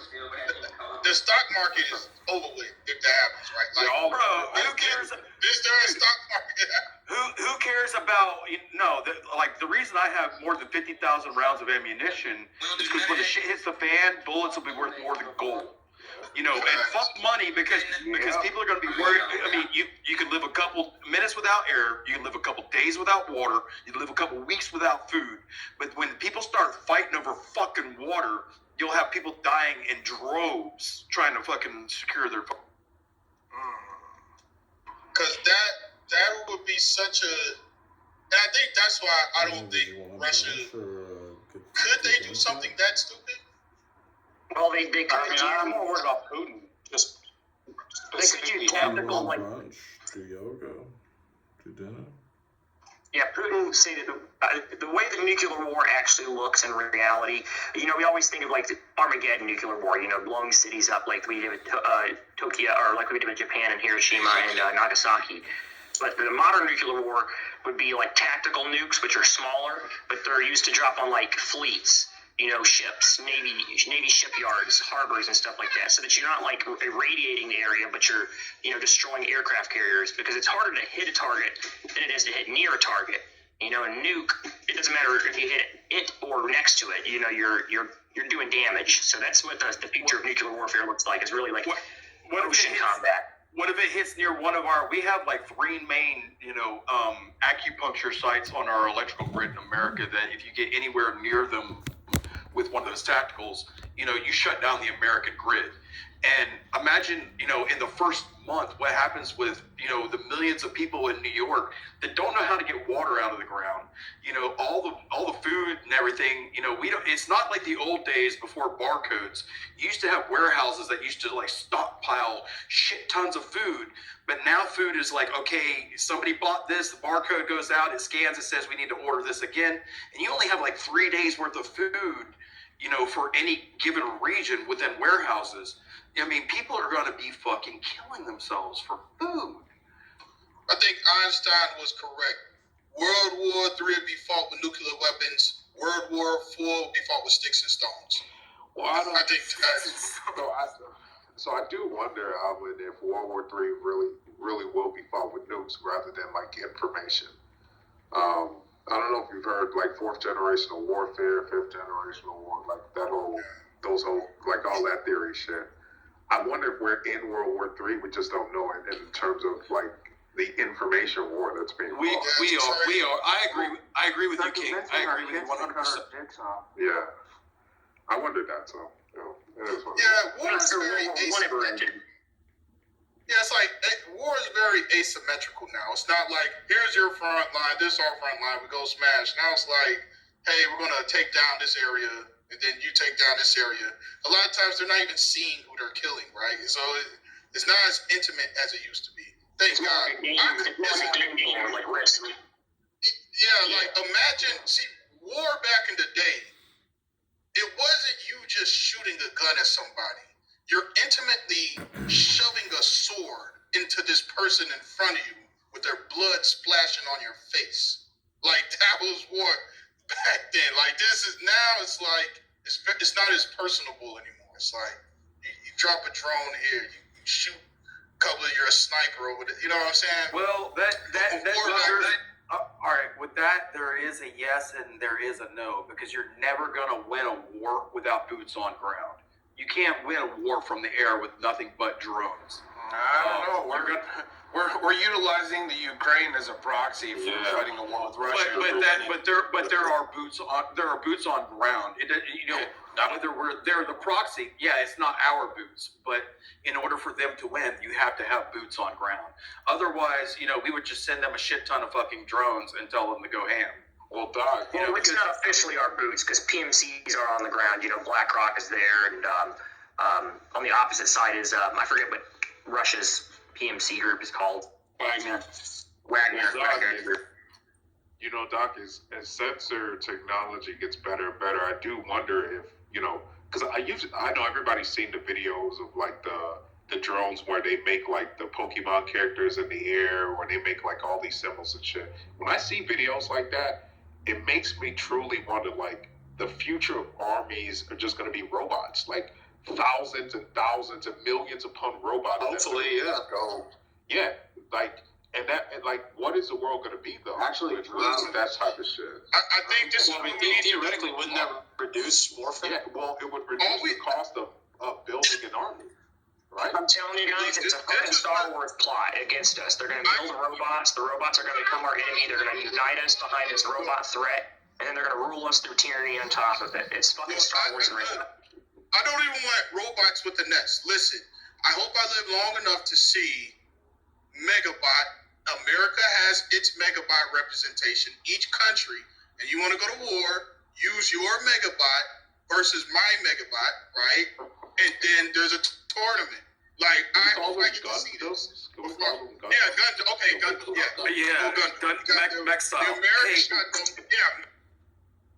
Hey, can I get one of the moderators to look in the chat and grab the link I just put in for Killbots and throw it to the top so people can look at it? It's a science fiction theory but it's actually reality. It's just them telling you that they have this on deck. Well, you know what's crazy? Like on Hollywood, they're like the 3 laws of robotics. 1, you cannot harm the human. And in reality, we're like, no, we're going to build them straight up to fucking kill people. That's exactly what their explicit goal is. Their one law is kill. That is just a terrible, like, why does the person that makes these things think that this thing won't turn around and do it to him? Like, it's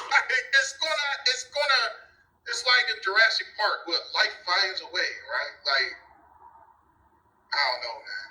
Now, what I would do is I would just bring back the Neanderthal and make them slaves and send them out as warriors because they're stronger than us, and do that. Like, I would do that.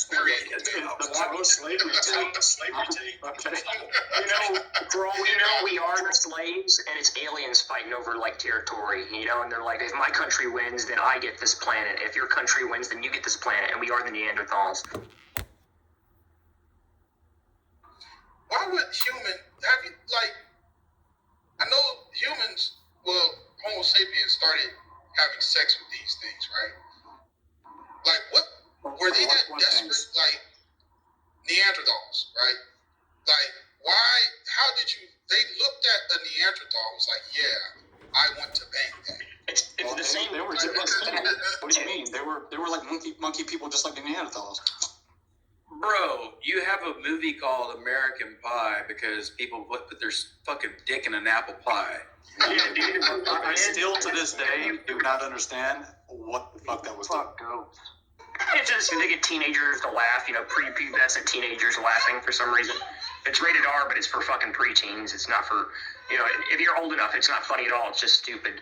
But the reason why they lay down with Neanderthals is because you've met dudes. The same guy that'll lay down with the ogre fat chick, he's probably the dude that would lay down with him. Right, that's correct. Like, the end of the day, niggas will put they dick in anything. Everybody knows that. So it's not that big of a Hey, deal. just because I'm a wingman doesn't mean I don't have feelings. All right, so, How much? Mom, you back? Mom. How much money would Neanderthal porn make? No, listen, Mom. You know, Would Neanderthal porn make? Alvin, hold on, Mom.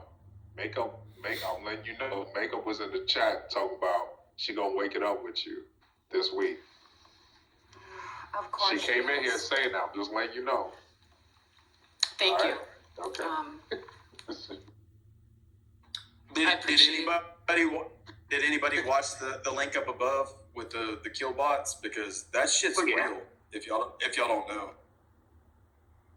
I'm totally down for kill bots. Well, the only good thing about it is, like, you know, like when the people shut up, like I'm going to use Waco, Texas, for example. Whatever you think about the people inside, you know, the people outside are also bad. So when they show up and you have to shoot at them, you're shooting at people. And that comes with murder charges, killing a federal agent. But when it's a robot, you know, what is that? Destruction of property, 2 years, you know, like, yeah, I'll fucking shoot a robot straight up. Easy peasy, no qualms about it. Yeah, but those kill bots with facial recognition is cray. Well, I mean, unless they're built, you know, the small ones, I doubt that they can get a working Faraday cage on it, you know, where it can avoid, like, EMP and electronic attacks. So, like, a basic microwave, and you can kill those things from a distance. Right. And that would essentially be the counter technology for these AI kill bots. Is that you can there's all sorts of anti-bot or anti-drone technologies that could be used to take a lot of this shit out in an instant. So I'm not too like, oh my God, the bots are coming. You know, this isn't the Matrix where we can write the future. I think there's a lot of ways to sort of mitigate some of the shit that's coming. So, how do you mitigate 100,000 drones dropped above your city that all have facial recognition connected to an AI that's, you know, meant to take out a specific group of people that's already in its roster? Yeah, that's what I said earlier, Doc. Sensor technology. Go ahead, John, or whoever. Well, even with that, like, technology there would have to be some sort of central control. You know, they're not going to operate individually. So, I mean, if you could, you know, somehow take out, like, a central control unit for it or whatever, you know, they would have some sort of command center that you would be able to, you know, target. It's an AI-controlled situation. Yeah, but sensor technology. So, Doc, with sensor technology, you can build counter drones that are literally designed to take out whatever it is that you think is coming to get us. Like, how do you take a swarm of killer bees out? I mean, because that's what it's essentially going to be. Killer bees. Yeah, I mean, that is a good fighting technique. You know, training bees to kill bees, and then the bees kill each other while we just hide. That's what I'm trying to say. That's exactly what's going to happen. That's always the drawback with these technologies, is that someone can build a counter technology that does the job 1,000 times more effective than a human. And so you build drones to defeat drones. Or a pulse rifle of some sort, you know, using... Yeah, that too. I get what you're saying, you know, but the idea is still there that, you know, unless we can keep up with the curve, we're fucked. Yeah, well, I'm telling you that they are... I agree. I agree. I'm telling you, they have a global plan, right? They're going to build drones across the entire planet with this AIs, and then these AIs are going to connect and unite, and then there's going to be this tyrannical drone army that rules over humanity, right? And then we're going to have to defeat this drone army, and it's all fake. They're going to be in control of drones. They're going to unite humanity under this and create one world government under the fake droids. Basically, it's Star Wars. It's just like Star Wars, man. It's going to be droids versus clones, and it's a fake war just so they can establish central power. So we need to learn how to make EMPs. We already know how to. I think, well, not we, but, you know. I'll pull up a YouTube video that could teach you how to do it out of a microwave. I'll look it up. Well, I believe you, and I'll look it up. You know, my dad and me, we had the fucking ATF show up at our house when I was like 14 years old, because we were looking up how to make a railway gun. I'm not sure if you guys have heard of this, like a gauze gun, you know, where you use magnets. Yeah, rail gun, gauze. A rail gun? Yeah. So we took, like, we hadn't got like 20 car batteries and hooked it up to these giant magnets that we had fucking bought, and we had built this thing, and they came and they told us that it's illegal. It's an illegal weapon that you're not allowed to make. We had no idea. We just thought it was cool science. Yeah, you can buy a rail gun, for consumer use. It takes these little metal discs that are about the size of a quarter, and it fits in a magazine, and it'll fling them. You could actually just go buy one, a handheld railgun. That's something like you would see from some video game, but all it does is shoot these like quarter-sized metal discs out of using magnetic propulsion out of this gun, and it's on consumer level at this point. Yeah, ours was about as long as like a Volkswagen. It was a pretty big one, so we had built like this big fucking thing for some reason. He worked in electronics recovery, so he went down to Katrina and somehow got a hold of these giant magnets, and he just decided we were going to build this railgun. And I mean, it was fucking hilarious. But apparently, you need because it's considered a weapon, a gun. You need a manufacturing license to be able to do it. So we were illegally manufacturing weapons. Well, you don't. That's not true because I build guns all the time, and I noticed they did arrest us. Well, I got a machine. I used my GI Bill to get a machine tool degree when I got out of the military because I was tired of looking at blood from being a combat medic. So, fuck it. They're gonna pay me to go to school. I did, and I learned how to G code really well. That's when I learned how to 3D print. I started doing 3D printed bomb designs that are usable for UAV drops, kind of like what they're doing with hand grenades in Ukraine right now. But these are 3D printed, I don't even want to get into specifics because I tried to sell it to DARPA and they took it, but they said I can't, sell it to anybody else. But, we have the ability. I mean, look at what was that experiment in the 80s? They gave 3 guys that had no nuclear physical, engineering courses ever. It was just 3 plain fucking guys, and they gave them access to everything that was publicly available to build a nuclear bomb. And it took them like less than 2.5 years to build a nuclear bomb, and none of these guys had ever even taken a nuclear engineering class. And they paid them to do it. So, I mean, we have the ability as humans to do it. They just don't like the fact that we can do it. Yeah, it's all blueprints and instructions. You have to just follow the instructions, and if you can read it, then you can do it. You don't need like the education or anything. But yeah, they don't. I mean, technically, you're allowed to manufacture your weapons for personal use as long as it's within regulations on like barrel size. I think it was the size of our gun. That was the problem, because like I said, it was huge. I mean, it was these giant like magnets that go for like a junkyard to pick up cars and shit. So it was like huge.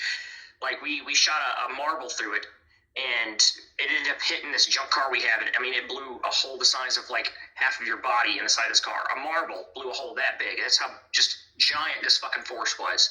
So yeah, it's like a cannon. It's a serious fucking amazing thing. Real guns. But yeah, you can manufacture guns and stuff. Like, you can even build your own machine gun and it's legal. The funny thing is like we have people of every ethnicity and represented, and some of them have left, but we were having a normal conversation based on a common enemy, and all that white and black shit went out the fucking window when we're going, hey, we have a common enemy, and we fucking got behind it going, this is real shit. This is what we need to do to protect ourselves as Americans. And nobody was talking any of this, I'm a victim fucking bullshit. And, I'm afraid that, I think that if they really wanted to fuck with this as a psyops, is if no country ever really fucks with America. Because if you fuck with America, it'll be like the day after 9/11 where everybody has, I don't care who you were, you drove around your city, wherever you were in the United States, on September 12th, 2001, everybody had a fucking American flag hanging outside their house. And you make us have a one focused enemy, we become a really fucking powerful fucking, force. Oh yeah, definitely. That's why we need to go to war again. Unfortunately. Well, maybe we do. Maybe we do need just like a fake enemy. Maybe like I always said, if I become president, I want to get up on stage one day and I'm going to say aliens are real. We need to go to war with them, and then we're going to send people out to go fight nothing in space and just shoot rocks and just pretend that it's real and just get everybody united under this fake threat. It's Project Blue Beam. Yeah, well, that's actually my inspiration for this idea. Is I read Project Blue Beam and I was like, I'm going to take this a step fucking further if I become president one day. Yeah, I have no problem with it. I mean, if we got invaded and, I don't know. Well, not invaded. But let's just say, like, we just sent all the black people to, I don't know, fight for Taiwan or some shit. That's cool. Bro, what? What the fuck? Holy shit. Yo, what the fuck just happened? Holy shit. Yo, that shit went left real quick. I'm telling you, dude. When I served in the U.S. Army, man. The U.S. Army is actually almost about half, probably like 40%, if not half. Black people. I'm sorry. No. I'm going right down that road. My point is half, if not 40% to half of all U.S. Army soldiers are black people, and they are some of the best fucking leaders I've ever followed, and I would follow them into the fucking fray. And if all you're saying is like, yeah, let's just send black people over to Taiwan. Bro, what the fuck? Yeah, I mean, It's just hilarious. He just said that and it ended real quick. Yeah, my cousin did 21 years in the army, so he did He's like, we should just send the black people to Taiwan, and then ended it and said nothing else. I know, right? Why your reaction was the funniest? That's what made me laugh so hard. I just smoked a blunt, so I'm in a good mood now. No, you know what it is? Is Pepe is into Blasians. And he just wants more of them so he can find Wait, who is it? Go make more, guy. Blasians. Spend lots of Hey, you can't tell me that black Asian, women ain't fine as fuck. I actually rarely see them. They don't seem to be that common of a mix. Nah, it's a common thing. I got cousins in my Well, yeah, in military circles, that's more common. Yeah, in the military it's very common. Asians are really common. Like, they go over to Asia and pick up a Japanese or like a fucking Korean wife 95% of the time, and then they divorce them. But like, everybody's got like this Asian mistress on the side if they went over there. Holy shit, that's my cousin's story. That's my cousin's story too. Everybody's got that cousin, man. That's everybody's cousin. That got the Asian but divorced, right? Yep. And then they got back together after he married somebody else and divorced again, and that happened to you too. Oh shit, yo, that shit. Yo, that's a fucking story. Holy shit. Hey, I'm looking at possibly going back to Vietnam. I've never even been to Vietnam. My dad was a combat medic during Vietnam. I was thinking about going back to Vietnam, but he never been to Vietnam. Like, if you pay for $1 something, here, it costs 10 cents there. So I'm thinking of taking my money and go to fucking Vietnam and I hear it's a beautiful country these days. Yeah, I'm trying to go there. My fiance has been wanting to go for a while, but yeah, it's not bad. Oh, it's better than going to Hawaii, dude. You go to Hawaii and something that costs $1 here in the mainland costs like $5 there. No, I'm not going to Hawaii. I don't have no reason. Hawaii's just an extortion island, That's the reason. They know you can't go nowhere else. They're like, where are you gonna fucking go? You gotta buy from us. You can't leave. What the fuck are you saying, ML West, in the chat? The racist don't take a Sabbath says a lot about racist. Oh, fuck. All right. What's going on? The Sabbath. All right. The Sabbath is Sunday. The Sabbath is Friday. The Sabbath is Saturday, depending on who you follow. The Sabbath is a day of rest. You shouldn't work more than 6 days. You work 6 days straight, and you take your day of rest and give praise to the Lord for and just enjoy being a fucking person. It doesn't matter if your Sabbath is on a Tuesday because you work all weekend. People get the idea of a Sabbath, following a religious ideology rather than a relationship ideology. It pisses me off. Doc, I just want my double time, bro. So I'm working 7. Hey, I ain't mad at you. I ain't mad at you. No, I'm kidding. I'm salary. So No, the Sabbath is what you do after you work like 3 weeks straight and make the bag and then take a Sabbath. Hey, what's weird is they're saying that we're not following Sabbath or whatever, but they're on the app as well right now. Like, what are they doing? Hey, even the good Lord says, you can, not have to observe Sabbath if you have to get your ox out of a ditch, man. Some people don't show up to church because they got shit to do. The good Lord even says it in the Bible. So, if you got to get your ox out of a ditch, you got to make that bag, you got to do a thing, you got to get that double overtime. Man, do it, man. Well, my racial crusade happens on Sundays too. I don't know what else this person wants me to say. Well, drink one for me. I'm sober these days.